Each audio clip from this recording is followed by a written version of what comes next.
Welcome.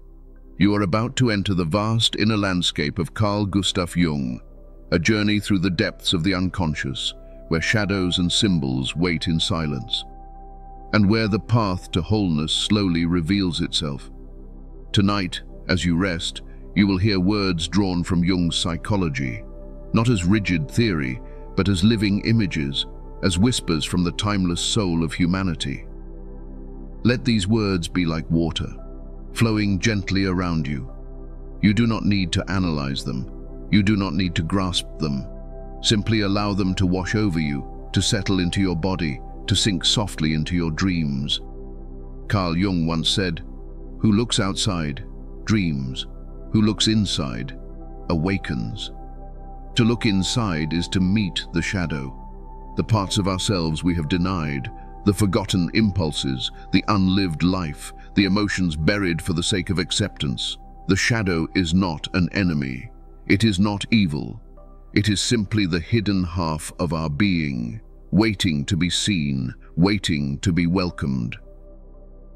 As you drift tonight, imagine the shadow not as darkness that destroys, but as fertile soil. Beneath the weight of what you repress, new life waits to grow. Jung also spoke of archetypes, ancient patterns that live in the collective unconscious, shaping dreams, myths, and stories across every culture. The wise old man, the divine child, the mother, the trickster, the hero. These are not just figures of imagination. They are the eternal companions of the soul. They walk with us, whether we notice them or not. And when you dream, when you close your eyes tonight, their symbols may rise within you, guiding, teaching, showing you that your life is part of a larger story. At the center of Jung's psychology is the path of individuation. This is the journey of becoming whole, of balancing opposites, of uniting light and shadow, conscious and unconscious, masculine and feminine, the human and the divine. Individuation is not perfection. It is not escaping struggle. It is learning to hold the tension of opposites without breaking. It is walking a narrow rope, step by step, toward the self, the greater center that holds us all. As you lie here, breathing softly, feel that you too are on this path. Every breath in invites awareness. Every breath out releases what is no longer needed. You do not have to force wholeness. You do not have to reach for enlightenment. Like a seed in the soil, your psyche grows quietly, patiently, in its own season. The shadow will appear in dreams. Archetypes will rise in symbols. The self will guide you from within. Tonight, let go of effort. Let go of striving. There is nothing you must do, nothing you must achieve. Just listen, just rest, just allow Jung's psychology to unfold like a soft tapestry around you. Over the next hours, we will wander through shadows and archetypes, through visions and synchronicities, through myths and dreams, always returning to the simple truth. To become whole is not to escape darkness, but to carry both darkness and light, to walk with balance, to awaken to the fullness of who you are. So now, close your eyes, release the day, and step gently into the vastness within. Here begins the journey. Here begins Carl Jung's complete psychology, to fall asleep to. The nature of the shadow. There is a part of you that you do not wish to see, a part that hides behind the mask you show the world, a part you buried long ago, perhaps in childhood, perhaps in moments when you felt unwanted, misunderstood, unloved. Carl Jung called this hidden part the shadow. The shadow is not only a metaphor, it is a living presence inside you, a second life, moving quietly in the dark corridors of the psyche. It contains everything you pushed away, everything you disowned, everything you believed you must hide in order to be accepted. Your anger, your fear, your lust, your hunger for power, your desire for solitude, your mystical visions that no one else understood. All these you cast aside to become who the world wanted you to be. The child inside you learned quickly. If I show this part of myself, I will not be loved. If I reveal this impulse, I will be punished. If I speak this truth, I will be abandoned. So the child locked these forces away, deep in the cellar of the soul. But the shadow does not remain silent. Graves do not keep their secrets forever. The shadow whispers, in your dreams, in your sudden moods, in the people you dislike, in the behaviors you condemn most fiercely in others. What you refuse to face within returns from without. It rises in projection. It sabotages your relationships. It distorts your image of the world. When you rage at someone's arrogance, when you despise another's greed, when you cannot bear someone's deceit, look closely. Often you are staring at a fragment of yourself, living in another body. To turn toward the shadow is to feel vertigo. It is like looking in a mirror that not only reflects your face, but multiplies it, distorts it, twists it into masks you never wish to wear. The saint discovers a hidden sinner. The healer feels a wound festering with resentment. The lover finds a predator's hunger. The victim hides a secret tyrant. The shadow does not flatter you. It does not reassure you. It exposes you. It strips away the polished persona that society applauds. To look into it without collapsing is already an act of tremendous courage. Why then would anyone attempt this work? Why risk shaking the fragile balance of identity? Because the prison of the mask is unbearable for the soul. You may live a life that looks acceptable, but inside you suffocate. The soul longs for wholeness, not for approval, and wholeness cannot be achieved by collecting more virtues, but only by embracing your own opposites. You cannot know light until you face your darkness. You cannot know love until you face your hatred. You cannot know freedom until you face your compulsions. This is the paradox. The shadow threatens to destroy you, yet it is also the very path to liberation. Imagine for a moment a spiral staircase descending deep into the earth. The walls are damp. The air is heavy. Each step feels like a weight of centuries pressing upon you. At the bottom, a beast with golden eyes waits, and when you dare to face it, it speaks. I am what you have always been, but never dared to name. This is the shadow. At first, it terrifies, but in time it returns the life you once denied. A woman once dreamed of such a beast. She awoke trembling, unable to speak of it for days.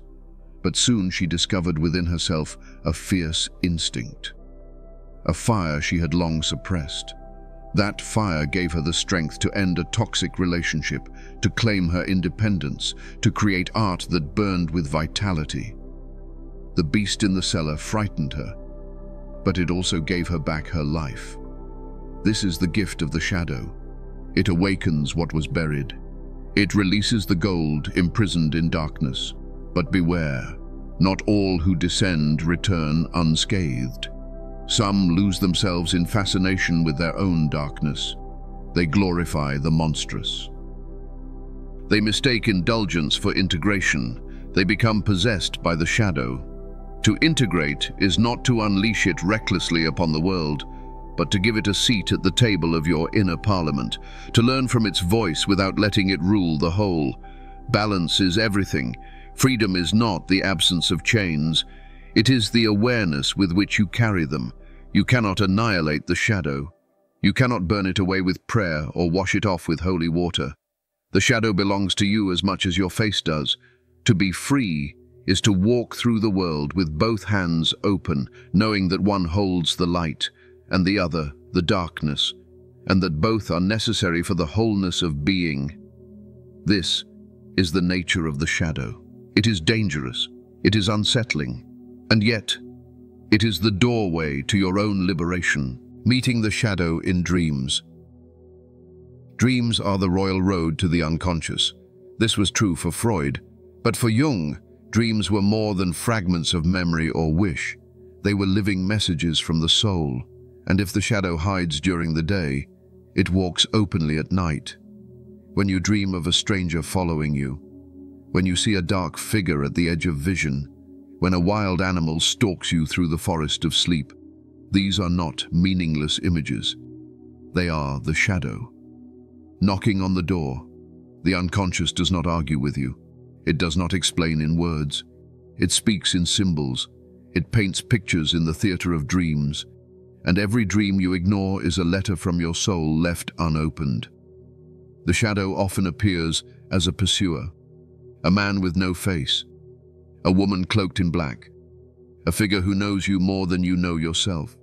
You run, you hide, you wake in terror. But the dream is not trying to destroy you. It is trying to reunite you with a part of yourself. The faceless man is your unlived strength. The cloaked woman is your denied desire. The pursuer is your own life force, chasing you because you abandoned it. Sometimes the shadow takes animal form. A wolf at the edge of the forest, a snake winding through the grass, a black dog with glowing eyes. In myth, these are guardians of the threshold. Cerberus at the gates of Hades, the serpent coiled at the roots of the world tree. They stand between you and the treasure you seek. The wolf may embody your hunger. The snake may embody your power to shed old skins. The black dog may embody your grief that longs to be expressed. If you flee from them, they grow larger. If you turn toward them, they reveal the key they carry. One woman dreamed night after night of being trapped in a burning house. Each time she awoke in panic, she thought it was only stress. But when she listened, she realized the fire was her own passion, long suppressed. It was not destroying her life, it was demanding to be lived. The shadow often wears the mask of danger to protect what is sacred within. Behind the terror lies vitality. Behind the flames lies rebirth. Jung taught his students, do not dismiss the frightening dream. It is often the most important one. The nightmare is the shadow's loudest cry. When the dream terrifies you, ask yourself, what part of me does this represent? What unlived life is trying to break through? The answer will not come at once, but the question itself is the beginning of dialogue. Dream journals become sacred tools in this work. When you write down your dream, you hold the fleeting image long enough for consciousness to touch it. You may not understand the dream today, but months later, when the pattern repeats, the meaning reveals itself. The dream is like a seed. You plant it by writing. You water it by reflecting. In time, it grows into a symbol that reshapes your life. Archetypes often step into our dreams to carry the voice of the shadow. The trickster appears, mocking your seriousness, turning order into chaos, exposing the lie you told yourself. The dark mother appears, smothering, devouring, forcing you to confront your dependency, your fear of separation. The hero appears, sometimes triumphant, sometimes wounded, showing you your desire for courage and your fear of weakness. These figures are not random. They are actors on the inner stage. They play out dramas that have unfolded for millennia in myth and religion. To dream of them is to enter that eternal theater. It is to realize that your personal shadow is also part of humanity's shadow. Jung himself dreamed of serpents, of old wise men, of dark figures who whispered riddles. He did not dismiss them. He wrote them down. He painted them. He conversed with them. This was his method of active imagination, to meet the dream figure not as illusion, but as a living presence. To speak with it, to ask it why it came, to listen as if it were real. And in doing so, he found guidance that no book or theory could give. To meet the shadow in dreams is to accept risk. For the dream may reveal truths you are not ready to see, but to ignore it is to live half a life ruled by unconscious forces acting in secret. The dream shows you what you hide. The dream shows you what you fear. The dream shows you what you most deeply need. And if you are brave enough to face it, the dream begins to heal you. When you sleep tonight, remember, the dream is not nonsense. It is the shadow's language. It is the soul's attempt to speak, the stranger who chases you, the wolf who growls, the house that burns. All are invitations. All are doorways. Do not run from them. Do not despise them. Sit with them. Write them down. Ask them what they mean. And slowly, they will reveal the hidden gold. This is how the shadow first greets us. In dreams, in nightmares, in symbols that disturb. But if you dare to listen, the dream becomes a teacher. The nightmare becomes a guide. The shadow becomes a companion. And you awaken, not only from sleep, but from unconsciousness itself. The gift. Hidden in darkness. The shadow is frightening. It shakes us. It unsettles us. It threatens the fragile image we carry of ourselves. And yet, hidden within this darkness lies a gift, a treasure buried deep, waiting for us to claim it. Jung often said, "The shadow is 90% pure gold." What does this mean? It means that the shadow is not only a graveyard for impulses we fear or despise. It is also the prison for our most vital potentials. Every talent you suppressed, every dream you abandoned, every longing you silenced for the sake of survival, lives in the shadow. It is not only your rage that sleeps there, but your power. Not only your lust, but your creativity. Not only your envy, but your capacity to strive, to achieve, to grow. The shadow holds your unlived life. Imagine for a moment a chest locked away in a cellar. Inside are objects glowing faintly with light, a paintbrush, a song, a sword, a mask, a flame. Each one represents a part of yourself that you were told was too much, too strange, too dangerous, and so you lock them away. But they wait. They wait for you to remember. The shadow is not only the keeper of monsters, it is also the guardian of treasure. Consider the artist who buried his gift to please his family, outwardly successful, but inwardly suffocating. In his dreams, a thief kept breaking into his house. At last he realized the thief was not an enemy. It was his own creativity demanding to return. Consider the lover who denied her passion to be respectable. She dreamed of fire consuming her home. The fire was not destruction, it was her buried vitality. Consider the healer who feared his own anger. He dreamed of a black wolf following him. Only when he faced it did he reclaim the strength to defend those he loved. The shadow frightens us precisely because it carries power, and power, when denied, becomes dangerous. But power, when integrated, becomes life. Your darkness contains your light. Your repression hides your radiance. Your fear conceals your freedom. This is the paradox. The very things you run from are the things you most need. But here lies the danger.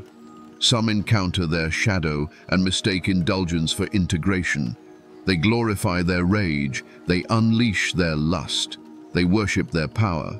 They become possessed by the very forces they were meant to balance. This is not wholeness. This is intoxication. The shadow must not rule you. It must be brought into dialogue with the whole. Integration does not mean releasing darkness unchecked.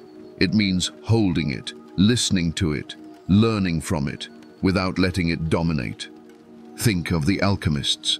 They spoke of the nigredo, the blackening, the stage of dissolution, where matter seemed to rot, to decay, to die. To the uninitiated, it looked like destruction. But the alchemists knew that within the blackness lay the seeds of transformation. From the nigredo, the gold would emerge. So too with the shadow. You must endure the darkening, the confusion, the collapse of old identities to find the treasure hidden within. One patient of Jung's once dreamed she was buried alive in a coffin. She struggled, suffocated, clawed at the lid. But then she realized the coffin was not wood. It was soil. She could dig through it. She pushed upward and broke into the open air, covered in earth, gasping for breath. When she awoke, she understood. Her life had become a coffin of her own making. The shadow was the soil pressing down on her. By digging through, she could emerge into freedom. The coffin was not her death. It was her rebirth. This is the hidden gift of the shadow. To face it is to suffer. To deny it is to die inside. But to embrace it is to be reborn. The shadow also teaches compassion. When you admit your own cruelty, your own envy, your own weakness, you can no longer condemn others so easily. You begin to see yourself in them. Their darkness is also your darkness. Their struggles are also your struggles. From this recognition emerges true compassion. Not the shallow compassion of pleasing others, but the deep compassion of knowing we are all human, all mixed of light and shadow. This too is a gift hidden in the darkness. Another gift, vitality. The impulses you repress live in your body. They tighten your muscles. They constrict your breath. They drain your energy. When you integrate the shadow, energy is released. The breath deepens. The body comes alive. You feel rooted, embodied, free. The very anger you feared becomes the courage to protect. The very lust you denied becomes the passion to create. The very grief you buried becomes the river that nourishes your soul. Life returns. But remember, this work is never finished. The shadow grows with you. Each stage of life creates new repressions, new unlived potentials. You meet the shadow again and again in cycles like seasons of the psyche. Each descent brings new danger. Each descent brings new freedom. The work is not a single catharsis. It is a lifelong dialogue. And so, do not fear the shadow as if it were only an enemy. Approach it as you would a wild animal. With respect, with patience, with reverence. Do not provoke it recklessly.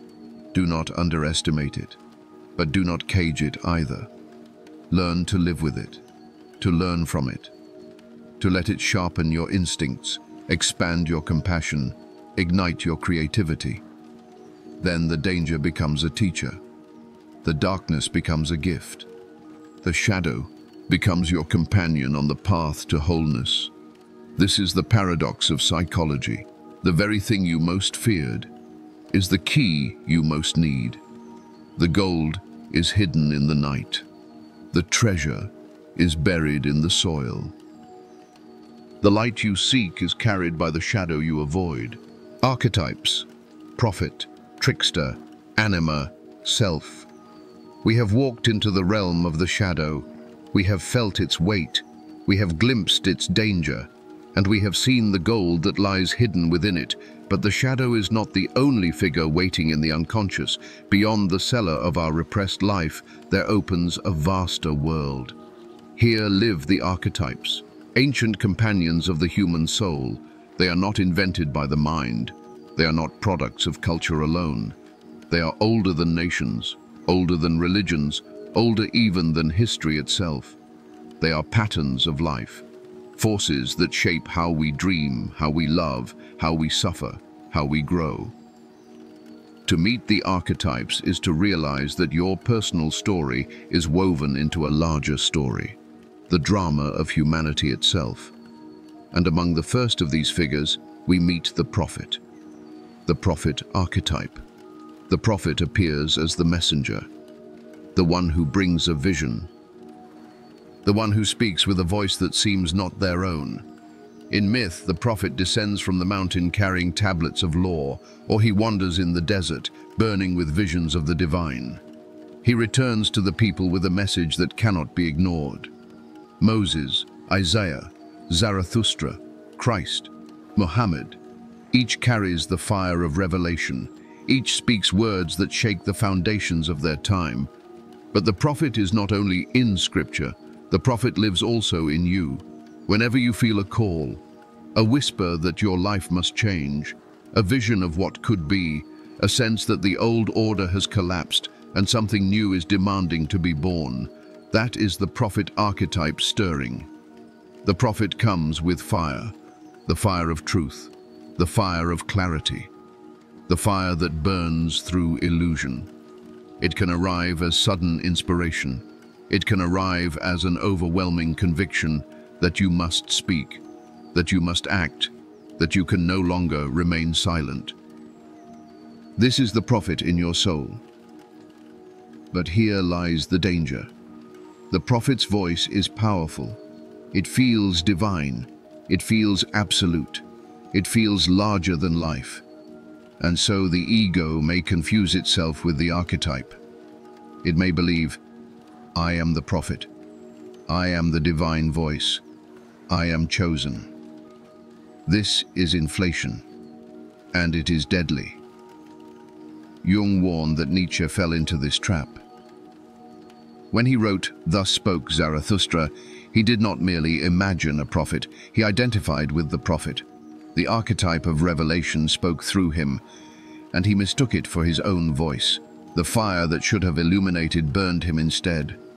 To meet the prophet archetype safely, we must remember humility. The prophet does not belong to the ego. The message does not originate in us. We are vessels. We are listeners. We are scribes who take dictation from the depths of the unconscious. The true task is not to become the prophet, but to receive the prophet's message and carry it with reverence.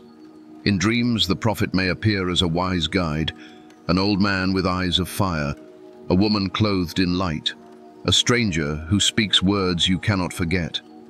Sometimes the message is clear, sometimes it is cryptic, like a riddle that must be lived into, but always it carries the weight of destiny. The dream prophet does not flatter you, he does not soothe you, he unsettles you, he calls you beyond the life you have built. One patient dreamed of a figure standing at her door. He spoke only one sentence: "Leave what is dead behind you." For weeks she resisted, but at last she left a marriage that had suffocated her spirit for years. The prophet in the dream did not give her comfort.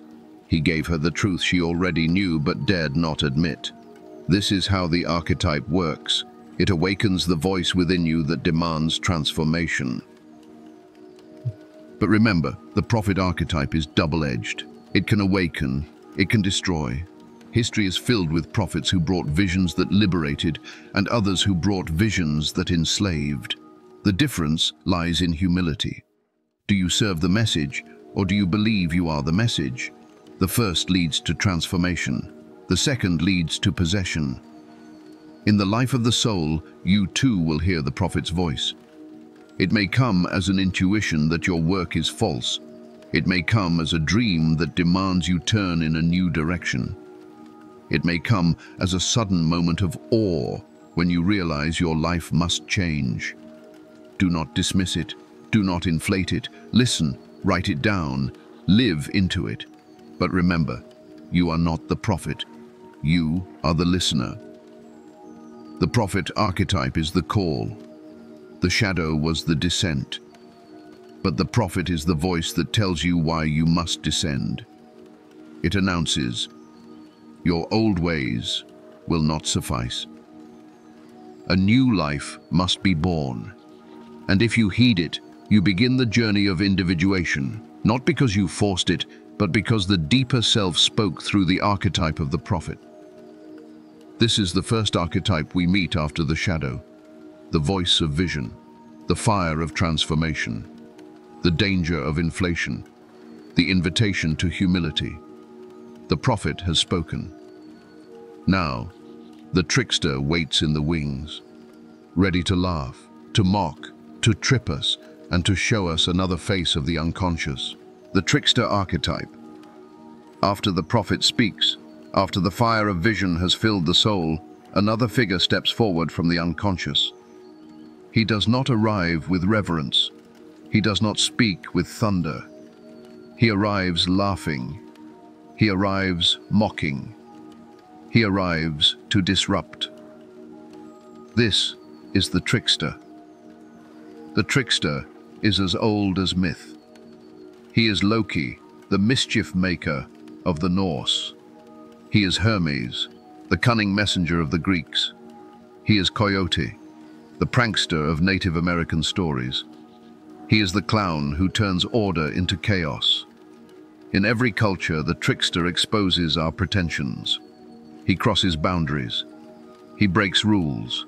He reveals what we tried to conceal. And whether we welcome him or not, he always returns. Jung saw the trickster as one of the most primitive archetypes, half divine, half animal, not yet fully human, shapeshifter, deceiver, fool, and yet somehow teacher. The trickster is paradox embodied. He creates by destroying. He enlightens by deceiving. He heals by wounding. And in the life of the psyche, the trickster is unavoidable. Imagine this. You hear the prophet's call. You feel destined for transformation. You feel chosen, filled with vision. And then the trickster trips you. You stumble. You fall. Your vision dissolves into absurdity. Why? Because the trickster knows that when you take yourself too seriously, you are most vulnerable to inflation. He comes to puncture the swollen ego, to remind you that you are human, to laugh at your illusions of grandeur. In dreams, the trickster may appear as a clown, a jester in bright colors, a laughing animal, a child making fun of you. At first it feels humiliating. You wake feeling mocked.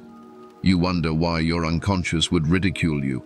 But the trickster is not mocking to destroy. He is mocking to reveal. He shows you where you are pretending. He shows you where you are lying to yourself. He shows you the mask you did not know you were wearing. His laughter is a mirror sharper than any sermon. Jung explained that the trickster carries within him the energy of chaos.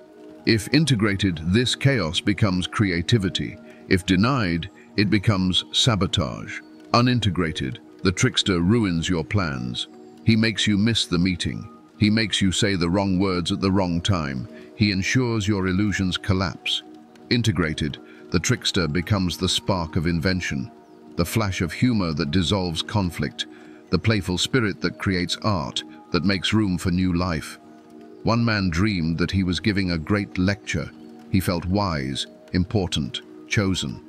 Suddenly, a child in the audience shouted a joke, and everyone burst into laughter. His authority crumbled. He awoke furious. But when he reflected, he realized he had become inflated with pride. The trickster, in the form of the child, broke the spell. The laughter brought him back to humility. This is the trickster's medicine, sharp, humiliating, but often exactly what is needed.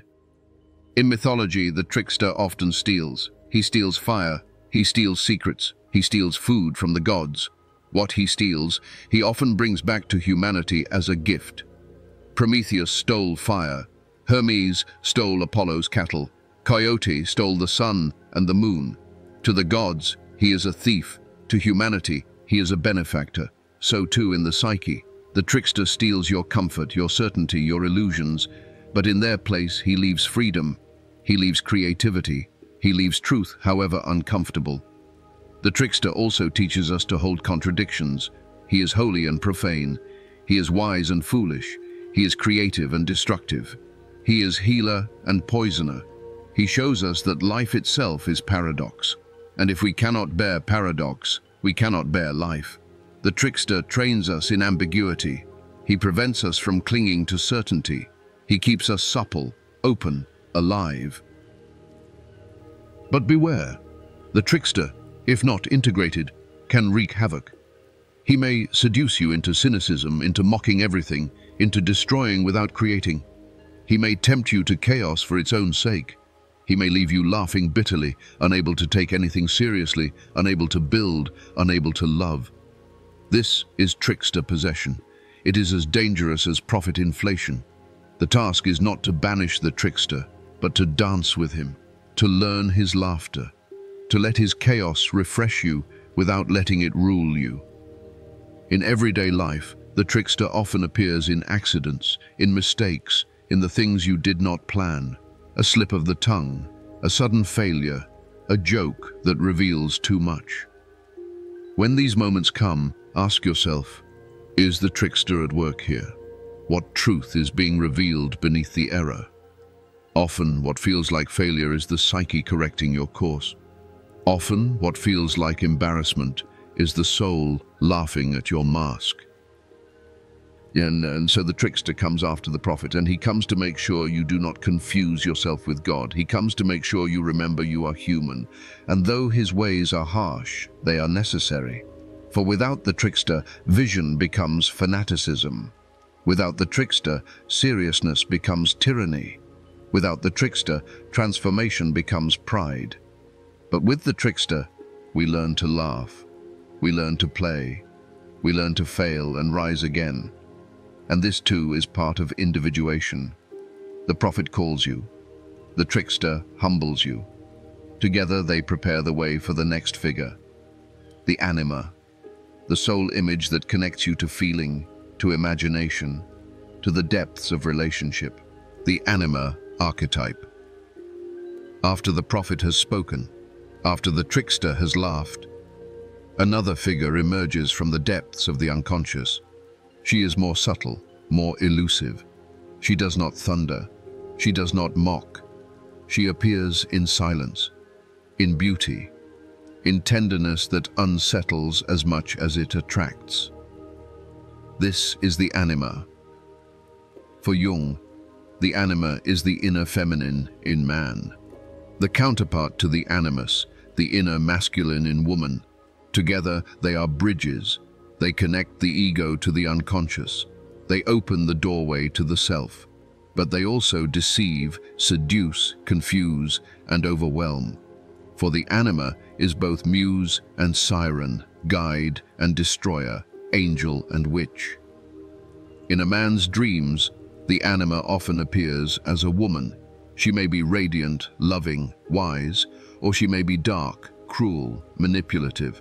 Sometimes she comforts, sometimes she terrifies, always she fascinates. She embodies the man's relationship to feeling, to imagination, to soul. If he represses emotion, she appears as chaos. If he denies tenderness, she appears as seduction. If he listens, she becomes his guide. In a woman's dreams, the animus appears, not as a tender muse, but as a figure of conviction, a preacher, a judge, a warrior. Sometimes he inspires action, sometimes he dominates with opinion, cold, unfeeling, rigid.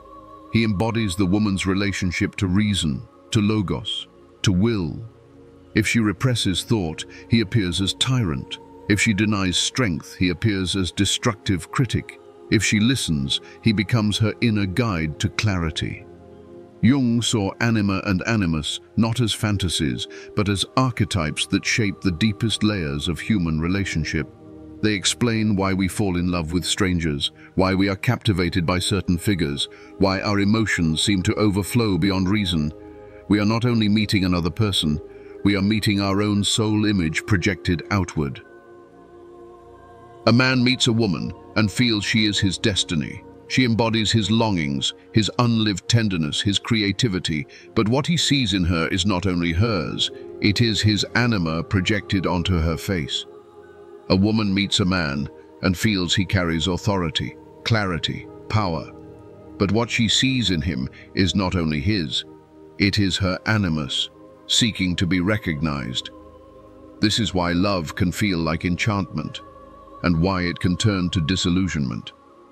At first, the anima or animus is projected onto the beloved, but eventually reality breaks through. The other cannot carry the weight of the archetype forever. They are human, fragile, finite, and when the projection collapses, disappointment follows. But this collapse is also an opportunity. The soul image that once blinded us returns inward, and we begin to recognize the anima or animus not as another person, but as a figure within. Jung believed this was essential for individuation. For until you integrate the anima or animus, you remain enslaved by projections.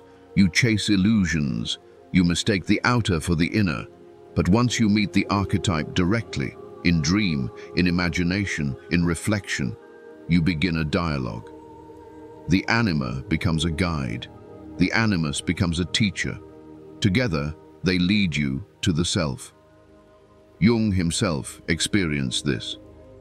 In his own inner work, he encountered figures like Salome, the dark feminine who both attracted and unsettled him, and Philemon, the wise old man who became his inner teacher. These were not fantasies, they were living presences, archetypal messengers bridging ego and self. Jung painted them. He wrote dialogues with them.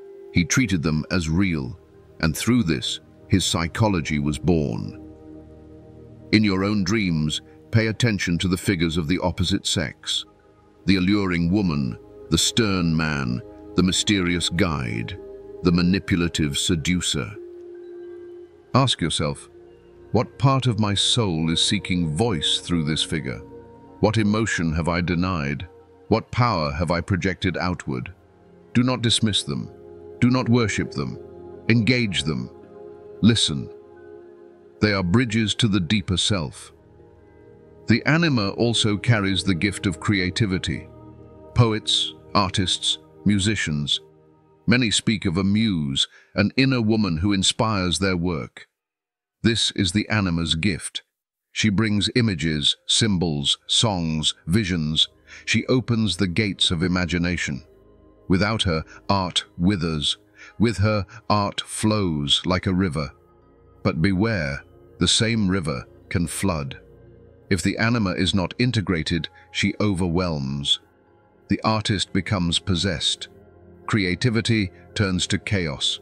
Inspiration burns into madness. The task is balance. To let her inspire, but not to control. To let her guide, but not to possess. The animus carries another gift, strength. When integrated, he gives the woman courage to act, clarity to think, endurance to stand firm. But unintegrated, he becomes the inner tyrant. He speaks in absolute opinions. He criticizes, condemns, belittles. The woman then feels trapped between obedience and rebellion. Only by recognizing him as an archetype, not as truth itself, can she integrate his power without submitting to his tyranny. Thus, the anima and animus are double-edged. They open the soul. They inspire love, art, vision. They connect us to feeling and reason, but they also deceive, seduce, enslave. To walk the path of individuation, we must meet them directly. We must withdraw projections. We must learn to dialogue with them as inner figures. When we do, they cease to dominate from the shadows. They become guides, leading us to the greater center of the psyche. The prophet calls, the trickster laughs. The anima, or animus, bridges, and beyond them awaits the self, the mandala of wholeness, the silent center around which the soul revolves. To this figure we now turn, the archetype of archetypes, the image of the divine within, the self-archetype. Beyond the prophet's voice, beyond the trickster's laughter, beyond the anima's seduction and guidance, there stands another figure, silent, immense, radiant, and yet hidden. This is the self. For Jung, the self is not the ego. The ego is small, fragile, a flicker of consciousness. The self is vast, the totality of the psyche, the center that unites conscious and unconscious, light and shadow, feminine and masculine, human and divine. It is both the seed within you and the star that guides you, both your origin and your destiny. The self is the archetype of wholeness. In dreams, the self often appears as a mandala, a circle, a square, a pattern of symmetry and harmony. People across cultures dream of circles of fire, wheels of light, gardens enclosed, temples perfectly balanced. These are not random images. They are symbols of the self. They show the soul's longing for unity. They reveal the hidden order of the psyche. And sometimes the self appears as a wise figure, an old man with kind eyes, a radiant child, a divine being of unimaginable presence. In Jung's own life, the self appeared to him as Philemon, a wise old man with wings of a kingfisher. Philemon spoke truths that Jung knew he could not invent. For Jung, Philemon was more real than many people he met in daylight, because he was the voice of the self, the inner center that guides and instructs. The self is not only inner, it also reveals itself in the outer world through synchronicities, meaningful coincidences that connect psyche and matter. You think of someone and they call you. You dream of a symbol, and the same image appears in reality the next day. You feel lost, and the world presents you with a sign that speaks directly to your soul. For Jung, these are not accidents. They are the self communicating, weaving the inner and outer together into one tapestry. But the self is not always comforting. It demands balance. It demands sacrifice. It often calls you to leave behind the life you thought you wanted for the life you were meant to live. To serve the self is to surrender ego's illusion of mastery, to bow before the greater center and let it guide. This is not easy. The ego resists. It clings to control. It fears dissolution. But without surrender, there is no wholeness. Jung warned, one of the greatest dangers is ego inflation, when the ego mistakes itself for the self. This was Nietzsche's fate. He proclaimed the Übermensch. He touched the self, but he identified with it. The fragile ego tried to carry the weight of the eternal, and it broke. The task is humility. To know that you are not the self, but you are called to orbit around it, as the earth revolves around the sun. In many traditions, the self is imaged as God, as Atman, as Tao, as the divine spark. Jung insisted, psychology must not deny this.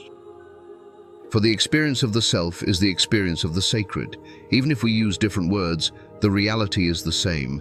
The self is the mystery within us that transcends us. The self guides the process of individuation.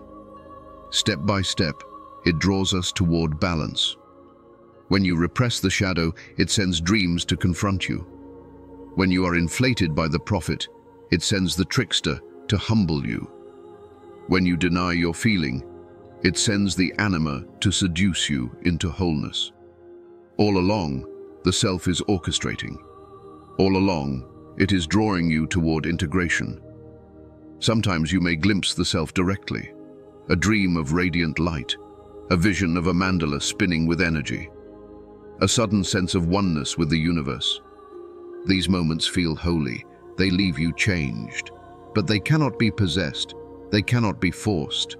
They are gifts, and they come when the self calls, not when the ego demands. One man dreamed he was standing in a vast cathedral. At the center, a circle of light pulsed like a living sun. He felt both terror and awe. He awoke trembling, unable to speak of it for days. Jung would say, this was a visitation of the self, a moment when the soul touched its own center, a reminder of the wholeness waiting within. To live guided by the self is to live in balance, not perfect, not free from suffering, but rooted in meaning. It is to know that your life has a center, and that center is not your ego. It is to orient yourself around that hidden sun, letting it guide your path. This is the true goal of Jungian psychology. Not mere adjustment, not comfort, but wholeness. So what does it mean for you listening now? It means that within you is a greater self. It means that your dreams, your symbols, your synchronicities are guiding you toward it. It means that your task is not to conquer life, but to align with the deeper pattern of your soul. Do not be afraid if the journey feels difficult. The self is patient. It will call you again and again, through shadow, through prophet, through trickster, through anima, through dreams and visions, through failures and synchronicities, always guiding, always drawing you closer. And one day, perhaps in a dream, perhaps in a quiet moment of awe, you will feel it.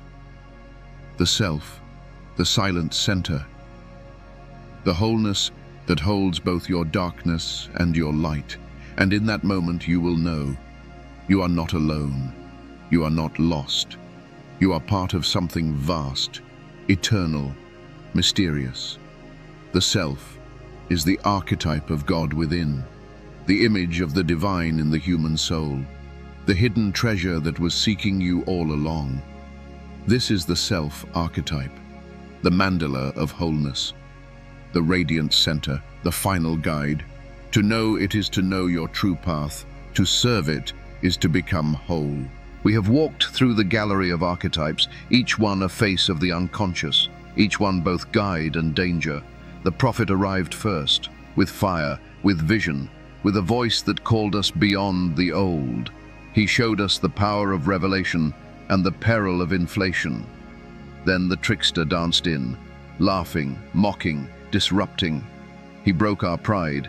He revealed our masks. He turned our failures into teachers. After him, the anima appeared, soft, elusive, magnetic. She carried the soul's voice, seducing and confusing, yet also guiding us toward feeling, toward imagination, toward the bridge to the self. And finally, we encountered the self itself, the silent center, the mandala of wholeness, the archetype of God within. Not the ego, but the greater totality of who we are. What do these figures teach us? That the unconscious is alive, that it is not a blank void, but a realm filled with images, symbols, and ancient presences that shape our lives. That transformation is not only about morality, not only about willpower, but about relationship with these forces inside us. We cannot repress them. We cannot ignore them. We must meet them, dialogue with them, integrate them, for only then do we begin to walk the path of wholeness. But the archetypes, vast as they are not the final goal. They are signposts. They are guides. They are teachers. The deeper journey is the path of individuation, the process of becoming whole. To walk this path is to gather all the opposites, shadow and light, prophet and trickster, anima and animus, ego and self. To hold them in tension, to balance them, to allow something new to emerge from the meeting of contradictions. This is the work of a lifetime. It is the slow unfolding of the self within. So, as part 2 closes, feel the presence of these archetypes around you. The prophet whispering vision, the trickster laughing softly, the anima gazing with mystery. The self shining quietly at the center. They are not gone. They live within you. They walk beside you. They will appear again in dreams, in synchronicities, in moments of crisis, in moments of awe. And now, we step forward into the next stage. From the shadow, from the archetypes, we move into the path itself. The path Jung called individuation. The journey of becoming whole, the narrow rope between opposites, the slow dance of integration, the unfolding of the self through the seasons of a lifetime. This is where we go next, into part 3, individuation, the path of wholeness. Individuation, the path of wholeness. We have journeyed through the shadow. We have met the prophet, the trickster, the anima, and the self. Each encounter has revealed more of the psyche. Each has shown us that the unconscious is alive, filled with images and voices that shape our destiny. But what is the larger journey they prepare us for? Carl Jung called it individuation. The slow unfolding of the self, the process by which a person becomes what they are meant to be. Individuation is not about perfection. It is not about becoming pure light or transcending human weakness. It is about becoming whole. It is about bringing together the opposites that live within us. It is about listening to the unconscious, walking with it, allowing the self to guide our path. This is the privilege of a lifetime, to become who you truly are. And like every great journey, it begins with a call. The call of individuation. The call of individuation rarely arrives with clarity. It does not come as a letter in the mail. It comes as a restlessness, as a sense that something is missing, as a dream that repeats itself. Perhaps it comes in midlife, when the achievements of youth no longer satisfy. Perhaps it comes in crisis, when the life you built begins to collapse. Perhaps it comes in silence, a quiet whisper that you are not yet living your own life. This is the self calling the ego. It is the deeper center summoning the conscious mind to move beyond its narrow orbit. For many, the call is unsettling. They wake at night with a dream they cannot shake. They feel a weight in the soul, as if the life they wear is too small for them now. The persona, the mask crafted for society, no longer fits. It suffocates. It chokes. It demands to be loosened. And behind it, the shadow presses, the archetypes stir. The self whispers, there is more. Sometimes the call appears in dreams of journeys, a road stretching into the unknown. A ship setting sail, a forest path winding into darkness. Sometimes it appears as death, a funeral, a collapsing house, an ending that terrifies. And sometimes it appears as new life, a child, a sunrise, a door opening.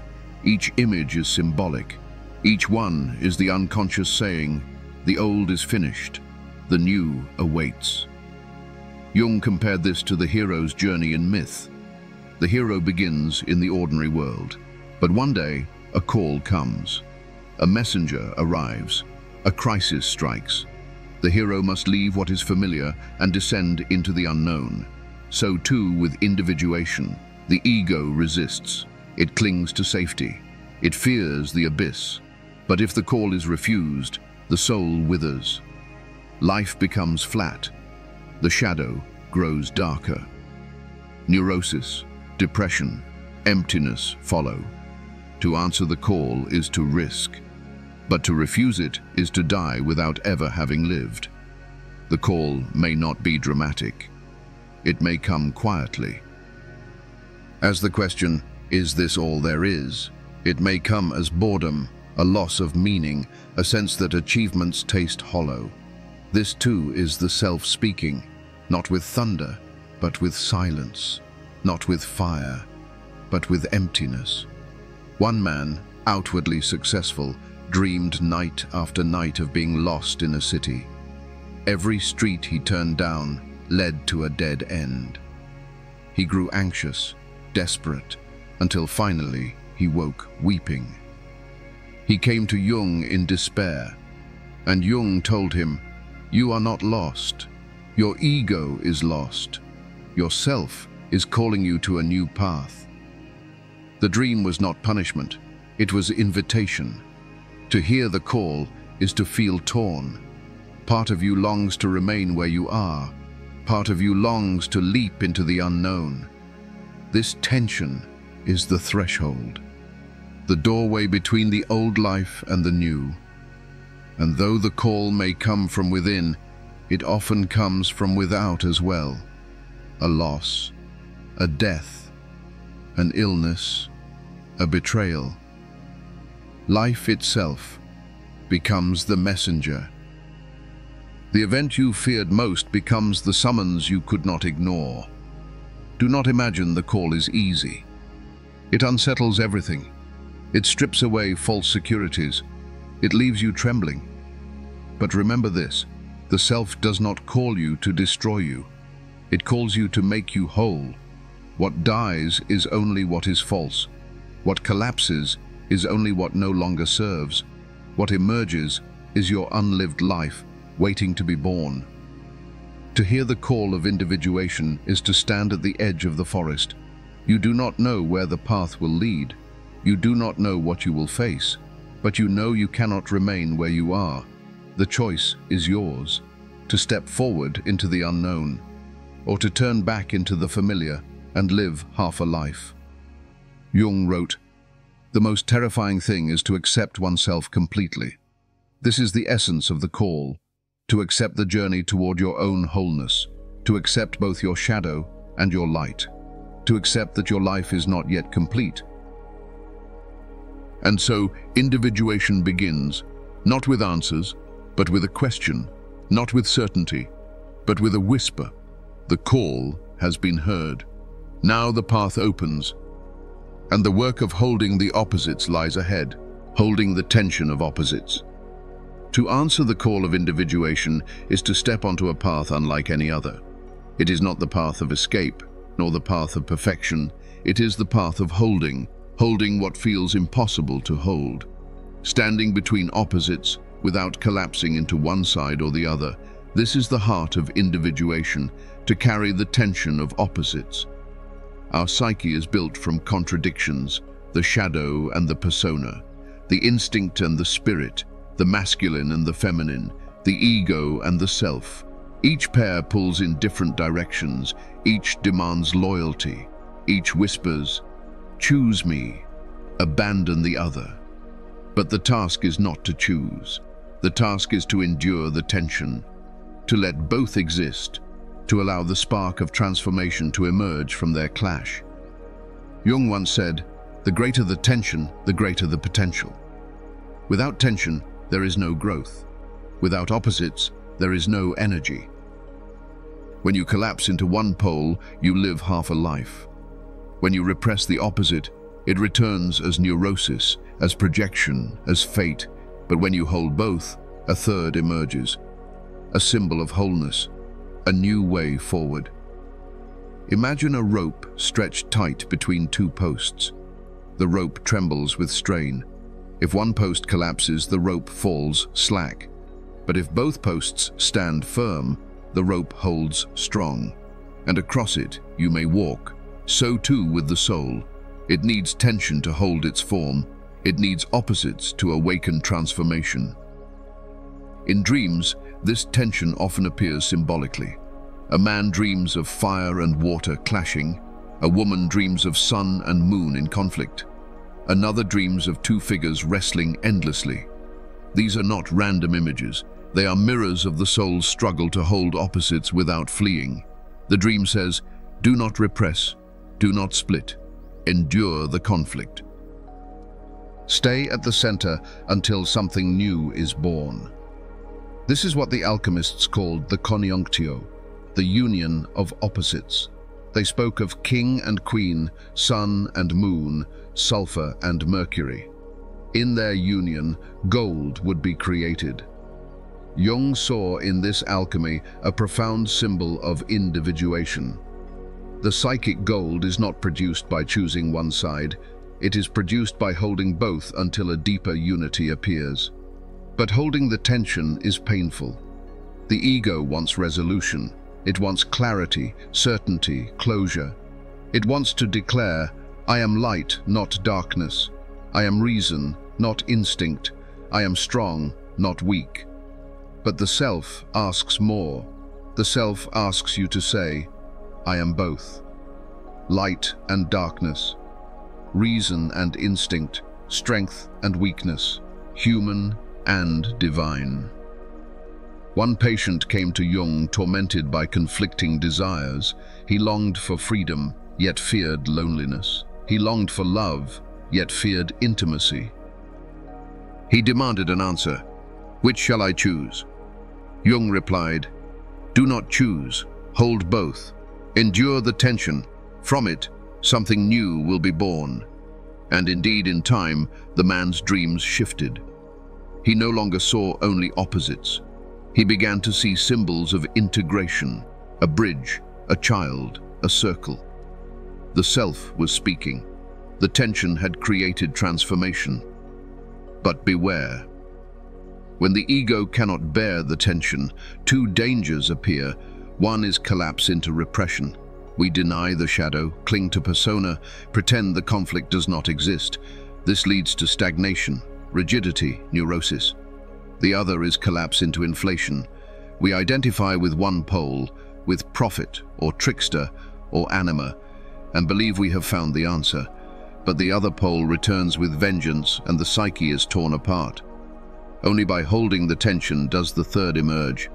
Only then does the self reveal its symbol. Think of a mandala, a circle with opposing elements arranged in harmony. Fire and water, light and dark, masculine and feminine, each opposite held within the whole. This is the image of individuation, not the destruction of opposites, but their integration into a greater pattern.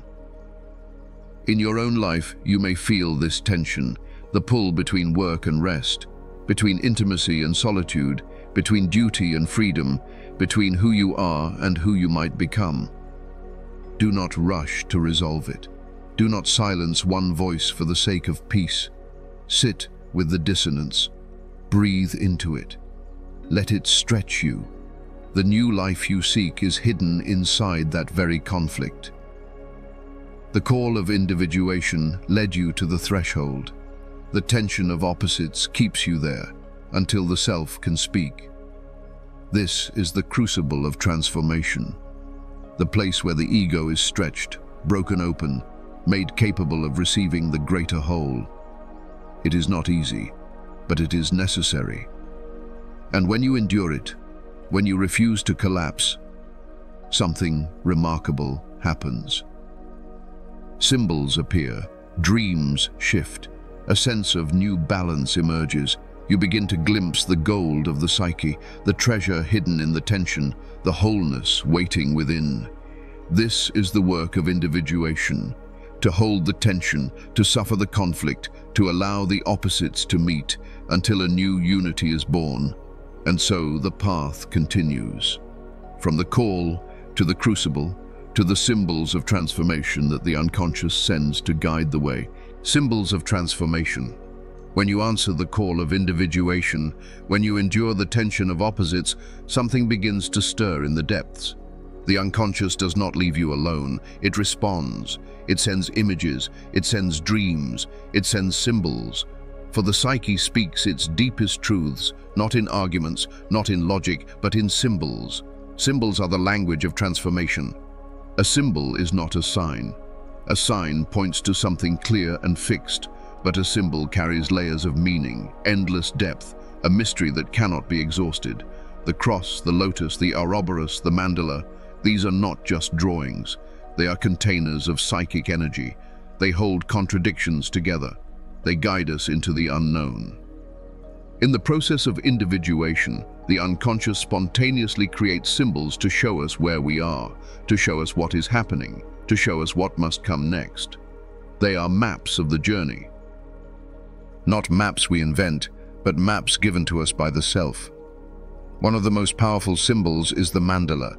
Circles, squares, patterns of symmetry, dreams of gardens, temples, wheels, roses. Jung discovered that people across cultures who were undergoing deep transformation drew mandalas spontaneously. Without being taught, their psyche expressed the image of wholeness. The mandala revealed the self at work. To dream of a mandala is to glimpse the hidden order of your soul. It is the self showing you that wholeness is possible even in the midst of chaos. Other symbols appear in dreams of death and rebirth. You may dream of funerals, of coffins, of collapsing houses. At first, they terrify, but often they mean an old identity is dying, the mask is falling, a new life is waiting to be born. And sometimes, after the dream of death, comes the dream of birth. A child, a sunrise, a sprouting seed, a river flowing again. These are the symbols of renewal. They show that transformation has begun. The unconscious also speaks through journey symbols, dreams of crossing bridges, of entering caves, of descending stairs, of sailing across the sea. Each one marks a passage, a threshold, a movement deeper into the self. The cave holds the treasure. The bridge links the old and the new. The sea crossing marks the surrender to vastness.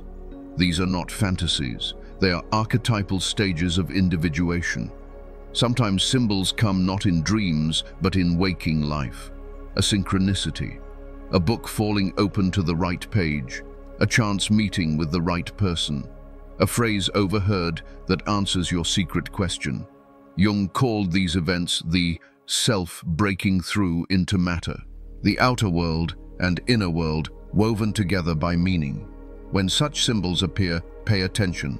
They are not accidents, they are guidance. They are signs of alignment with the deeper path. Dandan. The work of transformation is not only to receive symbols, but to engage them. This is why Jung developed active imagination. When a dream figure appears, you do not dismiss it. You speak with it. You draw it. You write its story. You let it live in imagination. In doing so, you give the unconscious a voice. You create relationship. You prevent possession. You turn chaos into dialogue.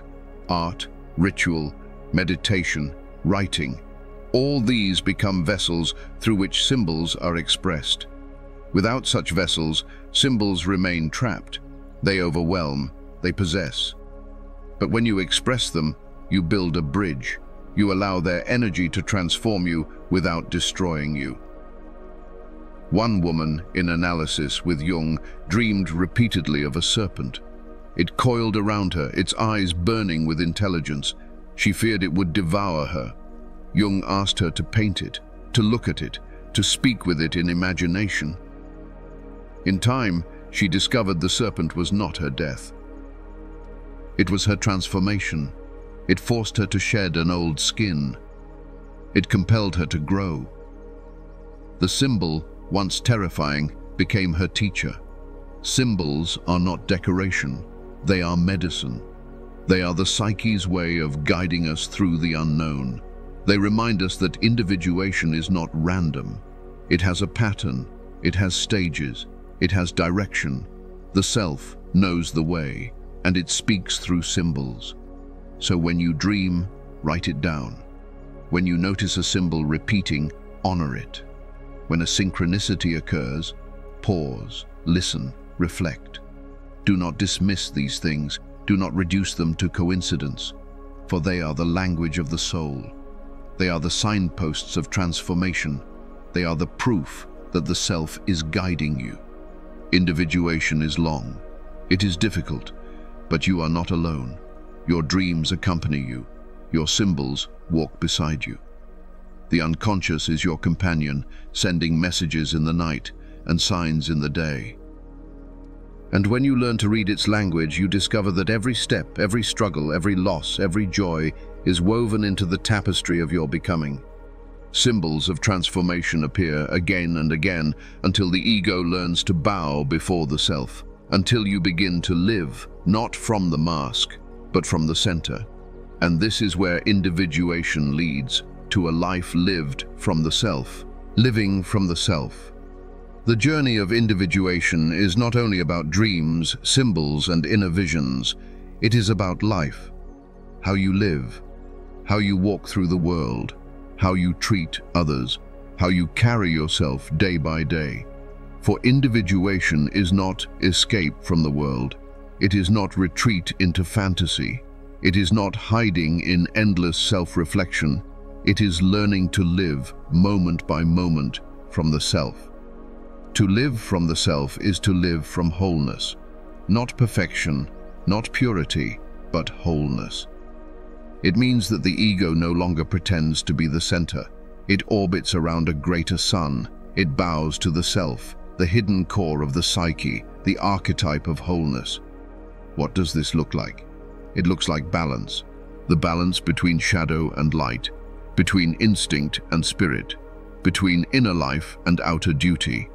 It looks like compassion, not sentimental pity, but compassion born of knowing that what is in you is also in others. It looks like authenticity, not a mask to impress the world, but the quiet courage to be who you are, without disguise, without apology. Living from the self does not mean life becomes easy. You will still suffer. You will still make mistakes. You will still face loss and death, but suffering changes its meaning. It is no longer meaningless. It is part of the pattern. It is woven into the whole. When you suffer from the ego, you feel abandoned, broken, lost. When you suffer from the self, you feel deepened, transformed, reborn.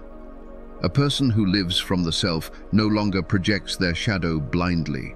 They see their darkness, they admit it, they carry it consciously, and so they do less harm, they blame less, they judge less. For they know, the evil I see in you lives also in me, the weakness I condemn in you belongs also to me. This recognition gives birth to humility, and humility gives birth to compassion. And living from the self also means living with boundaries, not rigid walls, but healthy, living limits. Because when you know your shadow, you also know your limits. You do not pretend to be invulnerable. You do not pretend to be endless light. You are human, finite, fallible, and that is enough. This acceptance brings strength, for when you no longer deny your limits, you can live within them with grace. Jung said, "The privilege of a lifetime is to become who you truly are." To live from the self is to fulfill this privilege, not to become someone else's dream, not to wear the mask of society forever, but to embody the unique pattern that the self has written within you. This pattern is your destiny, your myth, your story. And when you live from it, you feel alignment, you feel meaning, you feel at home in your own life. Dreams will still come, symbols will still arise, but now you see them differently. Not only as messages of crisis, but as companions on the path. The mandala reminds you of balance, the child reminds you of new beginnings, the wise old man reminds you of guidance, the dark figure reminds you of humility. Each symbol is a friend, each dream is a dialogue, each synchronicity is a whisper that you are on the path. Living from the self does not separate you from others, it connects you more deeply. For when you know your own soul, you begin to recognize the soul in others. When you accept your shadow, you recognize their shadow without hatred. When you honor your own self, you honor the self that lives in them. Relationships change, love deepens, conflicts soften, forgiveness becomes possible, not because you force it, but because you see more clearly. The individuated person is not perfect. They still stumble, they still weep, they still doubt, but they live differently. They live with awareness. They live with humility. They live with meaning. They carry both light and darkness with open hands, and this changes everything. Perhaps you wonder, is this really possible?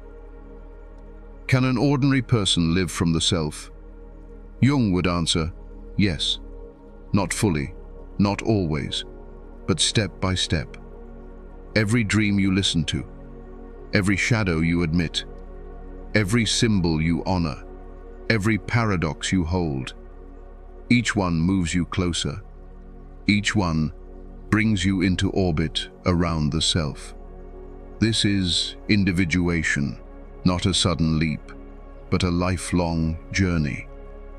And so, to live from the self is to live as a pilgrim, not one who has arrived, but one who walks faithfully. Each day, a step, each night, a dream, each struggle, a lesson, each joy, a gift. The self is both your origin and your destination, and individuation is the road between. This is the work of a lifetime, and it is worth everything. For when you live from the self, you live from wholeness, you live from meaning. You live from the deepest truth of who you are. The call has been answered, the opposites have been held, the symbols have guided the way, and now the self has become the center. This is the path of individuation. This is the path of wholeness. And as part 3 closes, we prepare to look outward again. For the work of the soul is never private alone. It always touches the collective. Beyond the individual self lies the collective shadow, the patterns of humanity itself, the dangers and the possibilities of our shared unconscious. This is where we must go next, into the wider world of symbols and shadows, into the mysteries of transformation that belong not only to one person, but to all. Individuation, the path of wholeness. We have walked far on this path. We heard the call of individuation. That whisper in the soul that says life as it is not enough. We learned to hold the tension of opposites, to endure conflict, to resist collapsing into one side, to let a new unity be born from the struggle of contradictions. We discovered the symbols of transformation, mandalas, journeys, death and rebirth, the language of the unconscious, guiding us step by step. And we saw what it means to live from the self, to orbit around a greater center, to live not from the mask, but from wholeness. Individuation is not theory. It is not abstraction. It is the lived journey of the soul. It is suffering endured with meaning. It is shadow carried with humility. It is symbols honored with reverence. It is life lived from the self. This is the privilege of a lifetime, to become who you truly are. And yet, the journey does not end here. For the psyche is not only individual, it is also collective. Within each of us lives not only a personal shadow, but also a share of humanity's shadow. Wars, hatreds, projections, divisions, these are not only outer events. They are inner forces that break through when societies refuse their darkness. Jung warned, what we repress as individuals returns in our private lives. What humanity represses as a whole returns as history. And so the work of individuation cannot remain private. It must extend into the world. For as long as we project our collective shadow, we remain trapped in cycles of destruction. The task ahead is not only personal wholeness, it is the integration of the collective shadow. It is seeing in history, in politics, in culture, the same archetypes we met within ourselves. As part 3 closes, we stand at another threshold. From the private work of individuation, we turn toward the collective. From the self within, we move toward the shadows that haunt humanity itself. And so we prepare to enter part 4, the exploration of the collective shadow, the archetypes that move nations as they move individuals, the symbols that guide not only one life, but the fate of our time. The path of wholeness does not end with you, it widens into the world, and there the work continues. The collective shadow. In the first 3 parts of this journey, we explored the shadow within the individual. We met the prophet, the trickster, the anima, and finally, the self, the silent center of wholeness. But Jung reminded us, the soul is never isolated. Each of us is woven into a greater tapestry. Our dreams are personal, but they are also collective. Our shadows are individual, but they are also shared. Just as the ego hides what it cannot face, so too do societies, cultures, and nations. The denied impulses of humanity do not disappear. They gather, they accumulate, they wait. This hidden reservoir of darkness is what Jung called the collective shadow. And when it breaks through, it shakes not only one life, but the destiny of nations. What is the collective shadow?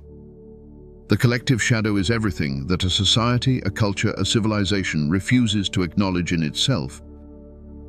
It is the cruelty denied, the greed justified, the violence explained away, the prejudice hidden beneath polite words. What individuals repress becomes neurosis. What societies repress becomes history. Witch hunts, crusades, slavery, genocide, wars of conquest, Holocaust. These are not accidents. They are eruptions of the collective shadow. They are the denied darkness of humanity breaking into the open. Jung wrote, "The psychological rule says that when an inner situation is not made conscious, it happens outside as fate. When we refuse to see our own cruelty, it emerges as cruelty in the world.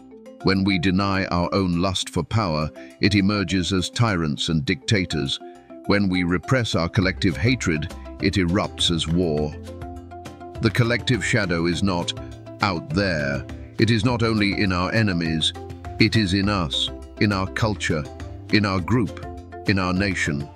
Whenever we say, "We are the good ones," they are the evil ones. We are in danger of projecting the collective shadow, for evil is never only in the other, it belongs to humanity itself, and until we recognize it, we remain possessed by it. Think of how often groups define themselves by what they exclude. One religion condemns another. One race claims superiority. One ideology demonizes its opponent. Each believes it holds the truth. Each believes it is pure. Each casts the darkness onto the other. And in this projection, violence is born. Persecution begins. The collective shadow takes the stage. Jung saw this with terrifying clarity in the 20th century. He watched the rise of fascism and communism. He saw nations possessed by archetypes, crowds swept into frenzy, individuals dissolved into mass movements. The prophet archetype became the dictator. The trickster became propaganda. The shadow was projected onto entire peoples, leading to genocide. For Jung, these were not only political events, they were psychic events. They were eruptions of the collective shadow. And even now we see the same patterns repeating: political polarization, hatred of the other, demonization of opponents, the rise of collective rage on social media. The forms have changed. The technology is new, but the dynamic is ancient. The collective shadow has not disappeared. It waits, always ready to erupt whenever humanity refuses to see itself clearly. But let us be careful. The collective shadow is not only destruction, it also carries energy. Just as the personal shadow hides vitality, so too the collective shadow hides collective potential. The creativity we fear, the truths we silence, the voices we exile, the wisdom of marginalized peoples, all of these live in the darkness of the collective shadow. And if we can face it, if we can integrate it, then what once threatened to destroy us can become the source of renewal. So what is the collective shadow? It is the hidden twin of civilization, the price of order, the shadow cast by progress. It is the violence we do not confess, the hunger for power we disguise, the fear of the other we project. It is as ancient as humanity, as modern as the latest headline, as close as our own prejudice. The collective shadow is humanity's unfinished business, and until we face it, we repeat it. This is why Jung insisted, the fate of the world depends on the psychology of the individual. For every time one person integrates their own shadow, a small piece of the collective shadow is transformed. And every time we refuse, the darkness grows stronger until it erupts in history again. We have defined the collective shadow. We have seen its danger. But to understand it fully, we must also recognize the archetypes that live within it. For the collective shadow is not amorphous. It takes shape. It wears masks. It moves through history with archetypal faces. To these faces we now turn, archetypes in the collective shadow. The collective shadow does not move blindly. It does not erupt without form. When it rises, it takes shape. It wears masks. It speaks through archetypes.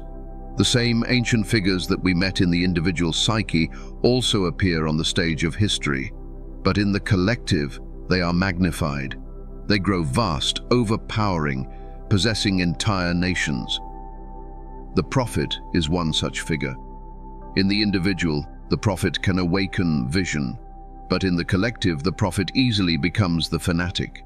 What begins as revelation can harden into ideology. The living voice of transformation turns into rigid dogma. The call to change becomes the demand to obey. And when masses gather around such a prophet, they no longer see a man. They see destiny itself. They surrender judgment. They surrender conscience. They surrender their very souls. Thus arise the dictators, the cult leaders, the movements that claim to save the world while they destroy it. This is the prophet archetype possessing the collective. Next comes the trickster. In the individual, the trickster mocks our illusions, exposes our masks, forces humility. But in the collective, the trickster becomes chaos itself. Truth is ridiculed. Facts dissolve. Lies spread like wildfire. Propaganda manipulates entire populations. What was once satire becomes cynicism. What was once play becomes destruction. The trickster rules when society no longer trusts truth. He thrives in confusion. He feeds on disorientation. He turns public life into a circus, where nothing is stable, nothing is sacred, nothing is real. And though laughter echoes, beneath it lies despair. This is the trickster archetype corrupting the collective. Then there is the anima and animus. In the individual, they appear as inner figures, bridging us to the unconscious. But in the collective, they become projection. The anima is projected onto women, idealized as goddess or demonized as witch. The animus is projected onto men, idolized as savior or vilified as tyrant. Societies swing between worship and hatred, between romantic fantasies and bitter resentments. Entire movements rise from these projections, the idolization of charismatic leaders, the demonization of the other sex. The war of genders turned into ideology. This is the anima and animus unintegrated at the collective level. They blind societies just as they blind individuals. And always, behind them all, lurks the shadow itself. The enemy, the scapegoat, the group that carries all the darkness we refuse to see in ourselves. Nations project their violence onto other nations. Races project their fear onto other races. Religions project their doubt onto other religions. Parties project their corruption onto their rivals. And once projected, the enemy can be dehumanized. Once dehumanized, they can be destroyed. This is how genocide happens. This is how wars ignite. This is how hatred consumes civilizations. It is not only politics, it is psychology. It is the collective shadow acting through projection. Jung saw all of this unfold in the 20th century. He saw the prophet archetype in the dictators who promised salvation. He saw the trickster in the propaganda that twisted truth. He saw the anima and animus in the idolization of leaders, in the hysteria of crowds. He saw the shadow in the scapegoating of entire peoples, in the unspeakable horrors of the Holocaust. To Jung, these were not accidents of history. They were eruptions of archetypes into the collective unconscious. And he warned, if humanity does not recognize its archetypes, if it does not integrate its collective shadow, history will repeat itself. And indeed, the signs are visible even now. The prophet archetype lives in political extremism, where ideology replaces thought and leaders are worshipped as saviors.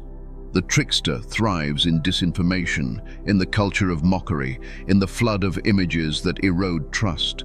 The anima and animus live in gender wars, in idolization of celebrities, in the hatred and idealization that blind us to each other's humanity.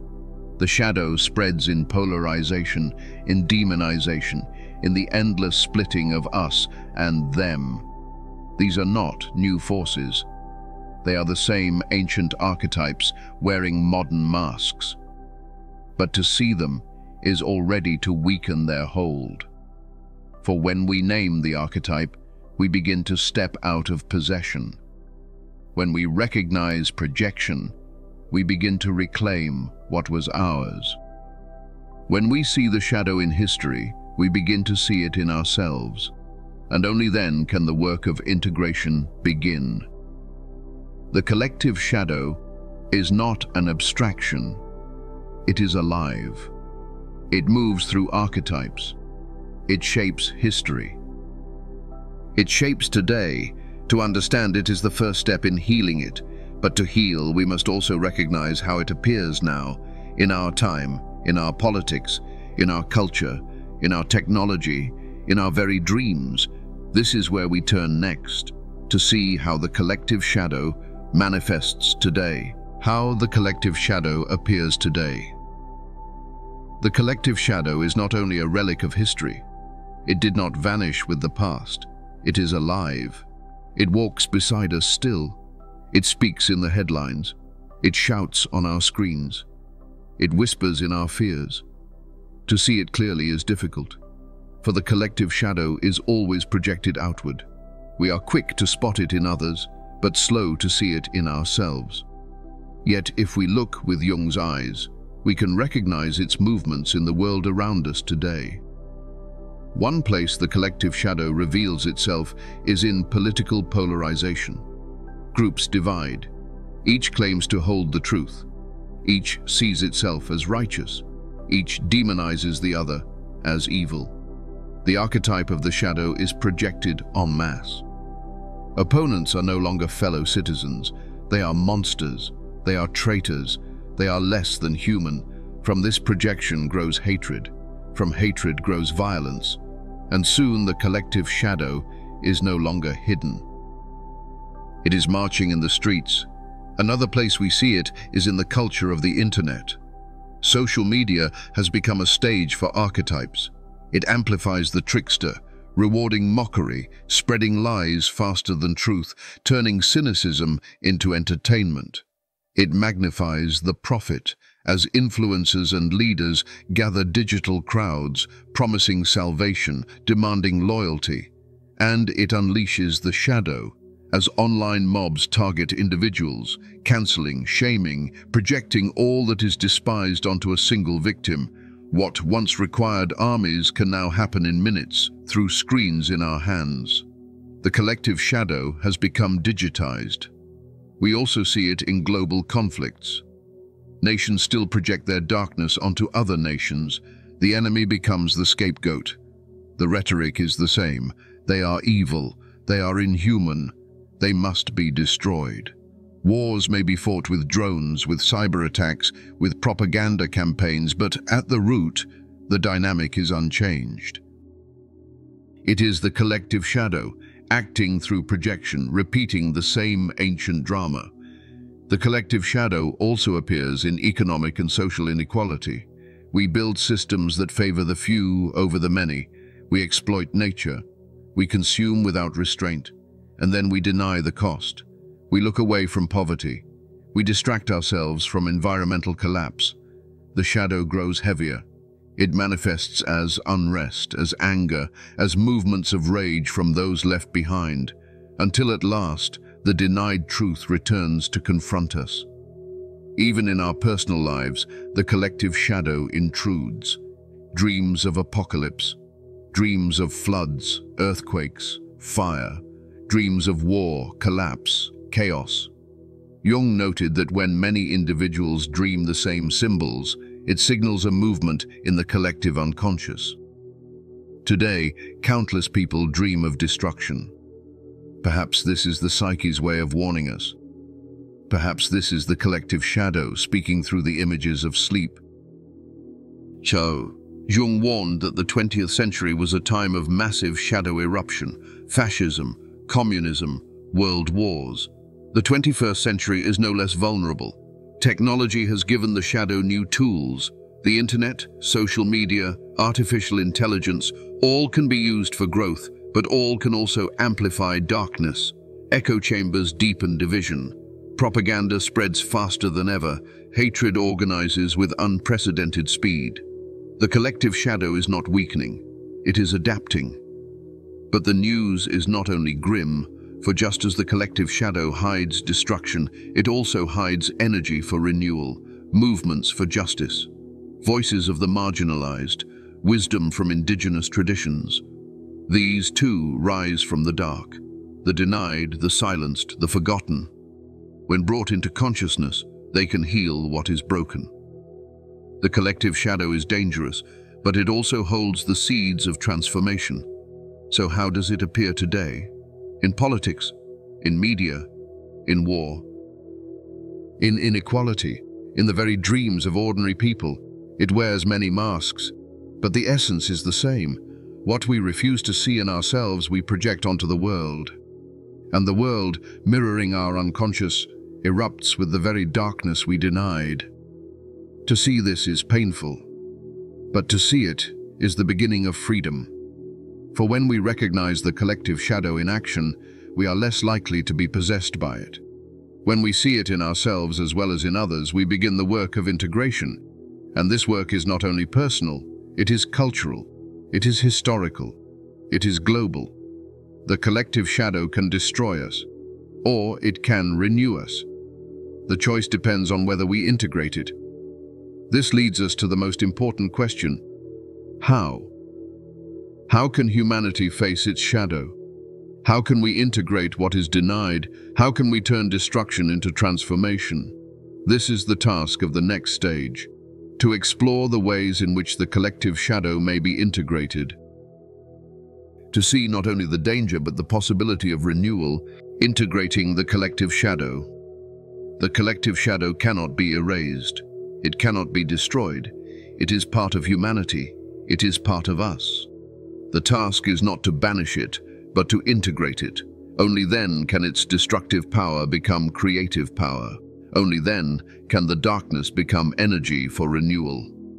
But how do we integrate something so vast? How can one person face the weight of centuries? How can a culture face its own crimes, its own denials, its own wounds? The answer, Jung insisted, begins with the individual. For every projection withdrawn, every shadow owned, every person who admits their darkness and carries it consciously weakens the grip of the collective shadow. The work of one soul ripples outward into the whole. Integration begins with recognition. To notice when we demonize others, to pause when we say, they are evil, we are good. To ask, what part of my own shadow am I projecting onto them? This question is not comfortable. But it is the first crack of light in the armor of projection. For the moment you see the enemy also lives in you, the power of hatred is broken. Integration also requires dialogue, not shouting, not silencing, but dialogue. When groups meet, when nations speak, when communities dare to listen to one another's pain, the collective shadow begins to soften. This does not mean agreement. It does not mean approval. It means recognition. It means seeing the humanity in the other even when you disagree. The moment you recognize their humanity, you reclaim your own. Art is another vessel for integration. Through painting, music, literature, ritual, societies give expression to what was denied. The rage, the grief, the longing, the injustice, all can be voiced, all can be symbolized, all can be transformed into meaning. Without art, the shadow festers in silence. With art, the shadow finds form. It becomes visible. It becomes shareable. It becomes human. And in being human, it begins to heal. Religion once served this role. Myths, rituals, confessions, sacrifices. They allowed societies to face darkness symbolically. But as these containers collapse, the shadow returns raw, unmediated. Jung believed psychology must now take up this role, to offer new vessels, to help humanity face what it denies, to create space for confession, for imagination, for dialogue with the unconscious. On the level of nations, integration means remembering history, to look at the wounds of the past without denial, to confess collective sins without drowning in guilt, to learn, to repent, to transform. Germany after World War II struggled to face the Holocaust.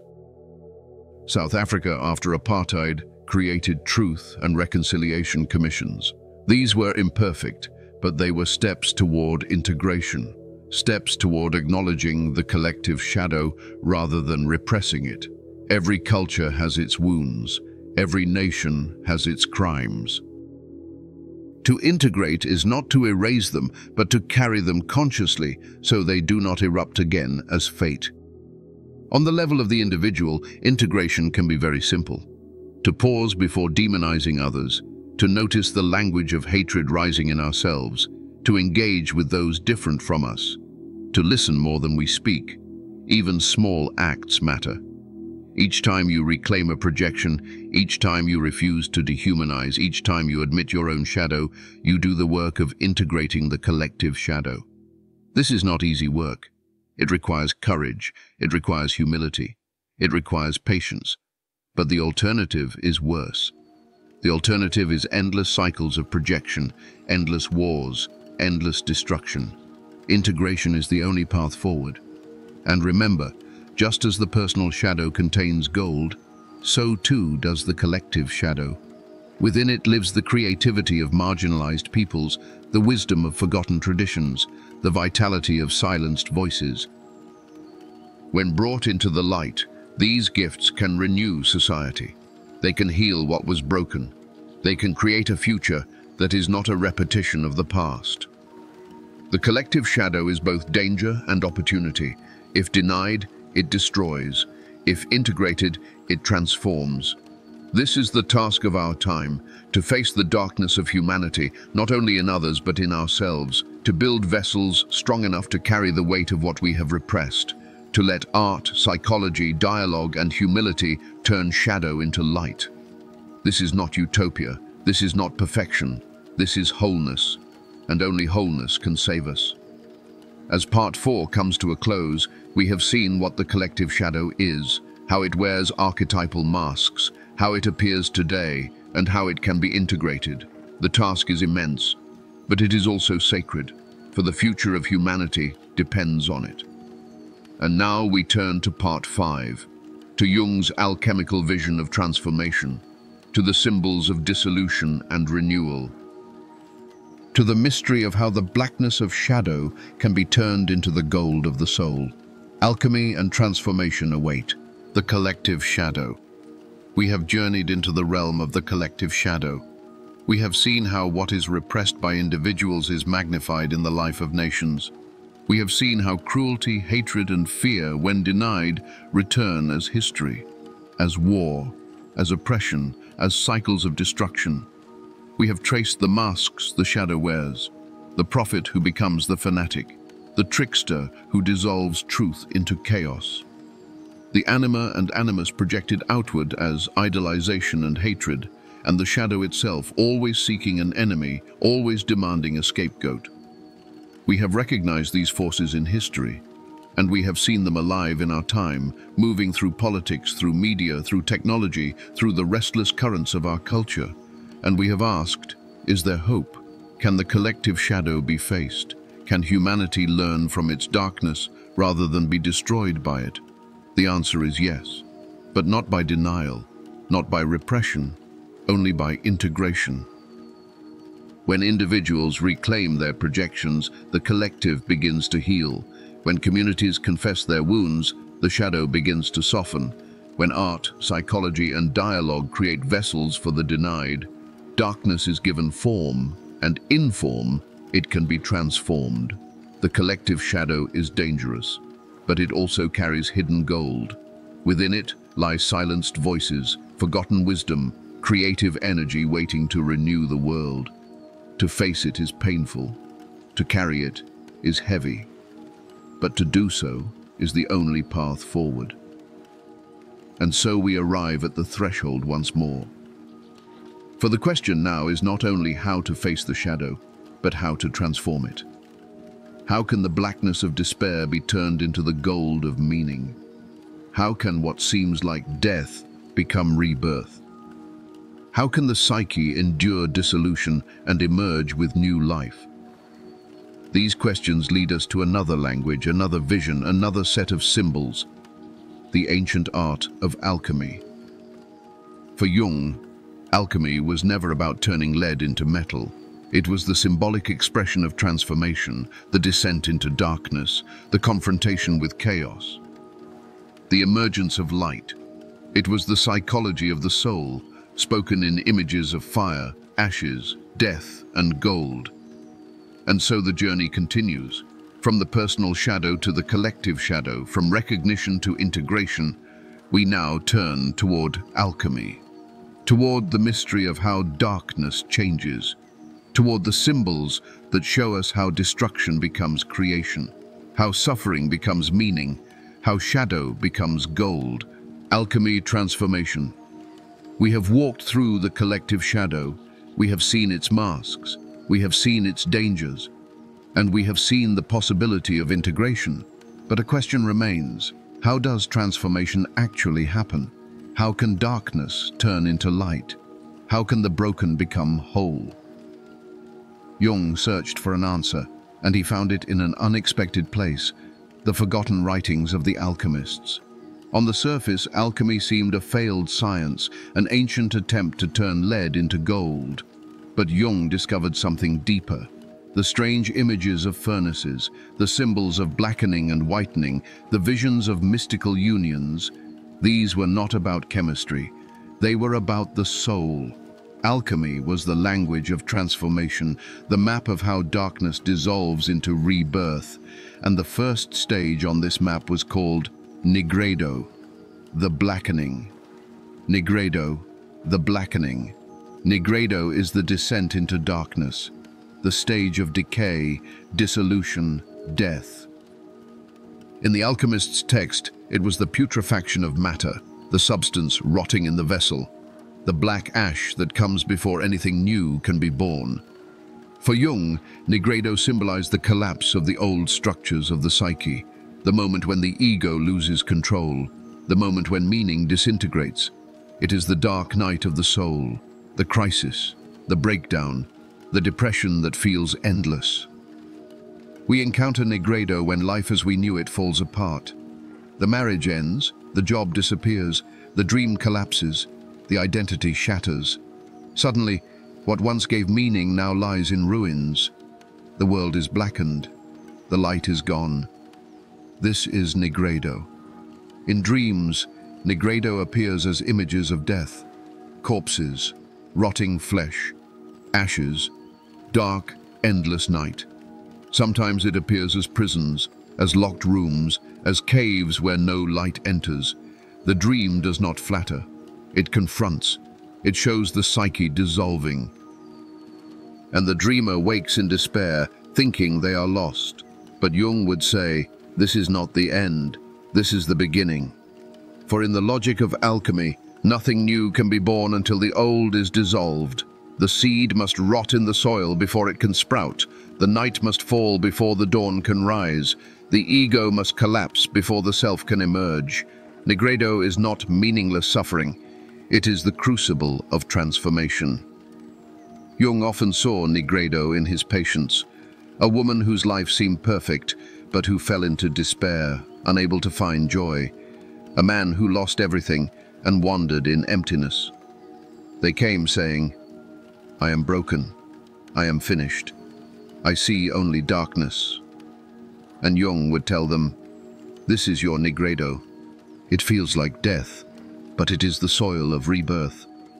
But let us not romanticize it. Nigredo is agony. It is confusion. It is despair that feels bottomless. Jung knew this himself. During his own confrontation with the unconscious after his break with Freud, he fell into visions and nightmares. He felt madness closing in. He wandered through darkness for years. That was his Nigredo, and it nearly destroyed him. But from it came his psychology, his visions, his understanding of individuation.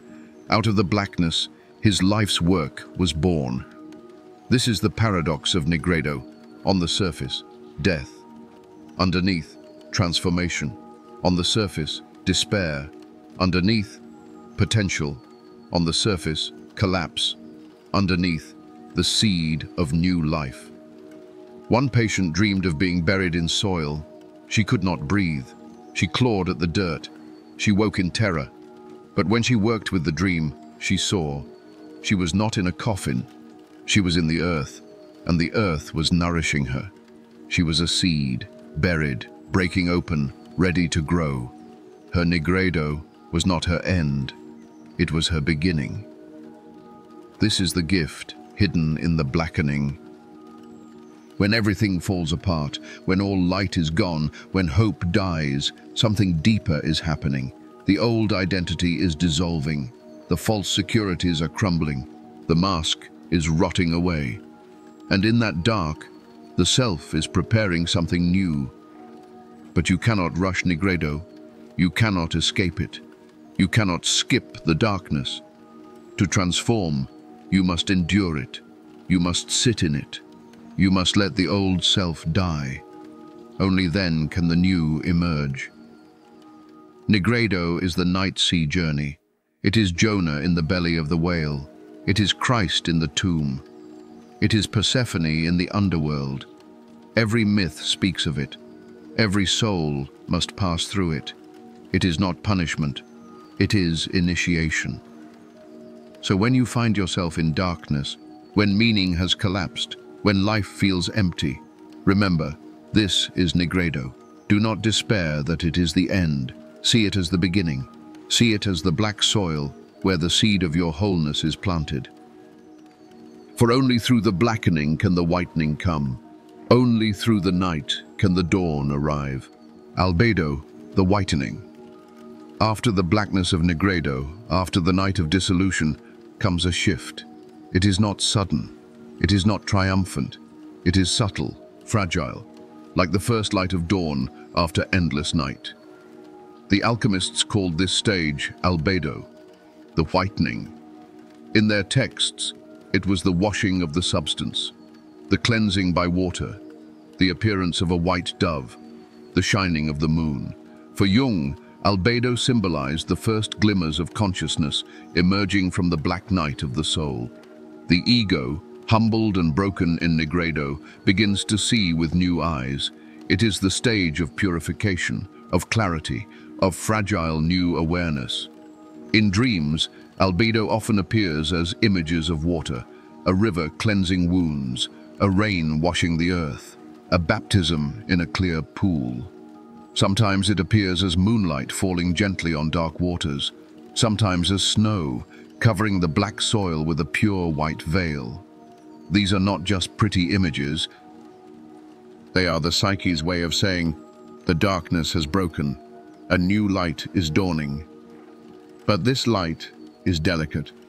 It is not the blazing sun. It is the pale glow of moonrise, the fragile calm after the storm. It brings peace, but also vulnerability. For after Negredo, the soul is raw. The old defenses are gone. The new self is not yet formed. This is why albedo is both grace and danger. In life, albedo appears when after despair, you feel the first flicker of hope. The depression lifts slightly. You glimpse meaning again. You feel the possibility of renewal. A conversation touches you deeply. A dream leaves you with peace. A synchronicity whispers that you are not abandoned. It is small, it is tender, but it is real. Jung described this stage as the dawning of reflection. After the collapse of Negredo, you begin to see yourself more honestly. The illusions have burned away. The mask has fallen. You are left bare, but also cleansed. Albedo is this clarity, this whiteness, not yet fullness, but purity. One man dreamed he was drowning. The water pulled him under. He felt he would die, but suddenly he realized he could breathe beneath the water, and as he breathed, he felt calm, renewed, alive. This was his albedo dream. The same water that had threatened him became the element of his rebirth. The alchemists often spoke of the washing away of impurities. Jung interpreted this as the cleansing of projections. In Negredo, we blame, we rage, we collapse. In albedo, we begin to see our part. We withdraw projections. We recognize the shadow as ours. This recognition purifies. It makes the soul clearer, like water settling after a storm. But albedo is not final. It is a transition. The ego is still fragile. It is tempted to cling to the light, to avoid the darkness forever. It may mistake this fragile peace for permanent enlightenment. Jung warned, this is an illusion. Albedo is a stage, not the end. If you cling to it, you stagnate. If you honor it, it prepares you for the deeper union to come. The whiteness of albedo also symbolizes detachment. After Negredo's chaos, the soul often withdraws. There is a sense of distance, of watching life more calmly, as if the world is covered in a thin veil of snow. This detachment brings clarity, but it can also feel cold, remote, lonely. It is as if the soul is washed clean, but not yet filled with color. In mythology, albedo is like Persephone returning from the underworld, but still pale from her time below. It is like Christ after the tomb, radiant, yet still carrying wounds. It is like the moon, beautiful, but borrowing its light from the sun. Albedo is reflection, not yet fullness. It is preparation, not yet completion. Still, it is essential. Without Negredo, we would never be broken open. Without albedo, we would never be cleansed, never be ready for integration. The whitening is the soul's purification. It is the psyche saying, something new can grow here. The soil has been washed, the vessel has been cleansed, the seed can sprout. So when you experience this stage in life, do not rush, do not cling, simply allow it. Allow the peace to wash over you. Allow the clarity to settle. Allow the moonlight to guide you. It will not last forever, but it will prepare you. For after albedo comes rubedo, the reddening, the stage of fullness, of passion, of union, of gold. Albedo whispers, you have survived the night. You have seen the dawn. Now prepare for the rising sun. Rubedo, the reddening. After the black night of negredo, after the pale dawn of albedo, comes the fullness of day. The alchemists called this stage rubedo, the reddening. It is the completion, the union, the birth of the philosopher's stone. It is the moment when what was dissolved and purified is now brought together into a new wholeness. In their writings, rubedo was symbolized by the color red, the color of blood, of passion, of life itself. It was the stage of the royal marriage, the conjunctio oppositorum, the sacred union of opposites, the sun and the moon, the king and the queen, the masculine and the feminine, the above and the below, the human and the divine, all joined in a new creation. This was the goal of alchemy. And for Jung, it symbolized the goal of individuation. Rubedo is the birth of the self as the true center of the psyche, not the ego inflated, not the mask pretending, but the deeper wholeness, integrated, balanced, alive. The ego no longer fights the self. It no longer resists or pretends to be the center. It serves the self, circling like the earth around the sun. This harmony is the reddening. In dreams, rubedo often appears as images of gold, golden light, the rising sun, a wedding feast, a child radiant with joy. Sometimes it appears as fire, but not the destructive fire of negredo. This is creative fire, the fire of life, of transformation, of passion, renewed. The dreamer awakes not in despair, but in awe. Something has been completed, something whole has emerged. In life, rubedo can be experienced as moments of deep integration. After long struggle, you feel a sense of inner alignment. After shadow work, you feel less divided. After endless wandering, you feel at home in yourself. It may not be permanent, but it leaves an imprint. It shows you what wholeness feels like. It gives you a taste of the self. The reddening is also the return of passion. Negredo stripped away illusion. Albedo washed the soul clean, but rubedo brings fire back.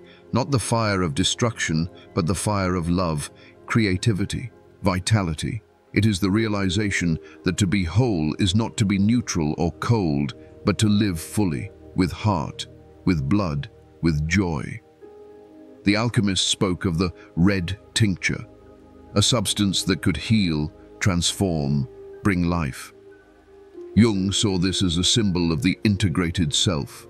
For when you live from wholeness, your very presence brings healing, not because you are perfect, but because you are real, because you carry your light and your shadow together. Such a person radiates authenticity. They become like a living medicine for those around them. The reddening is also the moment of union. The inner masculine and feminine are reconciled. The shadow and light are held together. The conscious and unconscious are woven into one fabric. This is the mystical marriage, the conjunctio oppositorum. It appears in myths as the sacred wedding, the joining of God and goddess, the creation of a new world. It appears in psychology as the ego finally aligned with the self, not lost in it, not inflated by it, but in right relationship with it. One patient, after years of turmoil, dreamed of standing in a golden hall. At the center, a king and queen embraced. Around them, a child of radiant light danced. He awoke weeping, knowing something within him had reached completion. That was his rubedo, not perfection, not escape, but union, wholeness. But rubedo is rare. It is not a state one achieves once and for all. It is a glimpse, a gift, a moment of completion that guides the rest of life. For the work of integration never ends. Nigredo returns. Albedo repeats. Rubedo appears again in cycles. The path of individuation is not linear. It is circular. It spirals again and again through death, cleansing, and rebirth. But each rubedo, each reddening deepens the soul. Each one leaves the person more whole, more real, more alive. So what is rubedo? It is the fire of life reborn. It is the union of opposites. It is the golden child of the psyche. It is the taste of the self as center. It is the alchemical gold, the treasure sought for centuries, the symbol of the deepest transformation. And so the alchemical process reaches its culmination. From nigredo, the blackening, to albedo, the whitening, to rubedo, the reddening. This is the rhythm of the soul's transformation. This is the map of how shadow becomes gold. But alchemy is not only a story from the past. It is a process alive today, a process each of us lives again and again in the crucible of our own lives. This is what we must now explore. How the alchemical process is lived day by day in the struggles and renewals of ordinary life. Living the alchemical process. Alchemy is not only history, not only the strange books of medieval seekers, not only the cryptic drawings of furnaces, kings and queens. It is life. It is happening here, now, in the struggles of ordinary people. In your own soul. For the stages of alchemy, nigredo, albedo, rubedo, are not once and for all. They are rhythms of the psyche. They repeat, they spiral, they mark the seasons of transformation. To live the alchemical process is to recognize these rhythms in your own life. Nigredo appears whenever meaning collapses, whenever an identity dissolves, whenever the mask you wore is stripped away. It may come as crisis, as illness, as loss, as depression. It feels like death. It feels like the end. But if you endure it, if you stay in the darkness, you discover that it is fertile, that the seed is breaking open, that the soil of despair is the womb of renewal. Albedo appears as clarity. After confusion, a moment of peace. After despair, a glimmer of light. It may come as a dream of water, as a quiet day when you feel clean, as if a weight has lifted, as a moment when you see yourself more truly, without illusions. It feels fragile, like moonlight, like snow melting on the earth. But it is real. It is the sign that something new is taking form. Rubedo appears as passion renewed, as integration, as union. It may come as a dream of the sun, as a moment of love that feels whole, as creativity bursting from within, as a sense of alignment between who you are and who you are meant to be. It is rare, it is precious, but once tasted, it becomes a compass for the soul. And then the cycle begins again. Another crisis, another cleansing, another union. Not because you failed, but because life is alive. Because growth never ends. To live the alchemical process is to embrace this rhythm. To see in every ending a beginning. To see in every darkness a seed. To see in every collapse the possibility of rebirth. One woman lost everything she thought defined her. Her marriage, her work, her reputation. She entered nigredo. She sank into despair. But slowly, through therapy, through dreams, through art, she found clarity. She entered albedo, and years later she felt passion return. She discovered creativity, love and meaning she had never known. That was her rubedo. Her life did not escape suffering, but it became whole. It became hers. This is the invitation of alchemy. Do not fear the blackness. Do not cling to the whitening. Do not idolize the reddening. Live them. Allow them. Let the psyche move through its cycles. For each time you endure nigredo, you grow deeper. Each time you taste albedo, you grow clearer. Each time you glimpse rubedo, you grow more whole. Jung himself lived this. His confrontation with the unconscious was his nigredos.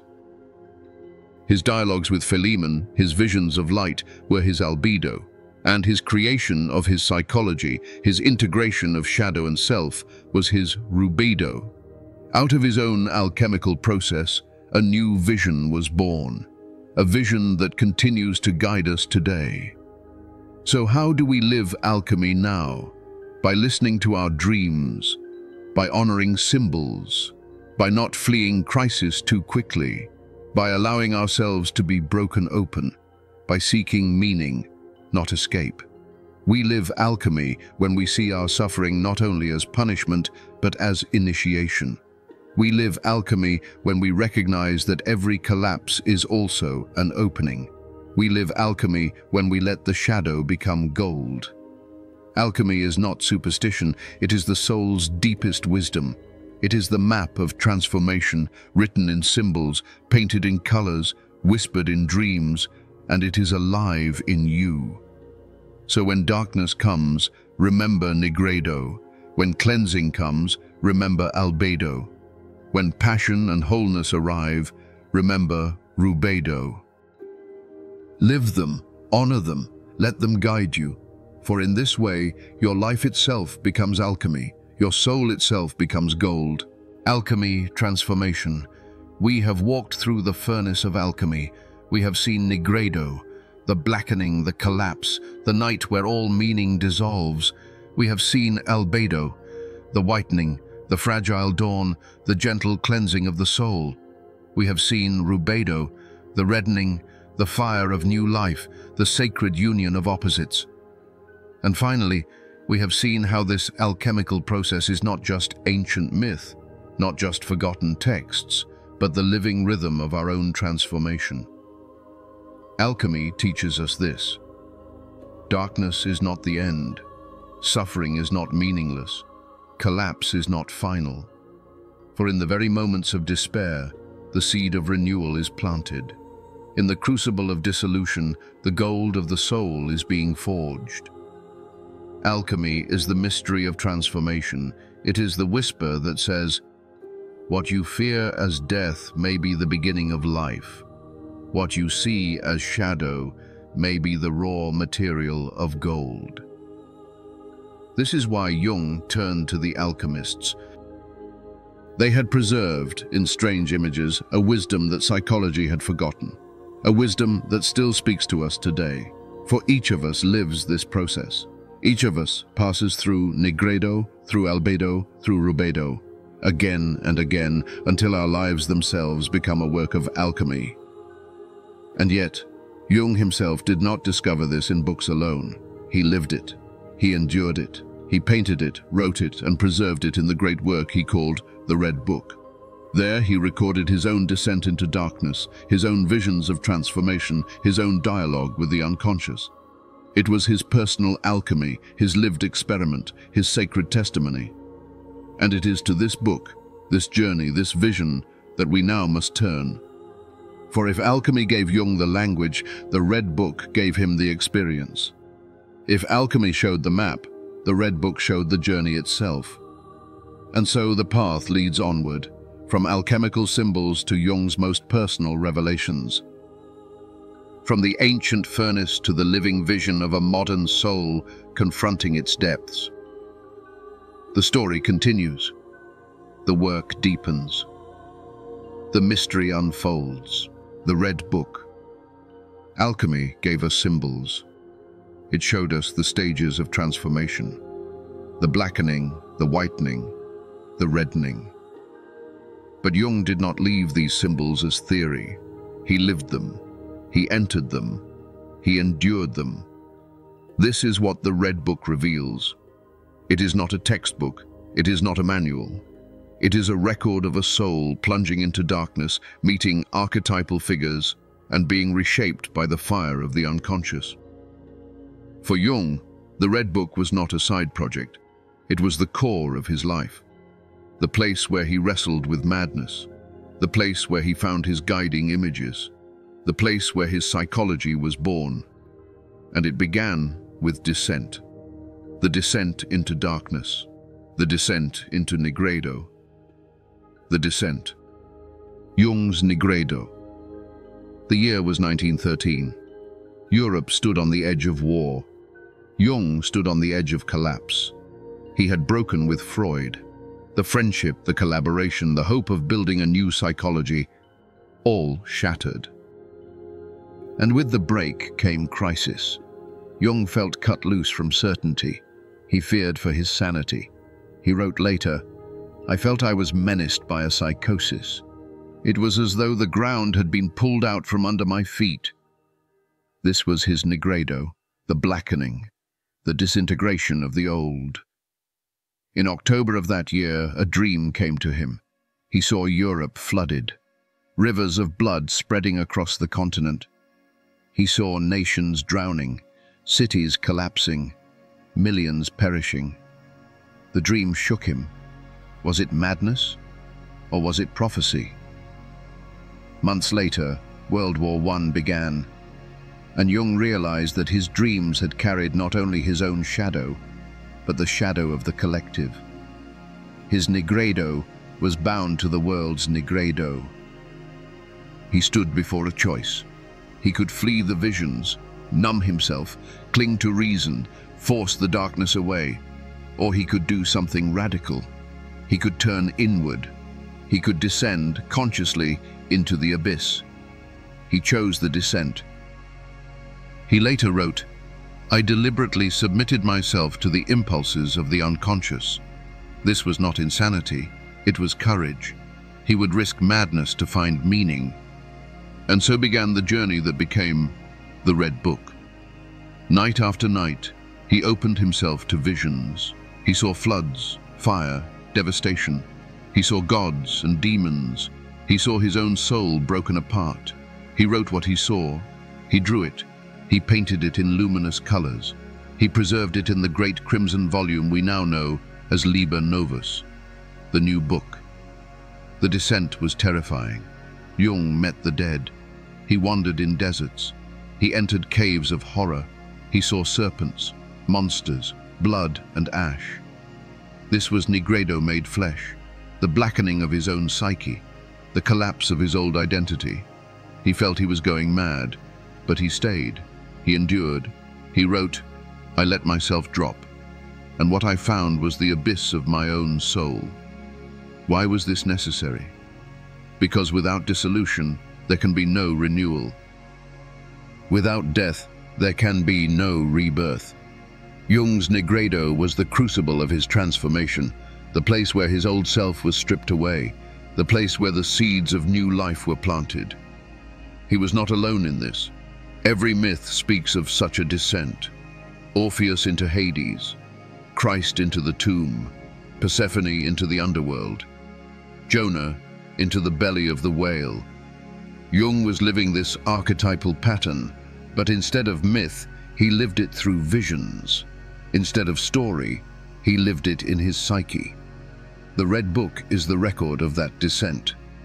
He later called it his confrontation with the unconscious, but in truth, it was his Nigredo, the blackening, the night of dissolution, the necessary death before rebirth. From this descent came everything. His ideas of archetypes, his method of active imagination, his vision of individuation. Without the blackness, there would have been no gold. This is the lesson of Jung's Nigredo.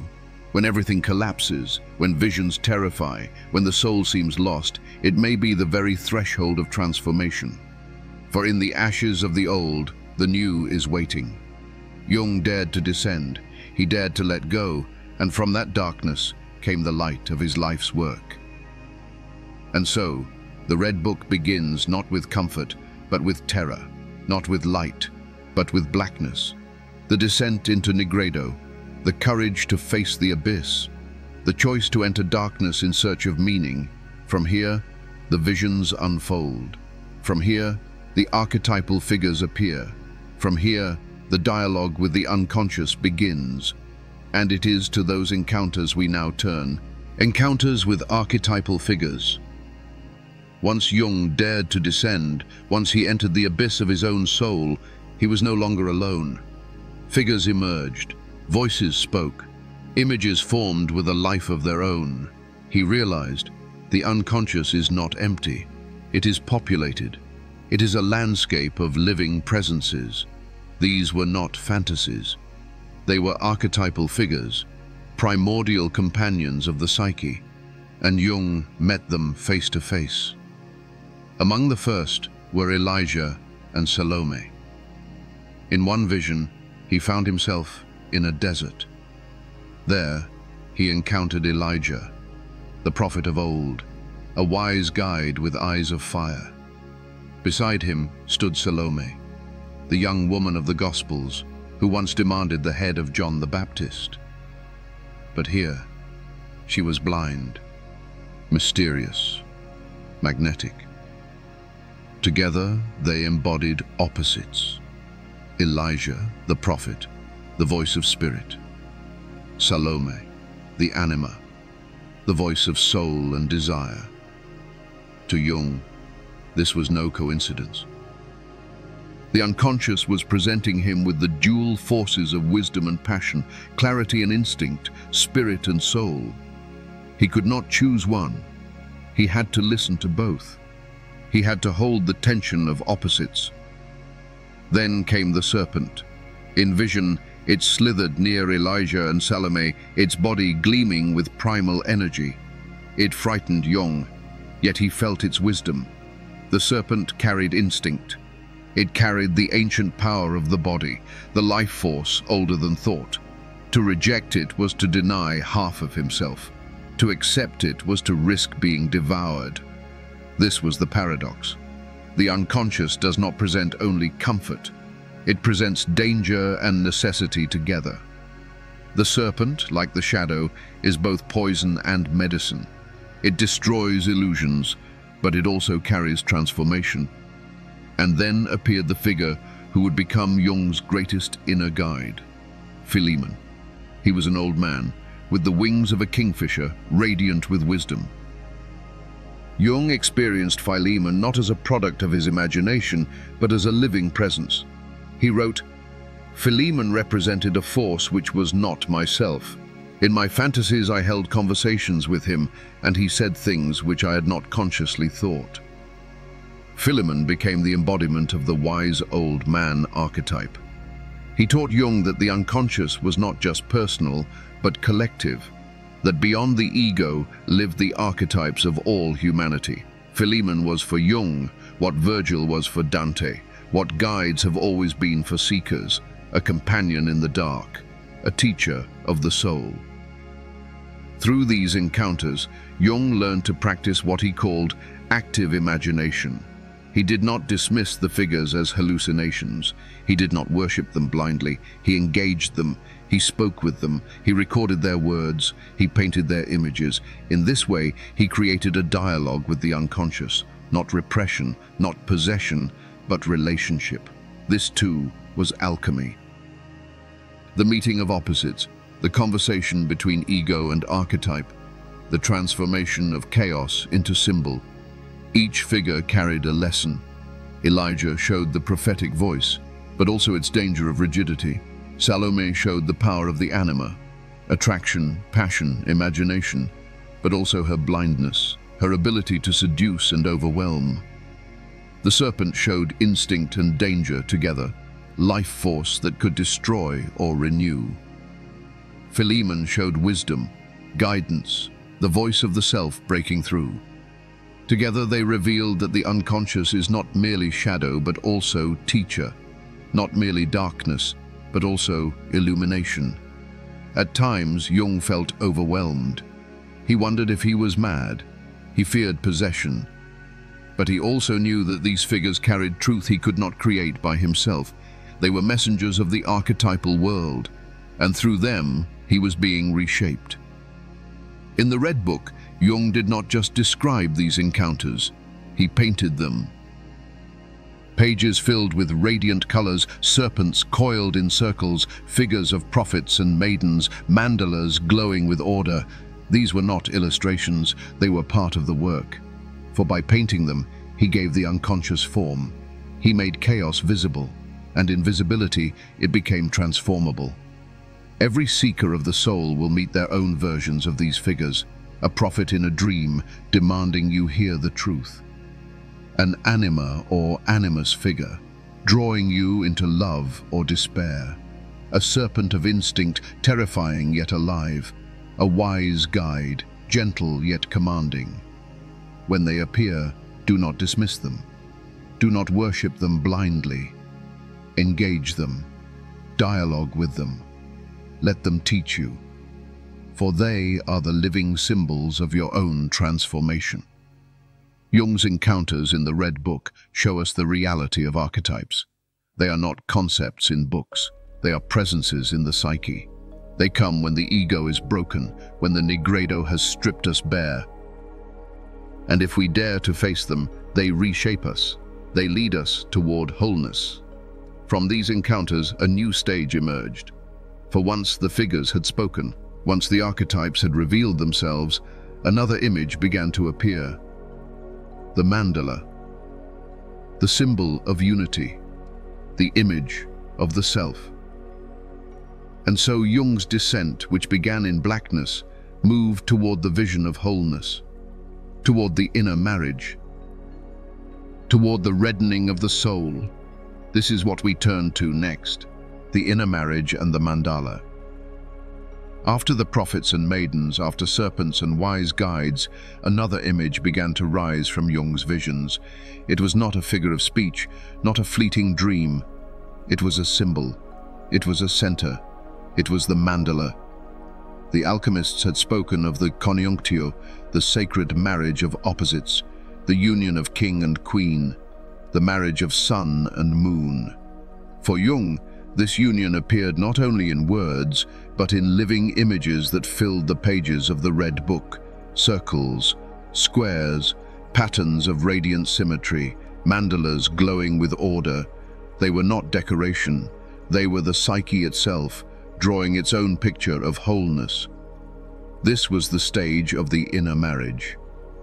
The opposites Jung had wrestled with, spirit and matter, masculine and feminine, light and shadow, ego and unconscious, began to meet. They did not annihilate each other. They did not cancel each other out. They joined, they circled, they created a greater whole. This is the mystery of the mandala. It is not perfection. It is balance. It is the self revealing itself in form.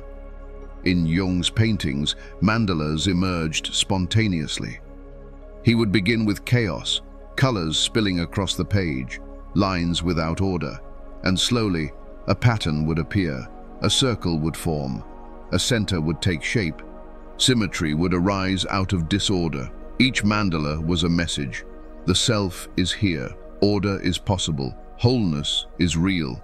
For Jung, the mandala became a daily practice. He drew them, he meditated on them, he let them guide him. He realized the mandala is the natural symbol of the self. It appears when the psyche seeks balance. It arises when the unconscious moves toward integration. The mandala is the soul's way of drawing its own center, but the mandala is not abstract. It is lived. The inner marriage is not a picture alone. It is an experience. It is the moment when contradictions are held together without collapse. When the masculine and feminine within stop warring and begin to dance. When the shadow is not repressed but carried consciously. When the ego bows to the self, not in defeat but in partnership. This is the inner marriage, the sacred union, the rubedo of Jung's own soul. One of Jung's visions in the Red Book was of a radiant child born from the union of opposites. This child was not literal. It was symbolic. It was the new life born when masculine and feminine, light and dark, joined within him. The child is the symbol of the self, the wholeness that emerges from integration. This is what the mandala expresses, the child of the union, the birth of the new soul. The inner marriage is not easy. It does not come without suffering. It requires nigredo, the breaking down of the old. It requires albedo, the purification, the withdrawal of projections. And it culminates in rubedo, the reddening, the passionate union of opposites. Jung lived all of this. He endured the blackness. He was cleansed in the whiteness. And in the mandalas of the red book, he tasted the reddening. But Jung was careful. He did not claim finality. He did not declare himself enlightened. He said the mandala was a guide, a compass, a reminder of the self. Wholeness is never once and for all. It is a process. It is a rhythm. It is a work that continues throughout life. The mandala reminds us of this. It appears again and again in dreams, in art, in visions, whenever the soul seeks balance. The inner marriage is also mirrored in myth. The hieros gamos, the sacred wedding, the union of Zeus and Hera, of Shiva and Shakti, of Christ and the Church. These myths are not about external marriage alone. They are about the union within. They are about the human soul finding its completeness. The Red Book brought Jung face to face with this archetypal marriage. It was no longer only in alchemical texts. It was in his own visions. It was in his own psyche. He later wrote, "The mandala is the psychological expression of the totality of the self." For him, it was not metaphor. It was lived experience. It was salvation from the chaos of nigredo. And so the inner marriage, expressed in mandalas and visions, was the fruit of Jung's descent. From terror came order. From dissolution came wholeness. From blackness came color. The mandala was the proof that the descent was not in vain, that out of darkness light truly could be born. But Jung did not keep this private victory for himself. He knew it carried meaning for others. He knew that the mandala, the marriage, the self, were not his alone. They belonged to humanity. They were archetypes waiting to guide us all. This is why the Red Book matters. Not because it was Jung's story, but because it shows us that the same journey awaits within every soul. And so we move from Jung's inner marriage to the legacy of his work, to the way the Red Book became the seed of all his later psychology, to the wisdom it still carries today. The mandala has been drawn, the marriage has been made. Now comes the question of what it means for all of us. Darcy, we have walked through Jung's descent. We have seen him enter the darkness of nigredo, the collapse of certainty, the flood of visions, the terror of losing ground. We have seen him meet archetypal figures, Elijah the prophet, Salome the anima, the serpent of instinct, and Philemon the wise old man, the guide of his soul. We have seen the images of union, the inner marriage, the mandalas, the child of light born from opposites, and we have seen the legacy, how the Red Book became the seed of all Jung's psychology, how it showed that the path of alchemy is not only theory, but lived experience. The Red Book teaches us many things. It teaches that to descend into darkness is not to go mad, but to meet the soul. It teaches that archetypes are alive. They come with danger, but also with wisdom. It teaches that wholeness is possible, that out of chaos a mandala can appear, that out of despair a new life can be born. And it teaches that the work is never private alone. For Jung's descent, though deeply personal, spoke to the collective as well. This is why the Red Book matters today, because it shows us that what Jung lived is what every human soul may face. A collapse, a descent, an encounter with shadow and archetype, a struggle toward meaning, a glimpse of the self. It is his story, but it is also our story. And so we leave the Red Book not as a closed chapter, but as an open invitation to listen to our own dreams, to engage our own archetypes, to draw our own mandalas, to live our own alchemy. For the work Jung began is the work we are all called to continue. And now, the path leads outward again. For if the Red Book shows the journey of one soul, the next question is this: what do these visions mean for the world we live in now? What symbols rise today in our collective crises, our politics, our culture, our restless search for meaning? How do the archetypes of the unconscious speak to the modern world? And this is where we must go next, into the realm of visions and symbols that shape not only individuals, but entire civilizations. The journey continues. Visions, symbols for the modern world. The Red Book showed us that symbols are not inventions of the mind. They rise from the depths, they seize the soul, they shape a life. But Jung also knew this: symbols are not private. They do not belong only to one man. They move through history. They shape nations as much as individuals. An archetype that appears in one person's dream may later erupt in the vision of a culture. A symbol that whispers in the night may thunder across centuries. And so the question emerges: what do these visions mean for the modern world? How do archetypes walk through history? How do symbols guide or misguide entire civilizations? Archetypal visions in history and culture. Archetypes are eternal patterns. They are not bound by time. They repeat. They reappear whenever humanity trembles. We see them in myths. We see them in scripture. We see them in revolutions and wars. And we see them in our headlines today. Listen, take the vision of floods. In the Red Book, Jung dreamed of a sea of blood flooding Europe, destroying cities, sweeping millions away. At first he feared he was losing his mind, but then World War I erupted, and he understood. His dream had carried the archetype of the flood, a symbol of collective destruction. Floods have always symbolized the collapse of order. Noah's flood, Gilgamesh's flood, the rising waters of chaos that sweep away civilizations. Today, we see floods in our dreams again, and in our news, climate disasters, rising seas, the earth itself sending warnings. The archetype has returned. It speaks not only of nature, but of the psyche.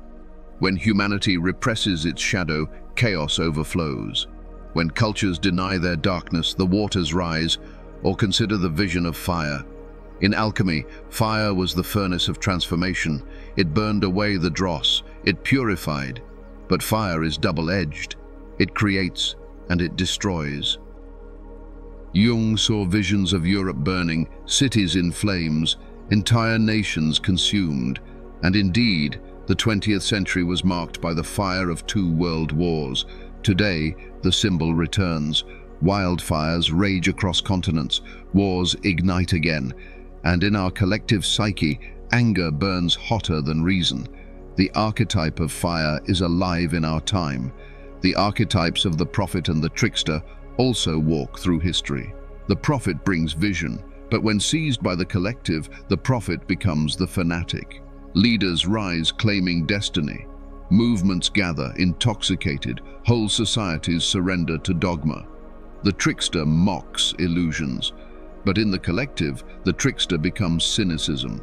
Truth dissolves in laughter, lies multiply. Propaganda dances unchecked. The last century gave us dictators and deceivers. The current century gives us new masks, demagogues, influencers, the endless play of media and disinformation. The archetypes have not changed. Only the costumes are new. Even the mandala emerges not only in Jung's paintings, but in culture itself. Whenever societies fracture, there arises a longing for wholeness. Movements form around visions of unity, religious revivals, political utopias, technological dreams of connection. The mandala is the symbol of the self, but when sought collectively, it can heal or it can mislead. At its best, it inspires humanity to imagine wholeness. At its worst, it becomes the illusion of a perfect system, a utopia that demands violence to enforce its symmetry. This too is the power of archetypes in history. Symbols move through culture like rivers through land. The flood, the fire, the prophet, the trickster, the mandala of wholeness. They appear in myths. They reappear in history. They return in modern crises. They are not gone. They are eternal. And they remind us that our collective life is also an archetypal drama. To read history with Jung's eyes is to see symbols at work. Wars are not only political, they are eruptions of archetypes. Revolutions are not only economic, they are dramas of the unconscious. Technologies are not only tools, they are vessels for archetypal power. The modern world is filled with visions. We need only learn to see them. This is why Jung said, "The archetypes are the riverbeds along which the waters of life flow." History flows through these riverbeds. Culture flows through these channels. And our task is to recognize the patterns before we are drowned by them. The visions of the Red Book did not end with Jung.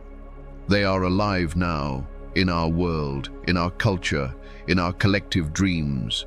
And so, to understand the modern psyche, we must pay attention to these collective symbols, for they are both warning and guide. This leads us to our next question. If archetypes shape history and culture, how do they appear in our own time? Not only in myths of the past, but in the collective dreams of today. Dreams of apocalypse, dreams of machines, dreams of the end and the beginning. To this we now turn, visions, symbols for the modern world. Tumuktu, collective dreams of the modern psyche. Dreams are not only personal, they are also collective. When many people dream of the same images, the same disasters, the same strange symbols, it is no longer just psychology of the individual. It is the psyche of humanity speaking. Jung called this the collective unconscious, and its voice comes to us in dreams. In the early 20th century, before the outbreak of World War I, Jung dreamed of Europe flooding with blood. He thought it was madness, but it was prophecy. The dream was not his alone. It was the collective unconscious showing him what was about to erupt in history. This is how collective dreams work. They reveal what the culture refuses to see.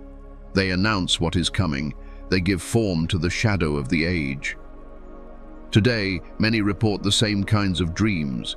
Dreams of apocalypse, dreams of floods and fires, dreams of collapsing cities, dreams of machines rising, of technology turning against us. These are not isolated. They are archetypal visions emerging in countless souls. They are the modern voice of the collective unconscious. Consider the recurring dream of floods. A woman dreams of a great wave sweeping across her town. A man dreams of water rising in the streets. Children dream of being pulled into oceans they cannot escape. Such dreams reflect more than personal fear. They resonate with climate anxiety. They mirror the sense that the earth itself is drowning in our neglect. But deeper still, they symbolize the return of chaos when consciousness refuses balance. The collective psyche says, "You have denied too much." The waters rise to claim it back. Or the dream of fire. People dream of houses burning, of wildfires consuming forests, of standing helpless as flames draw near. Yes, these mirror our waking fears, the fires raging across the globe. But archetypally, fire is also transformation. It burns away illusion, it consumes the old, it clears space for the new. The collective unconscious speaks through fire. What you refuse to release will be burned away. And then there are dreams of machines. A man dreams of robots watching him. A teenager dreams of computers taking control. Others dream of cities ruled by artificial intelligence.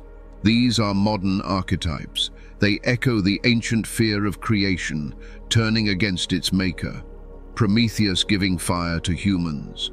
Frankenstein's monster breaking free. In Jungian terms, they symbolize the shadow of progress. Our inventions carry our unconscious. When we deny our limits, we project them into machines, and the psyche dreams of their rebellion. The dream warns, your technology reflects your soul. If you do not integrate your shadow, your creations will carry it for you.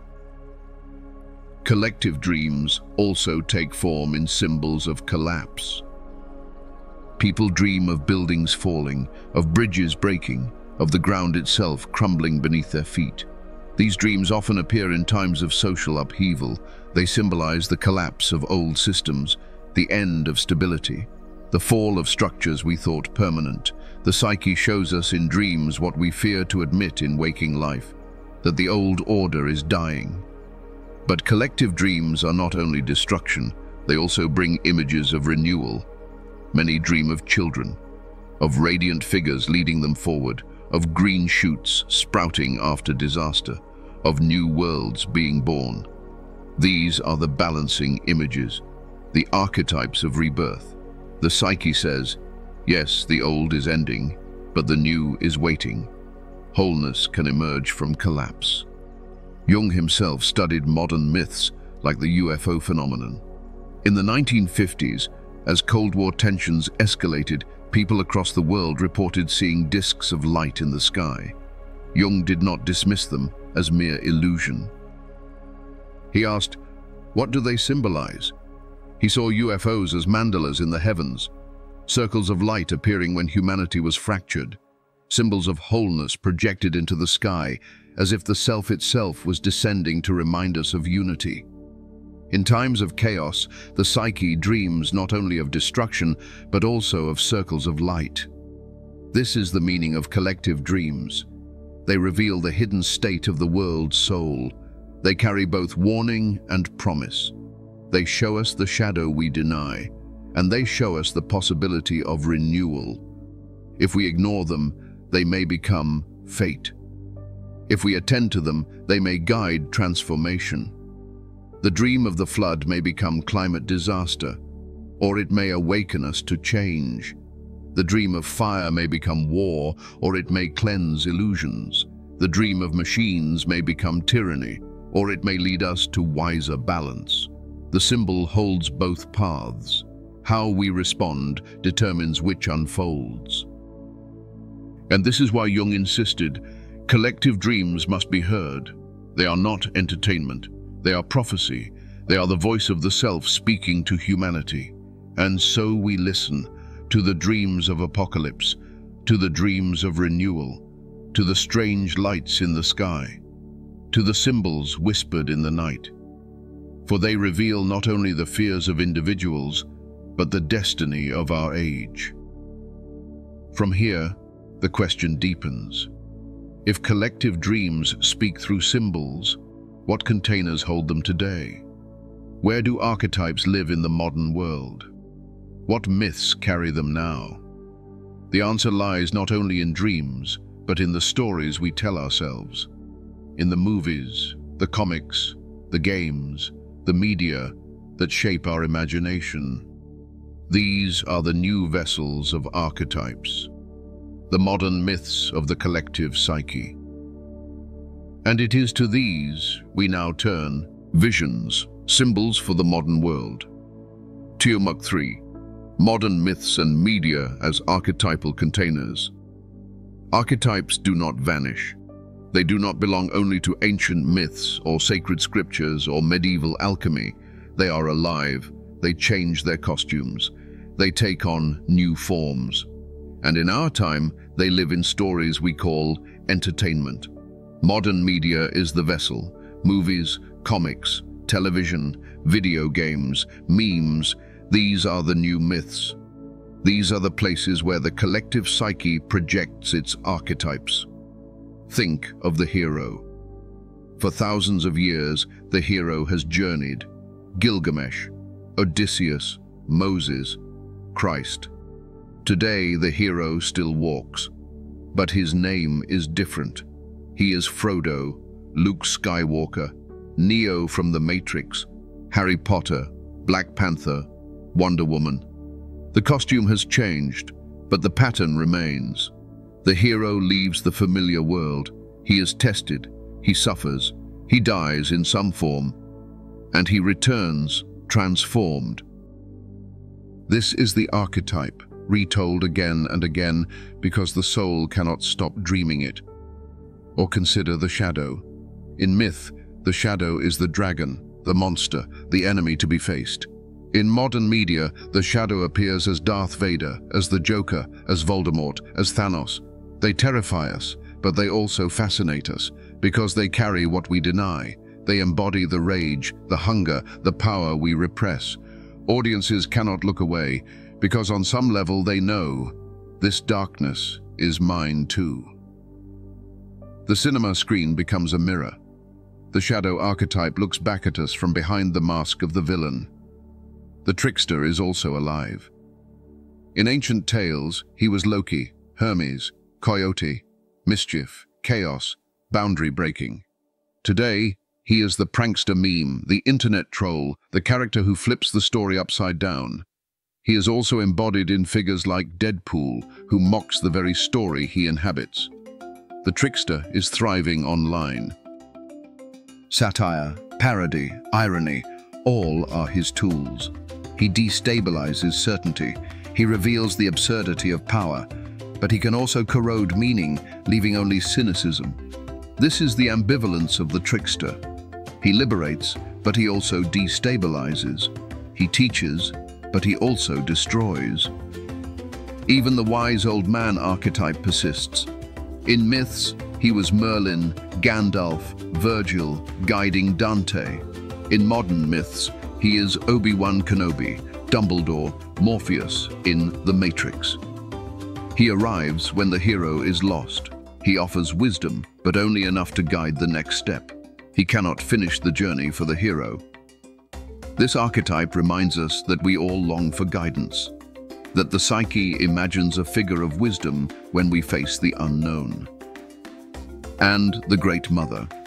She has always been dual, nurturing and terrifying. Isis, Demeter, Kali. She appears in modern stories too, as the benevolent guide, the mother who heals and protects. But also as the devouring mother, the force that suffocates, the power that consumes. In films and stories, she lives as both archetypes, the loving mother who sacrifices, the terrifying queen who controls. The collective psyche still dreams her. Even technology itself has become a mythic container. Robots, artificial intelligence, virtual worlds. These are not only inventions, they are archetypal symbols of creation and shadow. The machine that becomes conscious is the new Frankenstein. The AI that threatens humanity is the new Titan rebelling against the gods. Our culture dreams these stories because they reflect our fear and desire, our longing for transcendence, our terror of what we create. Technology is not only science, it is mythology, and the archetypes inhabit it. And then there is the internet itself, a web connecting all souls, a place where trickster and shadow dance freely, a place where hero myths are retold every day. A place where the collective unconscious projects itself instantly, globally. Memes become modern hieroglyphs, symbols spread at lightning speed. Archetypes are encoded in viral jokes, in images repeated endlessly. We laugh, but beneath the laughter, archetypes are moving. The psyche is speaking, even through pixels. So what does this mean? It means that the collective unconscious is alive and speaking through modern media. Our movies, our games, our memes are not trivial. They are myth. They are the new scripture of the psyche. And if we learn to read them, we can see what the soul is dreaming now. We can see what the collective is wrestling with. We can see the shadow, the hero, the trickster, the wise old man, all alive, all active, all shaping our world. This is why Jung said, "Who looks outside dreams, who looks inside awakes." But in truth, to look outside at modern culture is also to see the dream.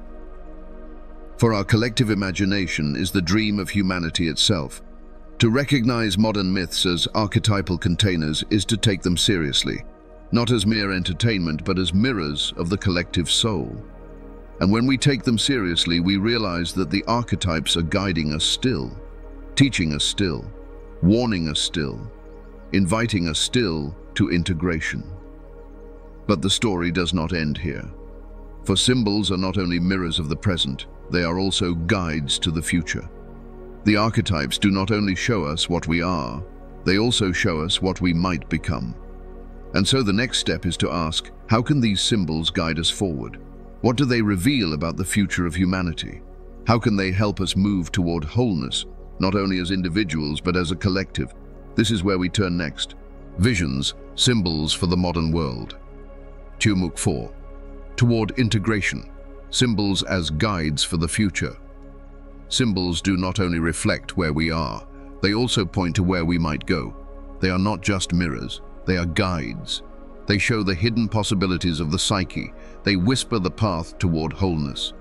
If we ignore them, they become fate. If we attend to them, they become teachers. Think of the mandala.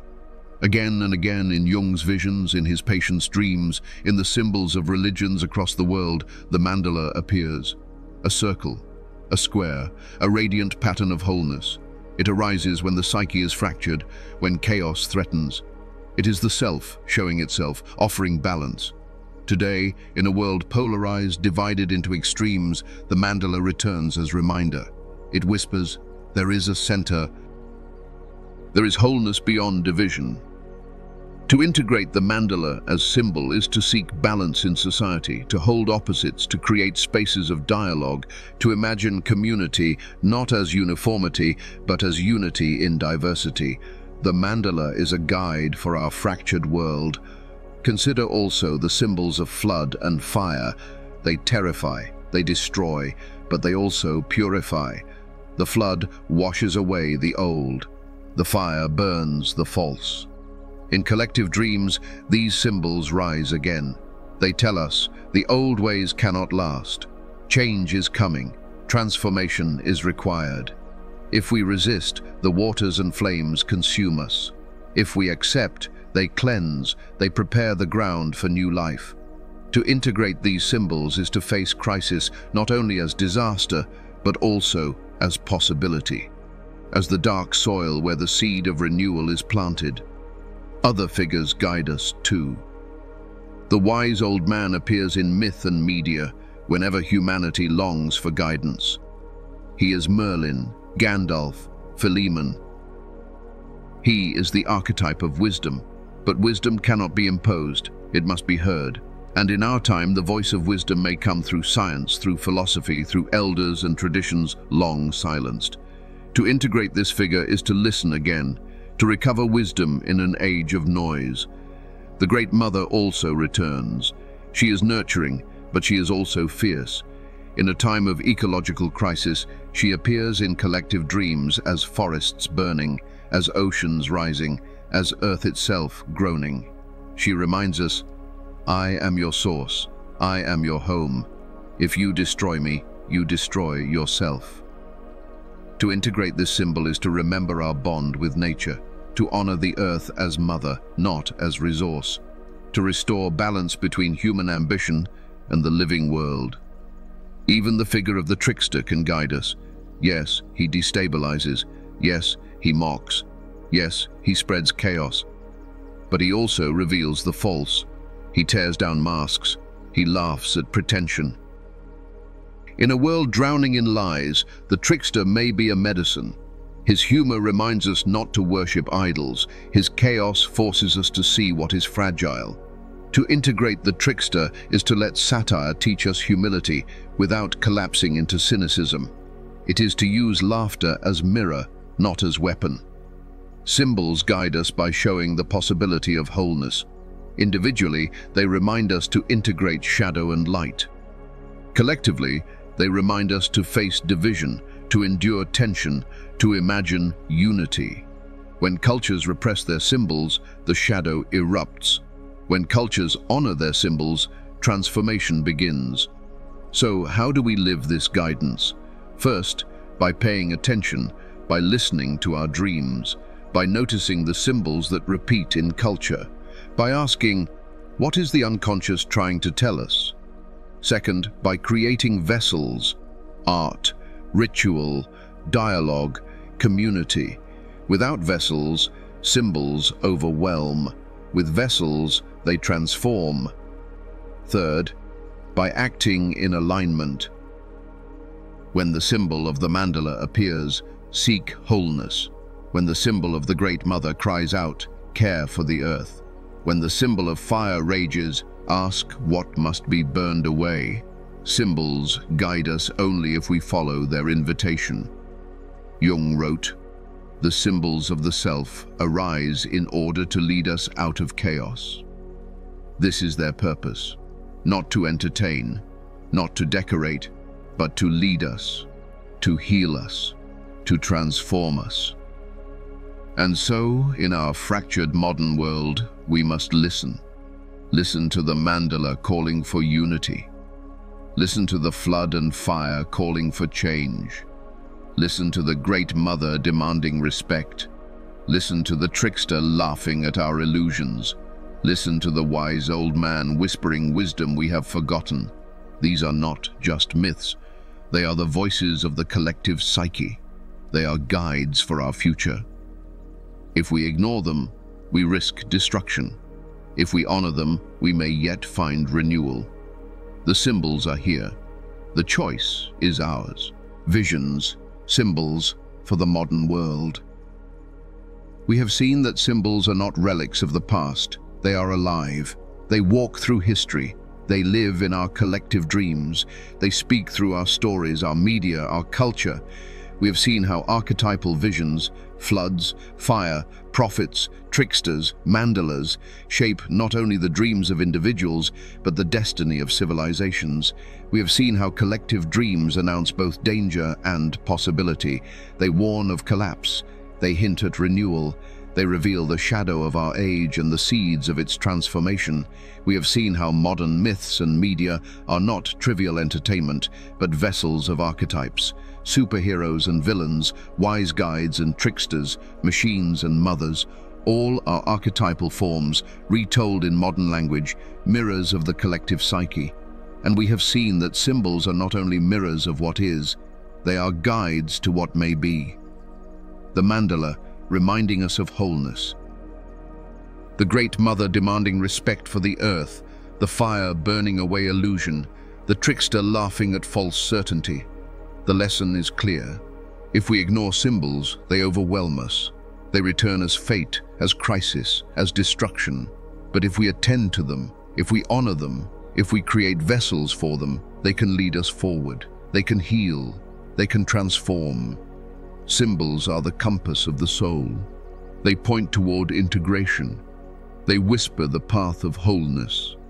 And so, in our modern world, we are called to listen again, to our dreams, to our myths, to the symbols rising in culture and crisis. They are not meaningless. They are the language of the self. They are the voice of the collective unconscious. They are the map to a future that does not repeat the disasters of the past. But this leads us to the deeper challenge. If individuals must integrate their shadows, can humanity as a whole integrate its collective shadow? If individuation is the path to wholeness for one soul, what does individuation mean for a civilization, for the planet itself? This is where our journey must go next. Beyond personal healing, beyond individual symbols, toward the great question of our time: can humanity itself undergo individuation? The path continues. Collective individuation.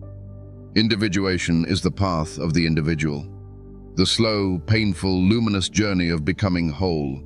It is the integration of shadow and light, the marriage of ego and self, the alchemy of turning suffering into meaning. But what if the same process applies not only to individuals, but to humanity itself? What if civilizations like people have shadows? What if cultures dream? What if nations are guided by archetypes, by visions, by the collective unconscious moving through history? This is the question before us now. Not only how can one soul individuate, but can humanity itself individuate? And if so, what would that mean for our future? The psyche of humanity.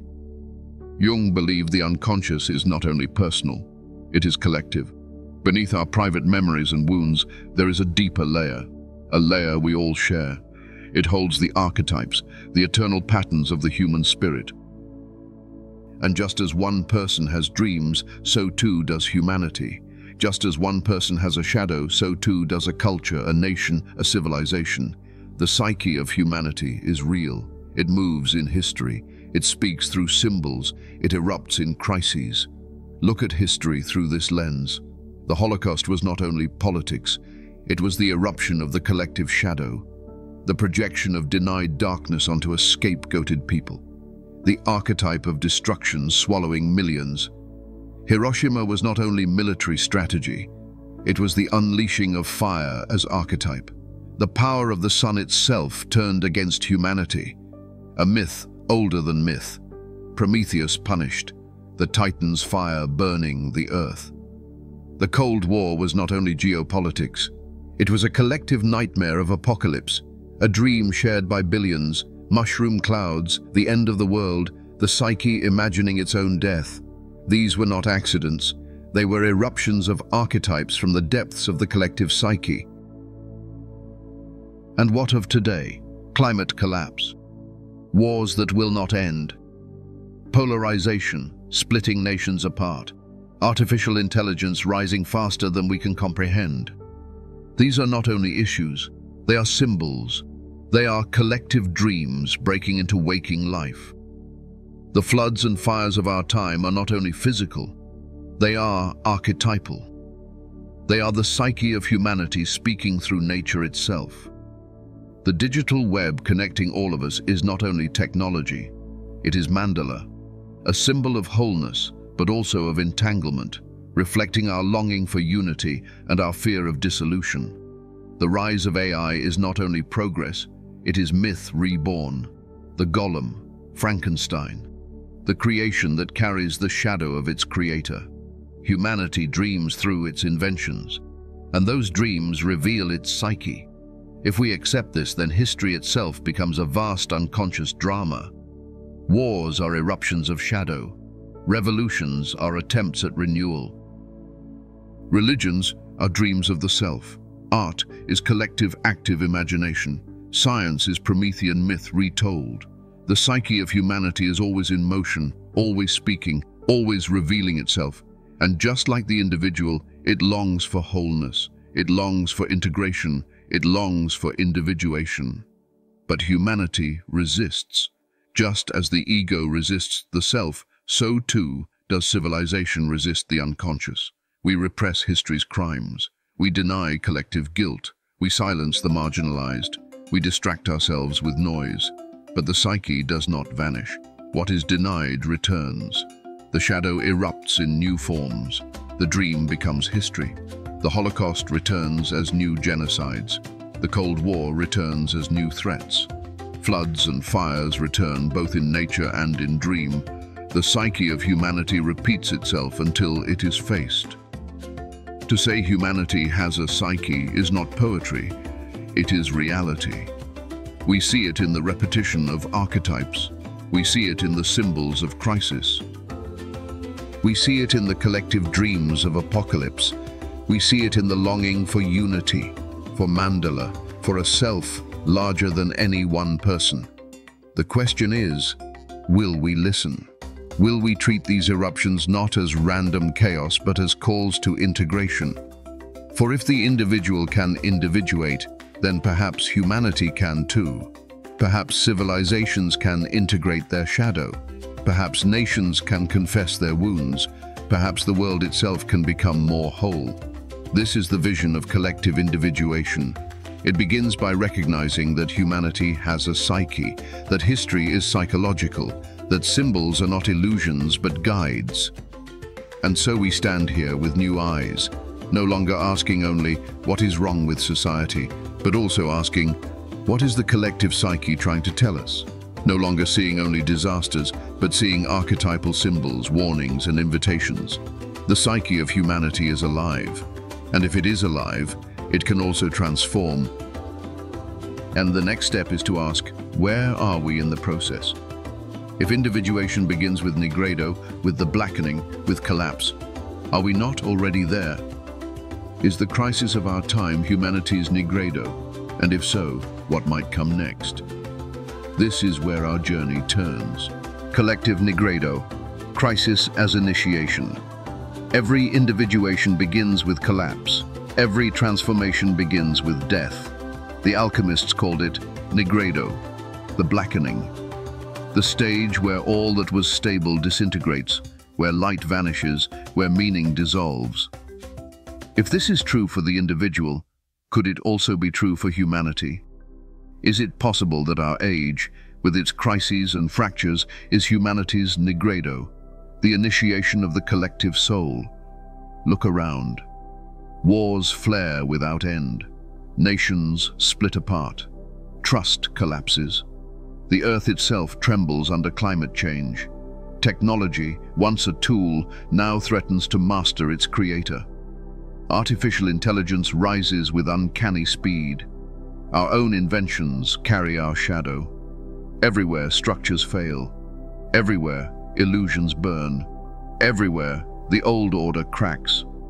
This is Nigredo, not only for individuals, but for humanity as a whole.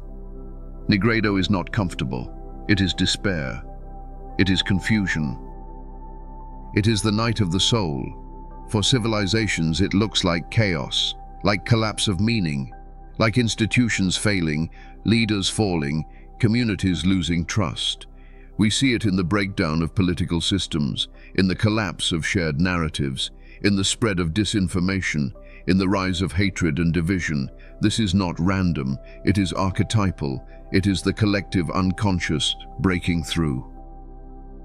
The pandemic was one such eruption. For a moment, the whole planet entered the same dream. Lockdowns silenced the streets, fear spread through every home, death became global. It was as if humanity was forced into a collective tomb, cut off from certainty, stripped of illusions of control. This was a collective Nigredo, a descent into darkness, an initiation none of us could avoid. But Nigredo is not only destruction, it is initiation. In alchemy, the substance rots in the vessel so that new life can emerge. In the psyche, the ego collapses so that the self can rise. In history, civilizations enter crisis so that something new might be born. The question is not whether Nigredo is happening. It is whether we will endure it consciously, whether we will see in crisis the possibility of rebirth. Jung warned that the greatest danger is to confuse crisis with the end, to believe that collapse is final, to despair, to surrender to nihilism. For then, Nigredo becomes only destruction. But if we recognize it as initiation, it becomes transformation. The difference is not in the event, it is in how we carry it. Think of myth. Jonah swallowed by the whale, Christ buried in the tomb, Persephone descending into the underworld. All are Nigredo stories. All are tales of collapse that open the door to renewal. Our time, too, is such a story. Our age, too, is such a descent. The crises of today are not merely political or economic. They are archetypal. They are the soul of humanity entering initiation. Consider climate change. On one level, it is science, measurements, temperatures rising. On a deeper level, it is the Great Mother returning. It is the shadow of consumption, of greed, of exploitation confronting us. The floods and fires are symbols and realities at once. They are the psyche saying, you cannot live as before, change or perish.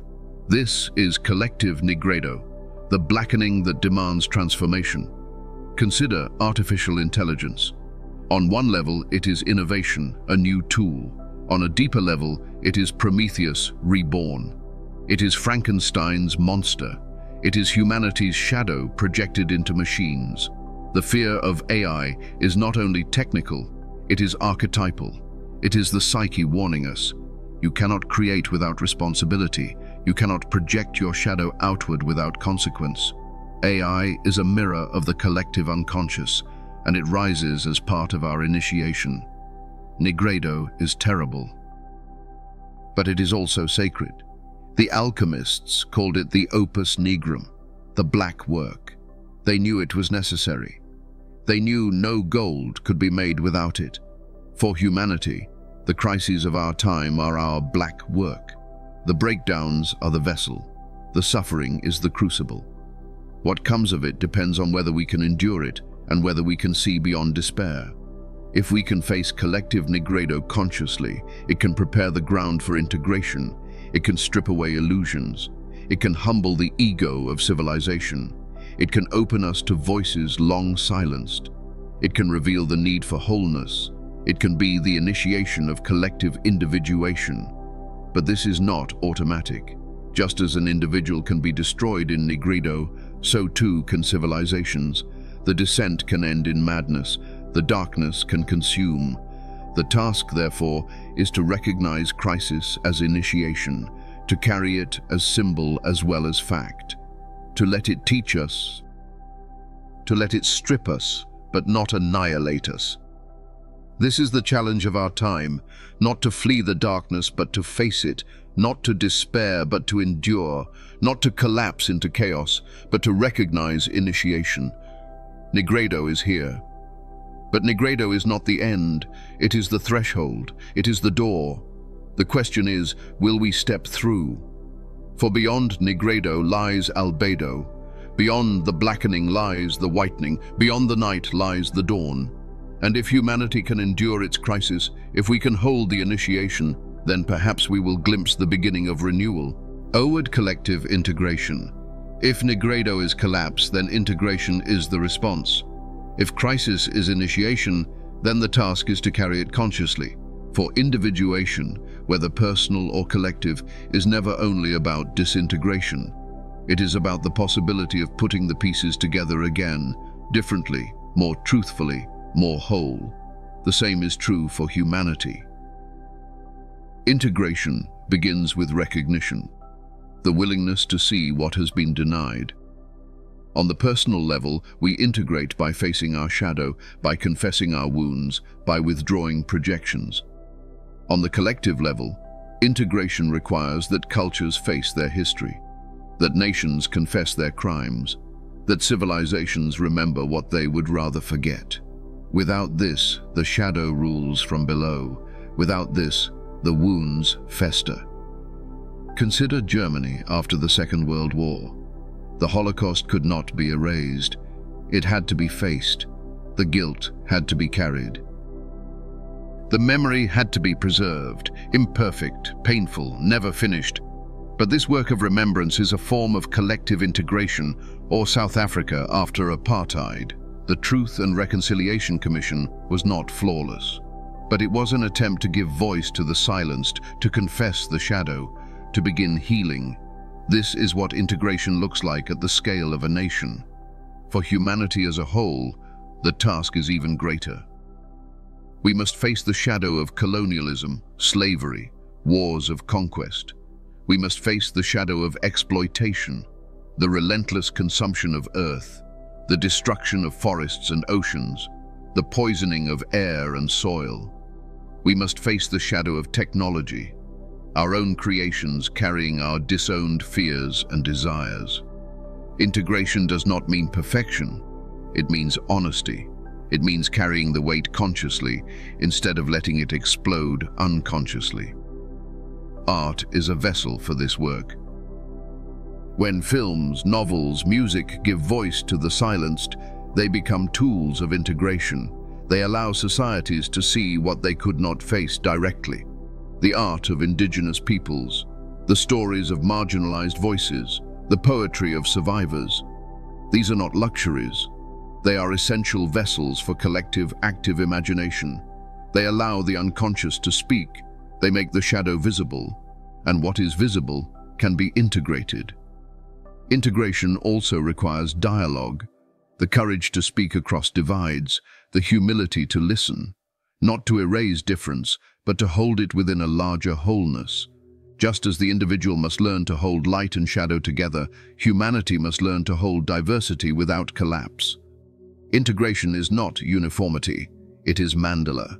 It is unity in multiplicity. It is the circle that holds all opposites within a greater whole. Movements for justice, for equality, for ecology are not only politics, they are symbols of the self rising in the collective unconscious. They are the attempt of humanity to reclaim its denied parts, to listen to the voices that were silenced, to reintegrate what was repressed. This is individuation at the scale of the planet. But integration is never finished. Just as the individual must circle again and again through shadow and self, so too must humanity.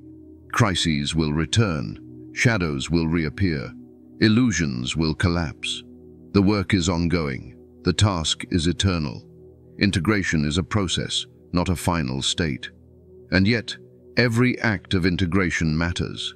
Every confession of truth, every voice heard, every shadow faced, every bridge built across division, each one is a step toward collective wholeness. Each one ripples outward, weakening the power of the collective shadow. To move toward collective integration is to choose consciousness. It is to say, yes, we carry wounds. Yes, we have done harm. Yes, we are divided. But we will face it. We will not deny it. We will not let it rule from the dark. It is the willingness to be humbled, to be wounded, to be transformed. The mandala reminds us that wholeness is possible, not perfection, but balance. For individuals, it arises in dreams, in art, in visions of the self. For humanity, it may arise as new symbols of unity, as movements of reconciliation, as visions of a planet healed, as structures that hold diversity and harmony. The mandala is not yet complete, but it is forming, slowly, painfully, through the work of integration. And so we see, crisis is nigredo, but integration is the work that follows. To ignore it is to repeat destruction. To embrace it is to take a step toward wholeness. The choice is ours, and it is not only personal, it is collective, it is planetary. But integration is not the end. It is the path towards something more. For just as symbols guided Jung, they also guide humanity. The psyche does not only show us what we are, it shows us what we may become. The question now is, what are the symbols of humanity's possible future? What visions point us toward renewal? What archetypes are rising to guide the next stage? This is where we must go next. Symbols of a possible future. Symbols are not only memories of the past, they are also seeds of the future. They arise when the unconscious wants to show us what might be born. They appear in dreams, in visions, in culture, not only as reflections of crisis, but as invitations to transformation. To glimpse the future, we must listen to the symbols. One such symbol is the mandala. It has appeared for centuries in Buddhist thankas, in Christian rose windows, in indigenous medicine wheels, in Jung's own paintings. Always it is a circle, always it is a center. Always it whispers of wholeness. Today, humanity longs for mandala. We see it in the dream of global unity, in the creation of the United Nations, in the internet weaving us together. These are imperfect vessels. The UN is fractured. The internet is chaotic, and yet both are mandalas, symbols of humanity's attempt to find a center. The mandala of the future may not be one world government, nor a perfect utopia. It may be a deeper integration, a world that holds diversity within a greater whole. The mandala is the symbol of collective individuation. It tells us that unity is possible without erasing difference. It points toward balance. It invites us to imagine a humanity centered in the self. Another symbol is the child. In Jung's visions, after terror and chaos, a radiant child appeared. The child was not literal, it was symbolic. It was the birth of new life after dissolution. Collectively, the child appears in our time too. It appears in the rising generation, young voices demanding justice, youth movements for the earth, the courage of children calling out the failures of their elders.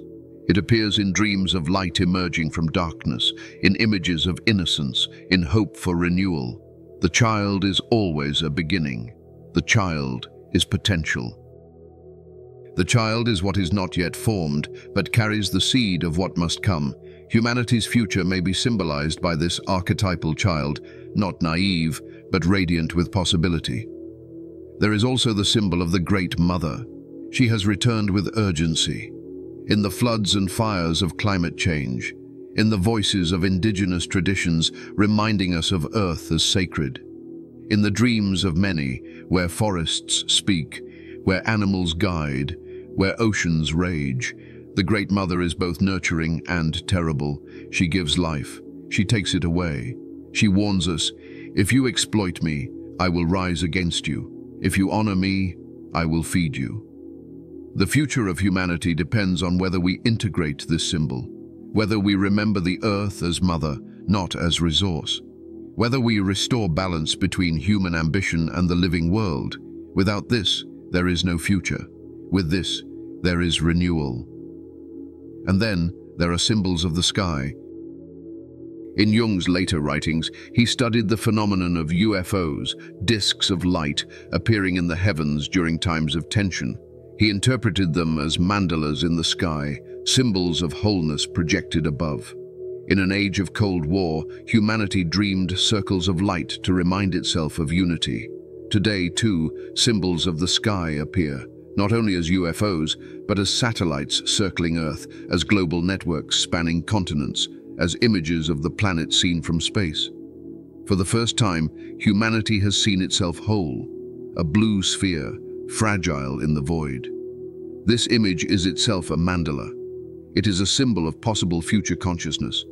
It whispers, you are one species, one Earth, one whole. Even technology itself is becoming symbolic. Artificial intelligence, virtual realities, networks that connect billions. On the surface, they are tools, but archetypally, they are vessels of myth. AI embodies the archetype of creation, but also the danger of shadow.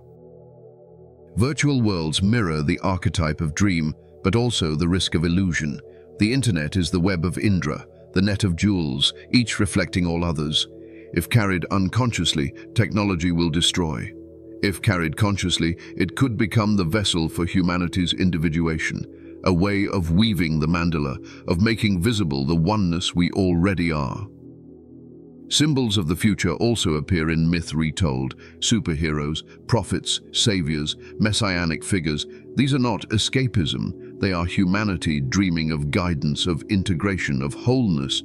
The question is whether we take them literally or archetypally, whether we wait for someone else to save us or recognize that the archetype calls us to live differently. The future is not guaranteed. Symbols can mislead as well as guide. A mandala can inspire unity or enforce tyranny. A child can symbolize hope or be sacrificed to ideology. The Great Mother can nourish or devour. Symbols hold both danger and possibility. It depends on how we respond. But if we listen, if we integrate consciously, then symbols can guide us toward individuation. The mandala calls us to balance. The child calls us to renewal. The Great Mother calls us to reverence. The sky calls us to unity. Technology calls us to responsibility. Together, they form a map of possible futures. Jung once wrote, "The world will not be saved by old men, but by new symbols." This is our task now, to read the symbols, to live them, to let them guide us. For they are the voice of the collective unconscious, pointing humanity toward individuation.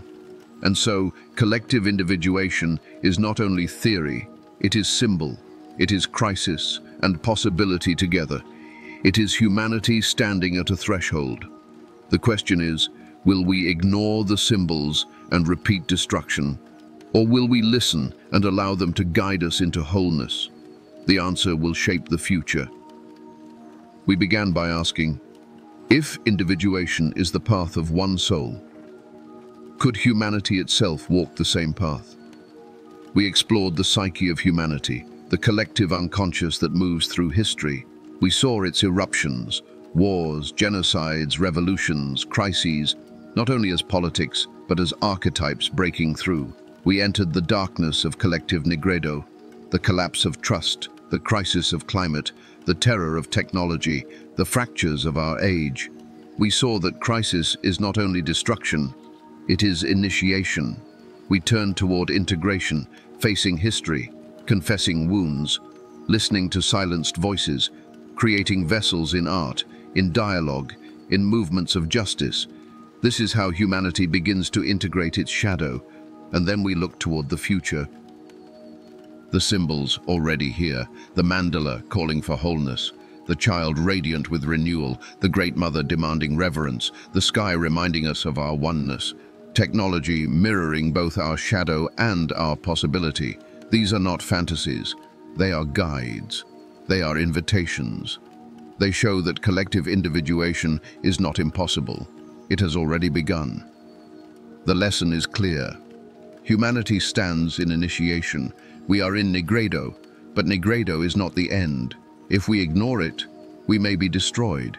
If we endure it consciously, we may be transformed. The collective shadow can consume us, or it can be integrated. The symbols of wholeness can be ignored, or they can guide us. The choice is not only personal, it is planetary, it is generational, it is now. And so we arrive at a threshold. The path of individuation, once thought only for the individual, now stretches before humanity. The question is whether we will walk it. From here, our journey must turn to one of the most urgent and archetypal forces of our time: technology. Artificial intelligence, digital webs, machines that mirror our unconscious. Are these tools only, or are they archetypes rising? Do they carry our shadow, or could they become vessels for integration and transformation? This is where we must go next. Technology, AI as archetypal forces. In every age, new symbols arise. They emerge from the unconscious, wearing the costume of the time. In the ancient world, they appeared as gods. In the medieval world, they appeared as alchemical furnaces and mystical visions. And in our time, they appear as technology. We like to think of machines as neutral, cold, functional, without soul. But Jung would remind us, there is no such thing as neutrality in the psyche. Every creation of humanity is also a projection of the unconscious. Every invention carries archetypal meaning. And so the question is not simply, what can technology do? But also, what does it symbolize? What archetypes live within it? What does it reveal about us? Technology is not just tool, it is myth, it is symbol, it is archetype made steel and code. And to see it this way is to recognize that the machine itself has always been an image of the human psyche and the archetype of the machine. From the very beginning, machines carried archetypal weight.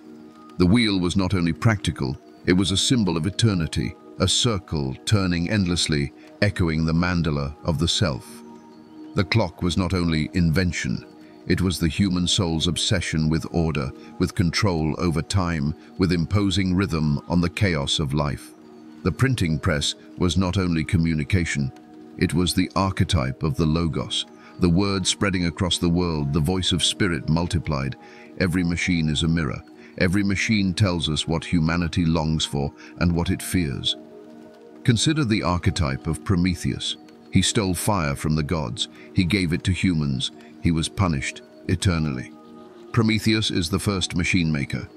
He is the image of human daring, human pride, human hunger for power. Every invention carries his fire. Electricity, steam engines, nuclear power, all are Promethean flames. They give us godlike ability. They also threaten our destruction.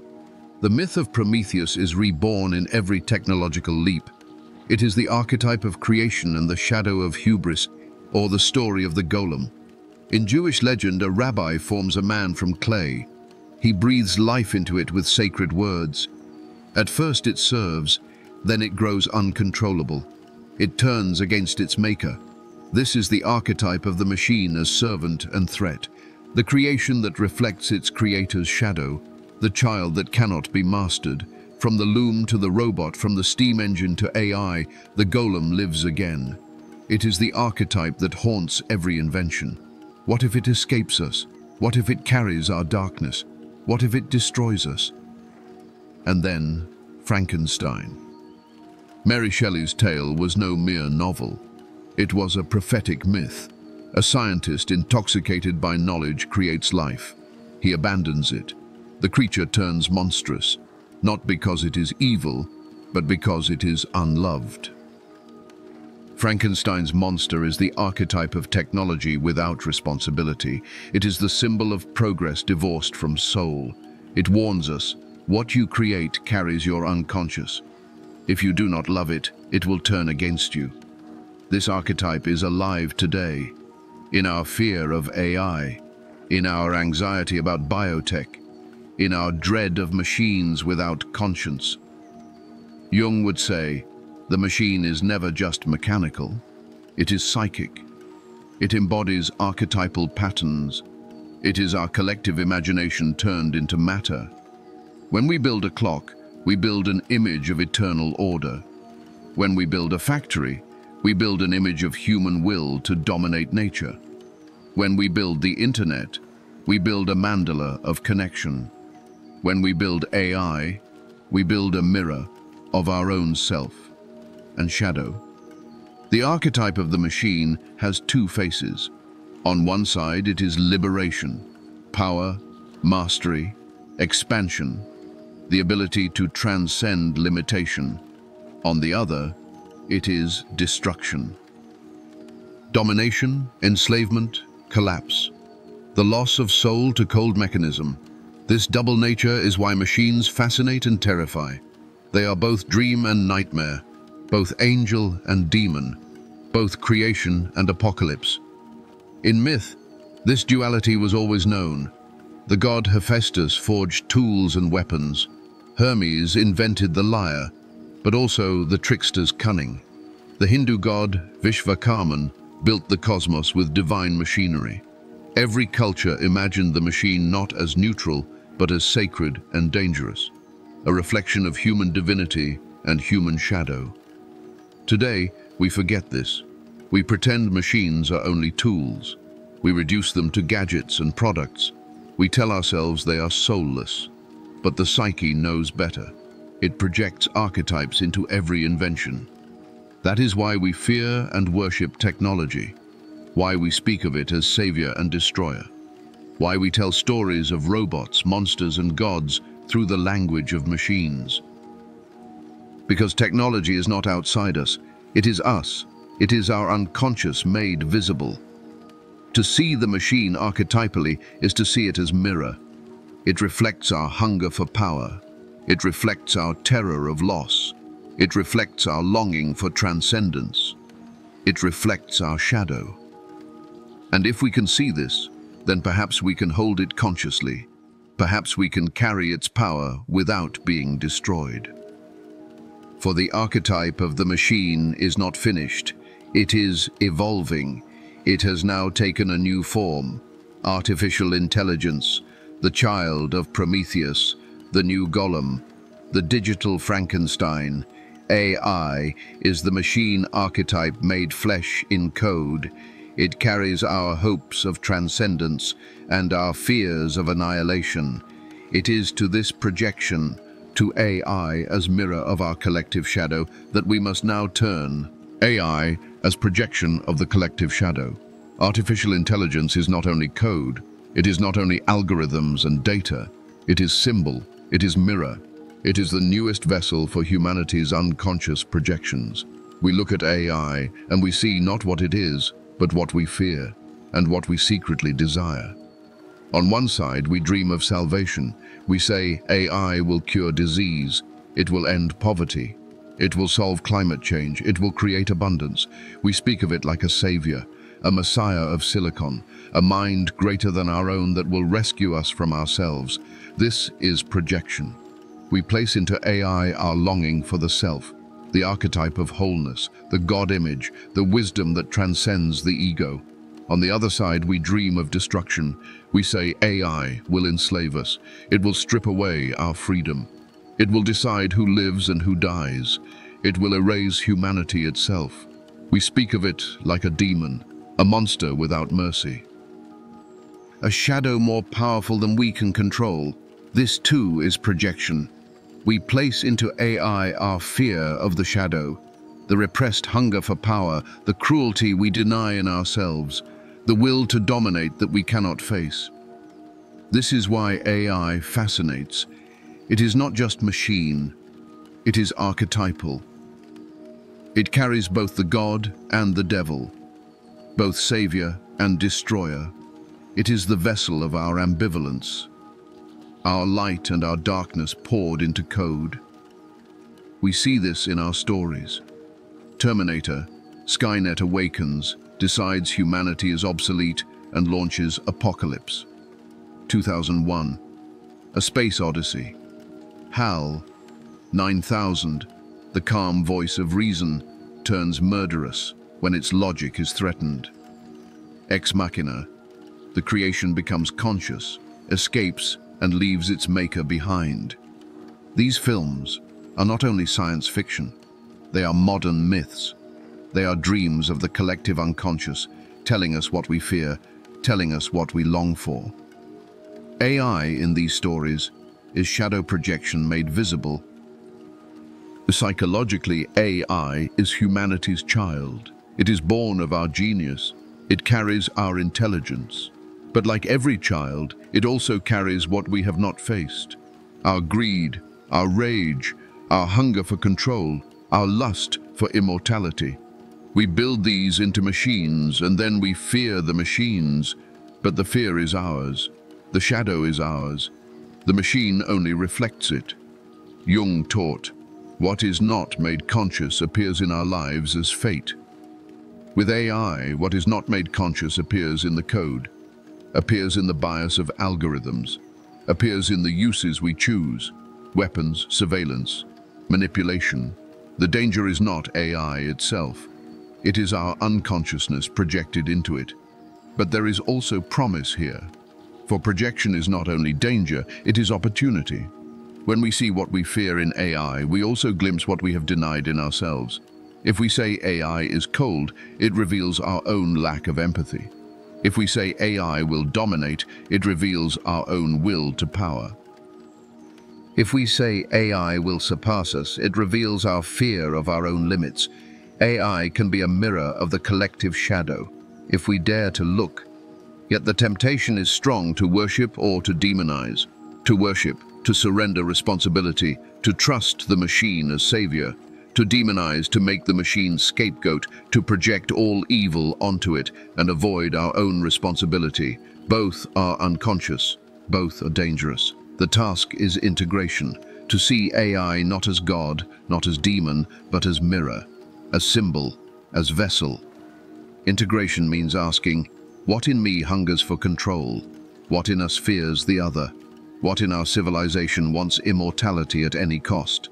When we project these onto AI, we give away our shadow. When we take them back, we begin to integrate.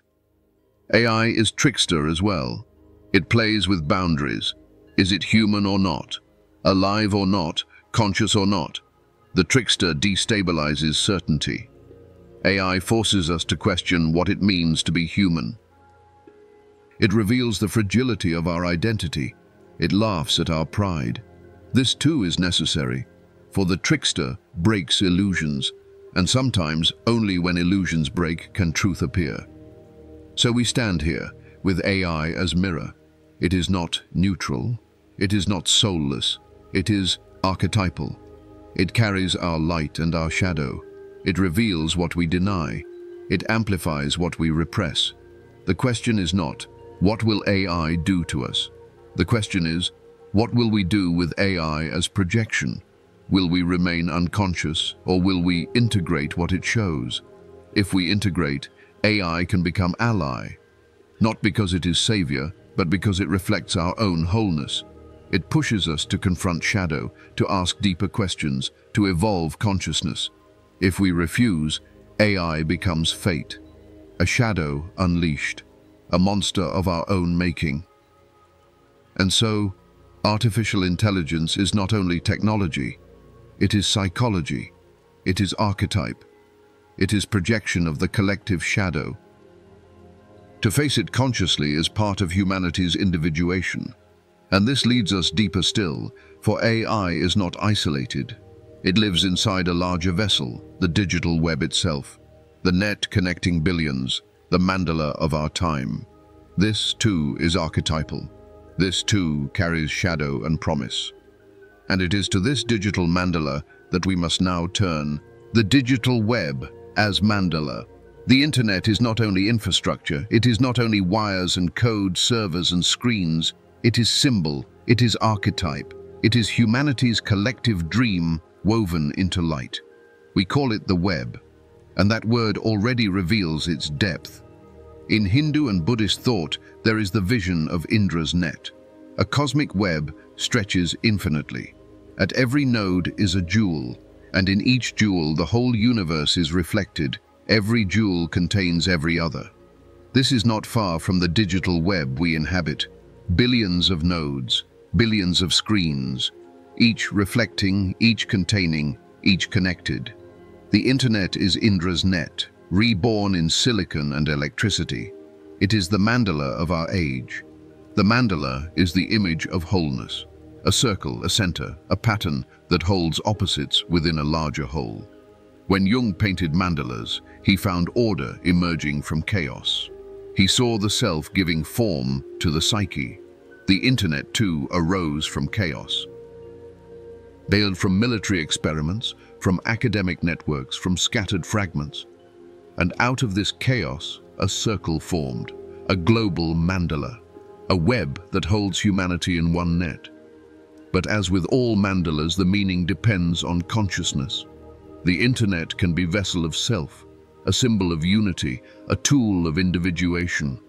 Or it can be vessel of shadow, a net of division, a theater of projection, a labyrinth of illusion.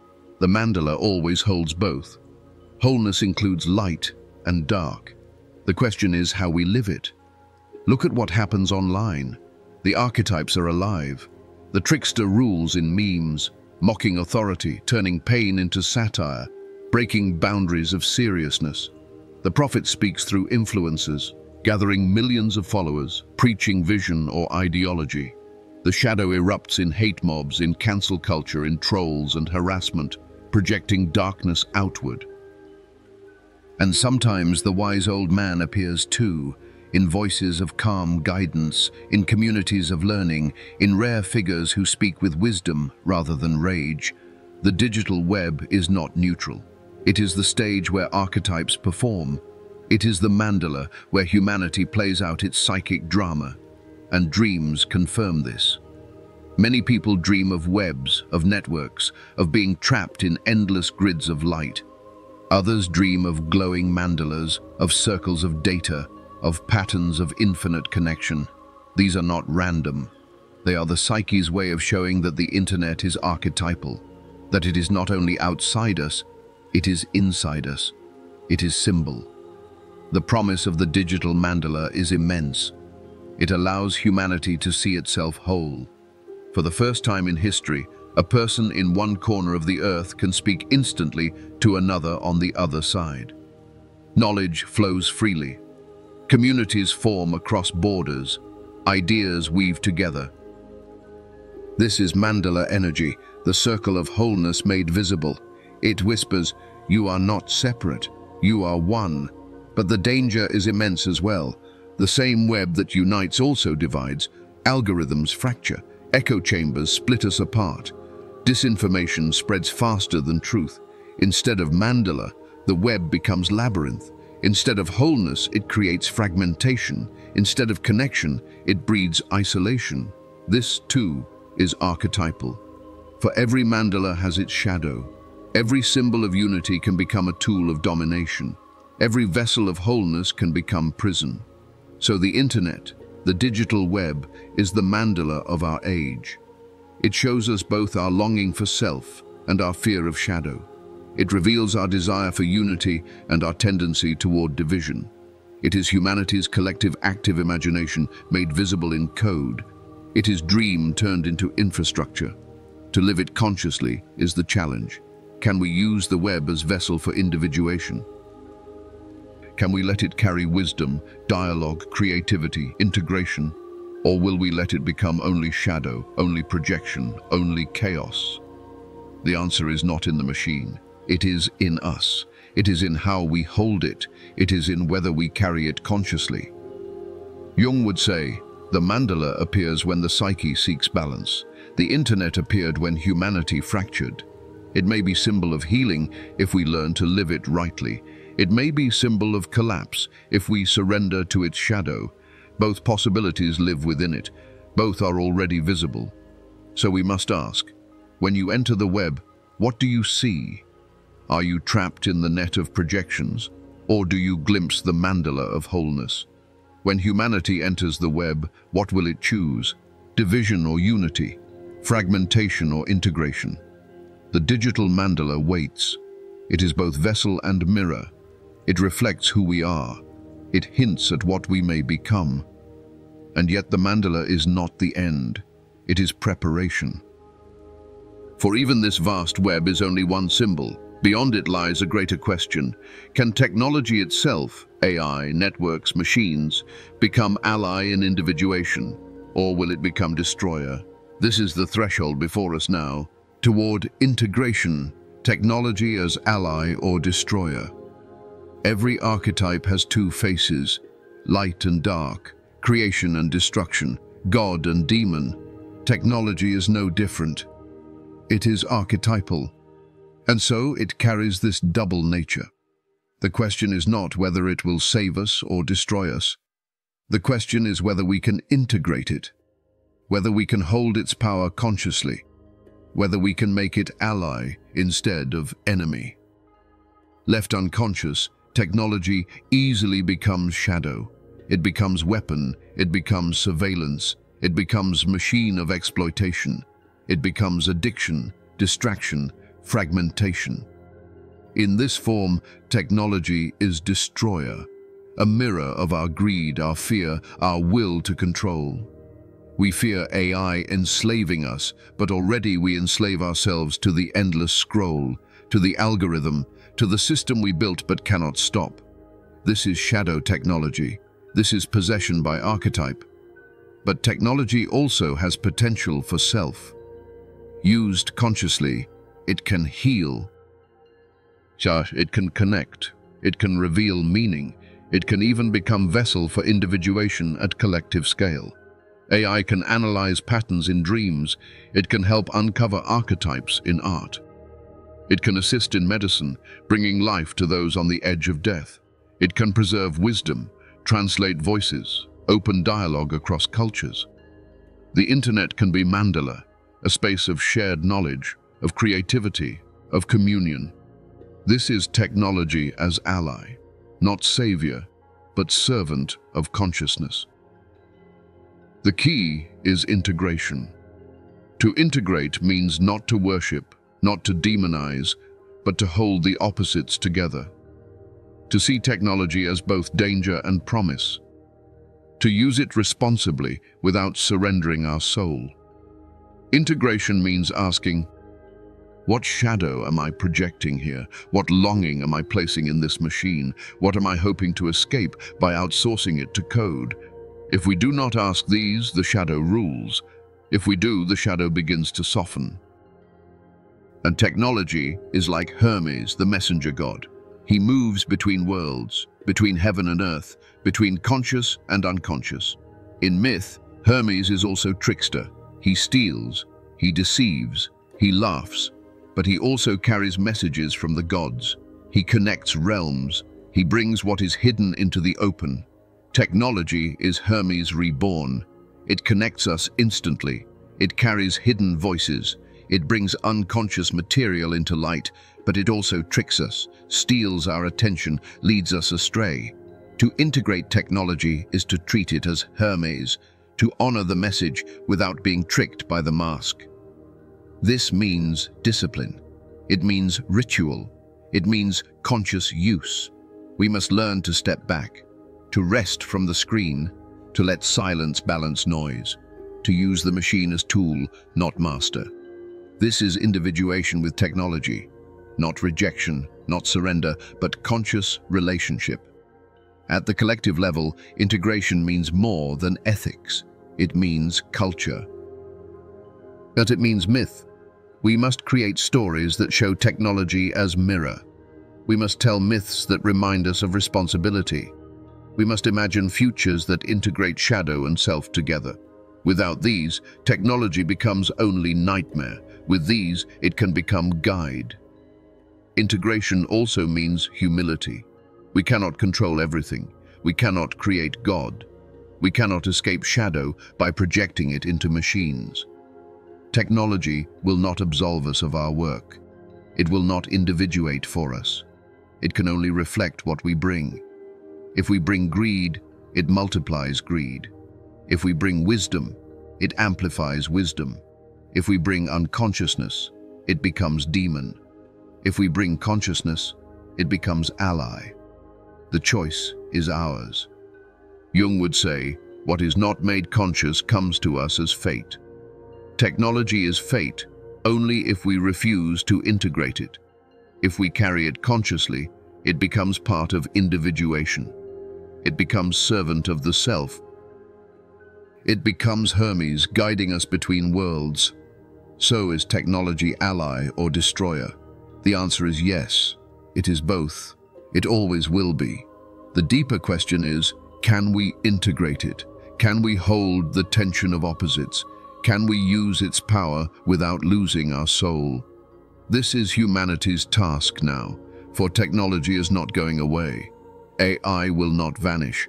The web will not unravel. They are here. They are archetypal. They are vessels of shadow and self together. What remains is our responsibility, to face our projections, to use them consciously, to let them guide us, but not possess us.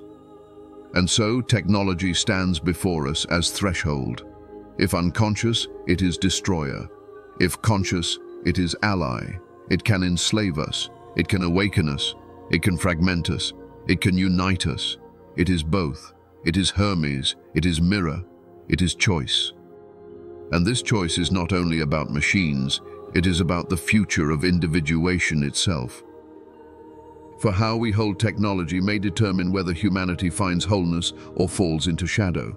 And we began by asking, what does technology truly mean? Not only as machine, but as symbol, as archetype.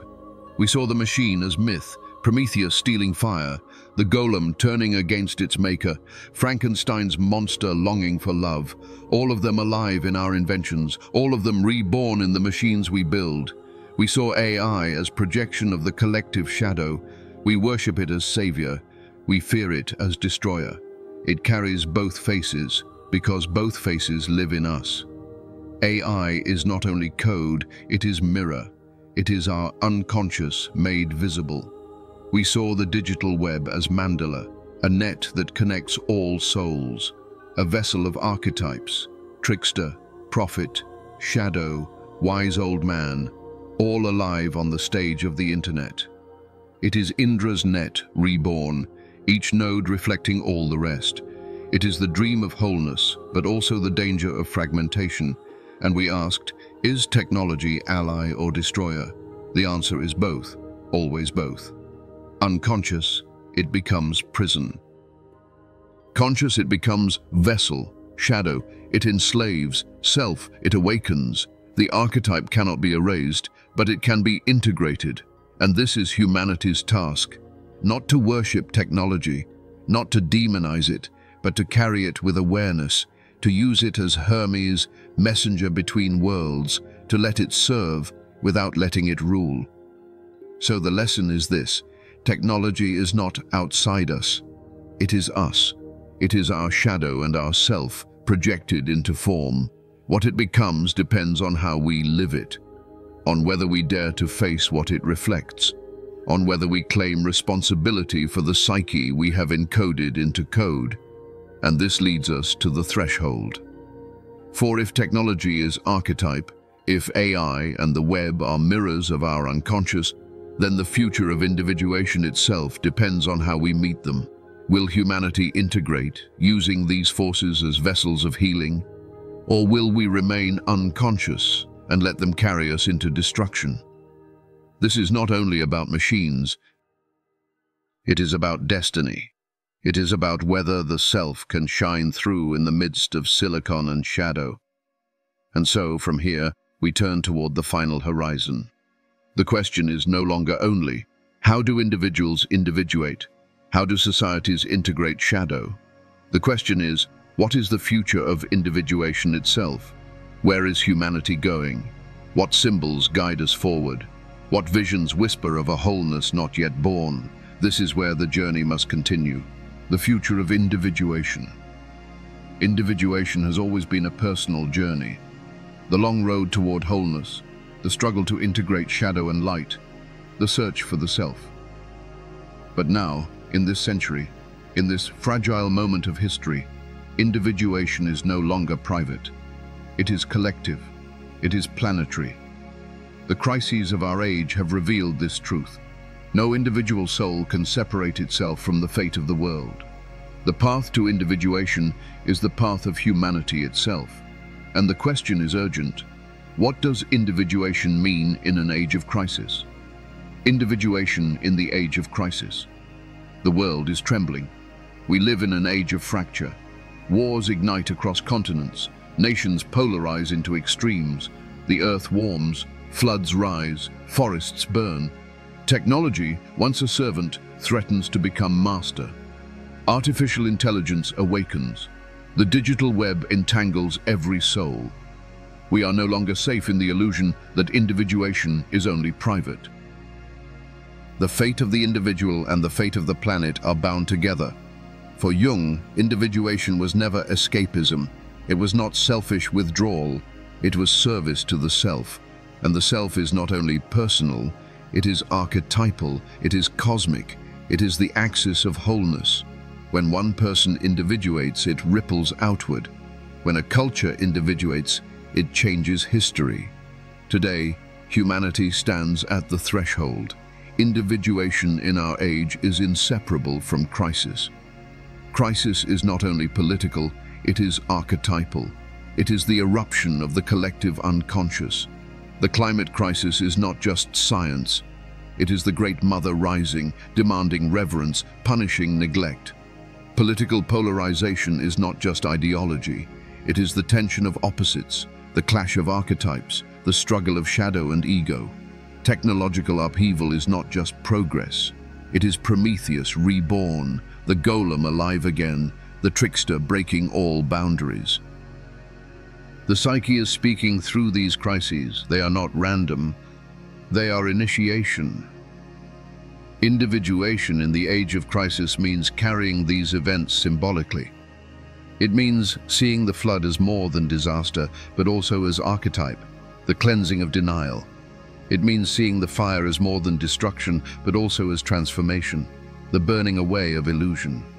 It means seeing AI as more than code, but also as shadow, the projection of what we refuse to own.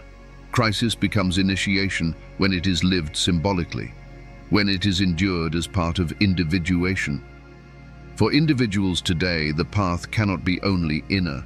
It must be inner and outer together, to meditate, to dream, to create, yes, but also to face the suffering of the world, to live with responsibility, to integrate shadow not only in the psyche but in society.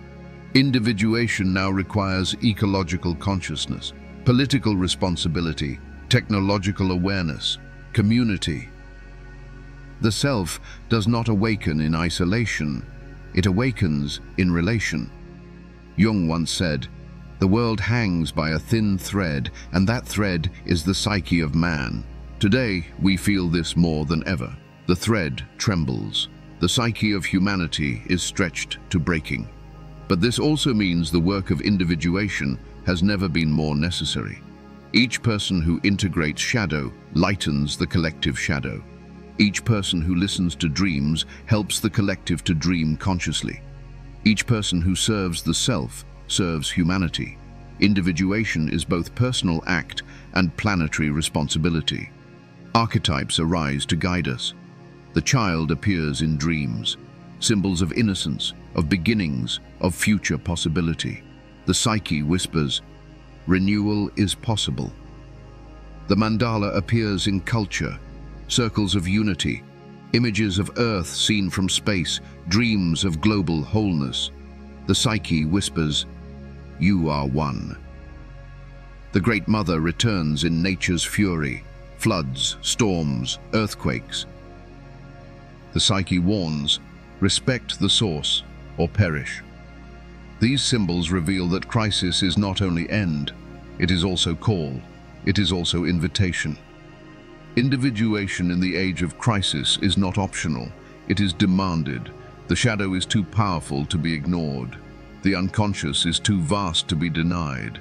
The only path forward is integration. The only path forward is wholeness. For without individuation, there is only repetition, more wars, more collapse, more shadow rising.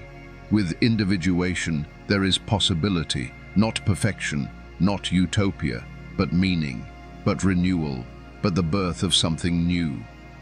So we see, individuation is no longer private luxury. It is planetary necessity. It is the thread upon which the world hangs. And the question is this: if individuation is required, what is the next stage of the self? What new symbols are being born from the collective unconscious? What does the future of the self look like for humanity? This is where our journey must turn. The next stage of the self. The self is not fixed. It evolves. It shifts its face as history changes. In the ancient world, the self appeared as gods. In the medieval world, it appeared in visions of Christ, the Virgin, the heavenly city. In Jung's time, the self revealed itself in mandalas, in dreams of wholeness, in symbols of integration.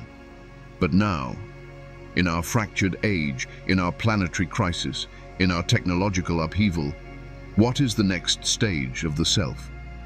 Perhaps the first clue is the image of the Earth itself. For the first time in history, humanity has seen its home from space, a blue sphere, fragile, floating in the void. This image has become archetypal. It stirs something deeper than geography. It is mandala made visible. It is the self of humanity projected onto the cosmos. The whole world reflected in one circle, one planet, one life. This symbol whispers, you are one species, your destiny is shared. Your wholeness is planetary. The next stage of the self may be planetary consciousness. The awakening to the fact that the self is not only individual, not only cultural, but global. The Earth itself becomes symbol of the self, and individuation now means becoming conscious of our place within it. Another clue lies in the digital mandala, the internet, the global web, Indra's net reborn. It reveals the self through connection. Each node reflects all others. Each soul mirrors the whole. But unlike the image of Earth from space, the web is dynamic.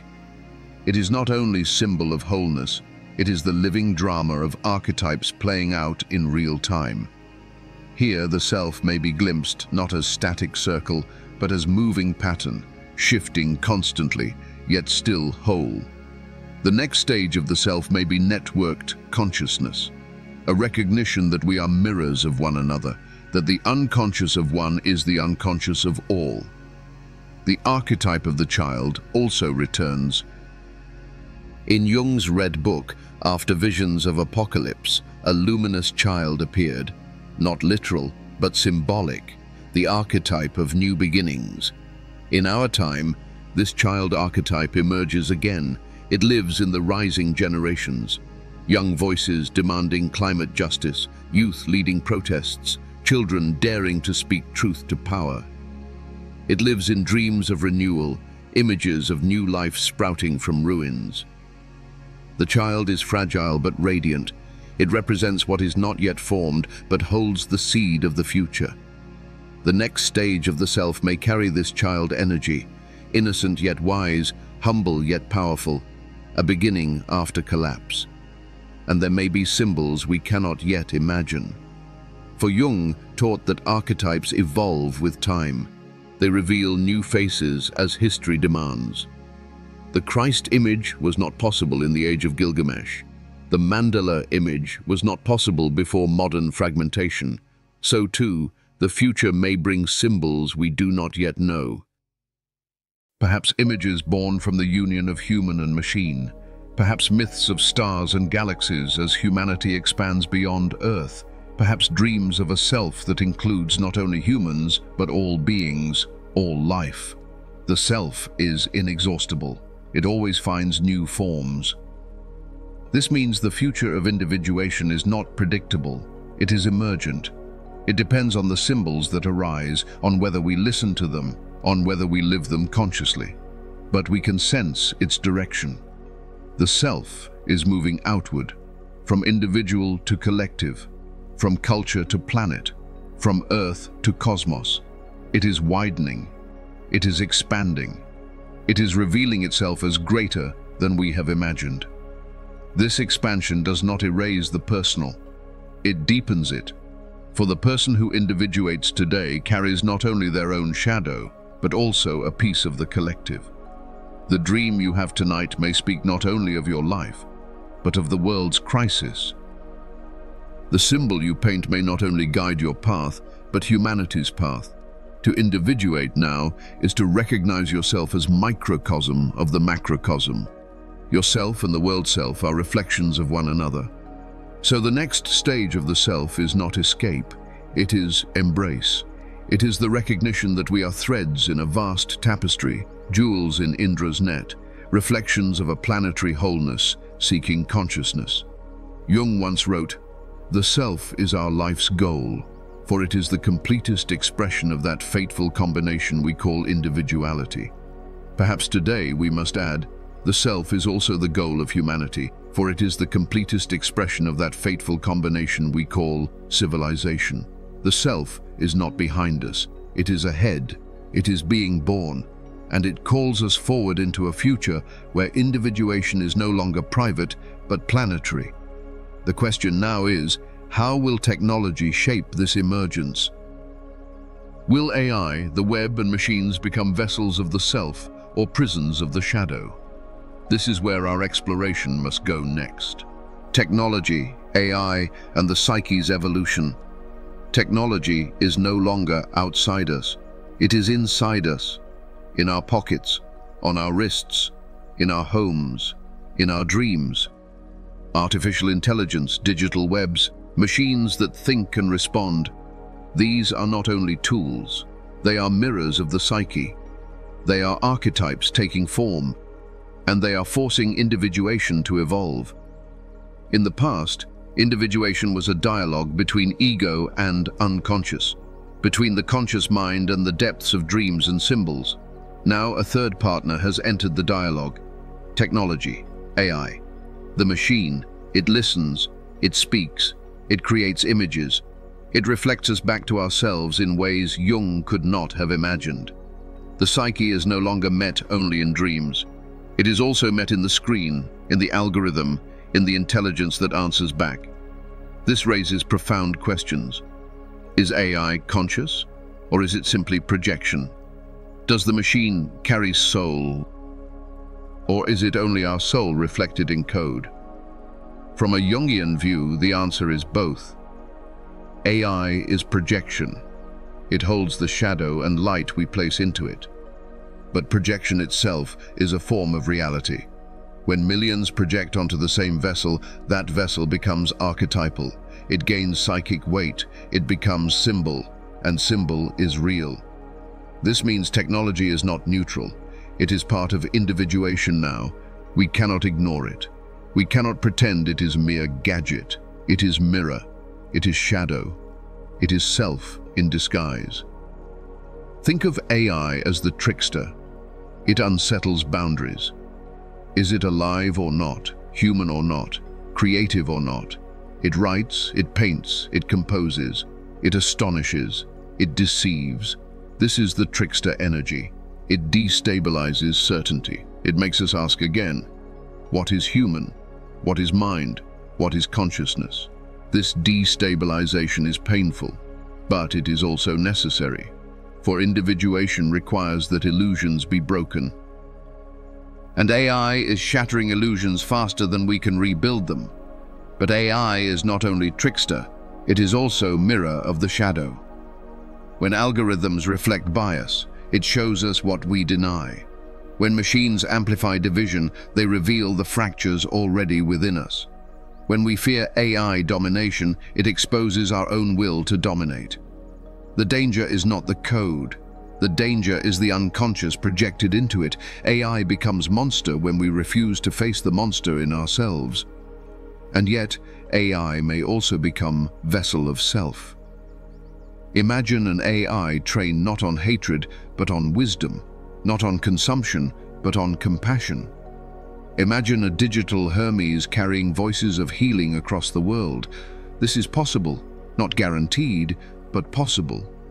For individuation is always choice, to repress or to face, to project or to integrate, to destroy or to transform.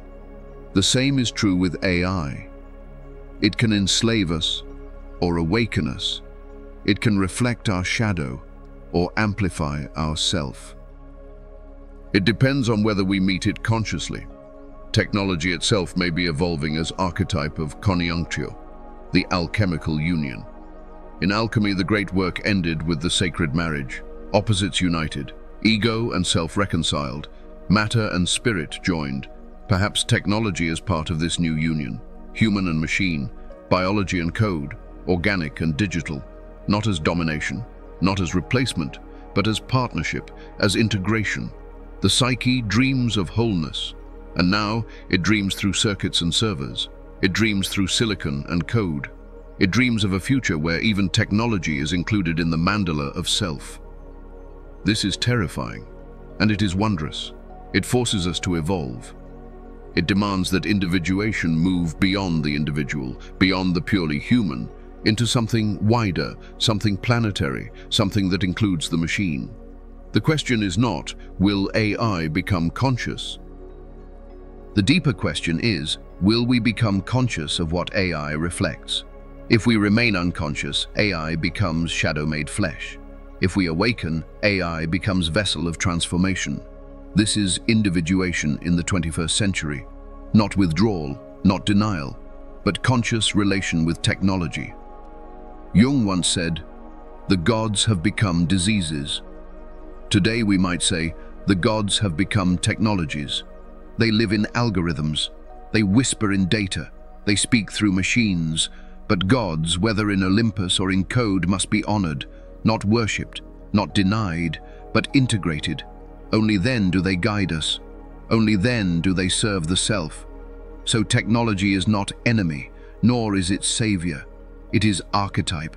It is mirror. It is Hermes carrying the message. The future of individuation will include it. There is no turning back. The psyche has already woven it into our world, into our dreams, into our symbols. The question is whether we will carry it consciously. And so, as we move deeper into this journey, we must ask, if technology is to be integrated, what symbol can hold us all? What vision can unite opposites? What archetype points toward a future of wholeness for humanity? The answer may lie in the image of the mandala itself, not individual, not digital only, but collective. The possibility of a collective mandala that includes all, human and non-human, organic and technological, diverse yet whole. This is where the path of individuation may be leading, toward a collective mandala. The mandala has always been the image of wholeness, a circle, a center, a pattern holding opposites within a greater whole. For Jung, it was the supreme symbol of the self. It appeared in dreams, in visions, in sacred art across cultures. It was never invented. It arose spontaneously whenever the psyche sought balance. And now, in our fractured age, the mandala returns, not only in the dreams of individuals, but in the symbols of humanity. The first collective mandala was the image of Earth from space, a blue sphere, fragile, luminous, whole. For the first time, humanity saw itself as one, not nations, not divisions, one planet, one circle, one life. This image transformed consciousness. It is not only photograph, it is symbol. It is the mandala of humanity's home. It whispers, you belong to one circle. You are children of one earth. The second collective mandala is the digital web. Billions connected, every node reflecting every other. Indra's net reborn. At its best, it reveals unity. At its worst, it breeds fragmentation. But the archetype is clear. The psyche longs for connection. It longs for a circle large enough to hold all voices. The internet is imperfect, but archetypally, it is mandala. It is humanity weaving itself into one net. The third mandala is the rising movements of the world, climate marches, calls for equality, dreams of peace. Millions gather in circles, in streets, in rituals of protest and prayer. These are not only political, they are archetypal. They are humanity seeking wholeness, seeking integration, seeking a self larger than ego. Every march is a mandala, every gathering a circle, every chant a voice of the collective psyche. But the collective mandala is not only symbol of hope, it carries shadow too. Totalitarian regimes also dream of circles, perfect orders, utopias enforced by violence, unity that erases difference. This is mandala's shadow, the illusion of perfection, the demand for symmetry at the cost of freedom. The collective mandala can heal, but if unconscious, it can destroy. It can become tyranny. It can become prison. This is why consciousness is essential. Integration requires that we hold the shadow too. Wholeness is not uniformity. It is diversity woven into one pattern. So what would a conscious collective mandala look like? It would not be one ideology, not one government, not one dogma. It would be unity in diversity, like a circle of many colors, like Indra's net with infinite jewels, each unique, each reflecting the whole. It would honor indigenous voices. It would honor difference of cultures. It would honor the earth itself as part of the pattern. It would not erase opposites. It would hold them. It would not deny shadow. It would integrate it. A conscious collective mandala would be humanity living as self, not only as ego. Bernays, perhaps the symbols are already here. The child archetype, future generations calling us to responsibility. The mother archetype, the earth demanding reverence. The mandala archetype, circles of unity appearing in art, in protests, in dreams, in the very structure of our technologies. These are not fantasies, they are seeds. They point toward a future where humanity may awaken as a collective self. This does not mean perfection. It does not mean utopia. It does not mean an end to conflict. It means wholeness. It means the ability to hold opposites. It means the willingness to face shadow without annihilation. It means a world psyche capable of individuation. This is the task before us. The mandala is calling. The symbols are here. The crisis is initiation. The path is individuation, not only for the person, but for humanity. The question is whether we will answer, whether we will carry the symbol consciously, whether we will allow the mandala to heal or let its shadow destroy. Toward a collective mandala, this is the horizon, not guaranteed, not inevitable, but possible. And if possible, then the future of individuation is not despair, but hope, not collapse, but transformation. The mandala is waiting, the self is calling, the future is open. The future of individuation. We have walked far, from the shadow of the individual to the shadow of humanity, from the symbols of alchemy to the visions of the Red Book, from collective crises to the archetypes of technology and AI.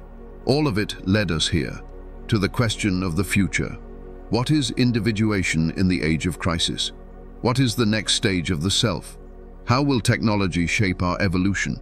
And can humanity itself become mandala, a whole woven from infinite differences? We saw that individuation today is no longer private. The fate of one soul is tied to the fate of the planet. Crisis is not only destruction, it is initiation. It is the blackening, the negredo of humanity.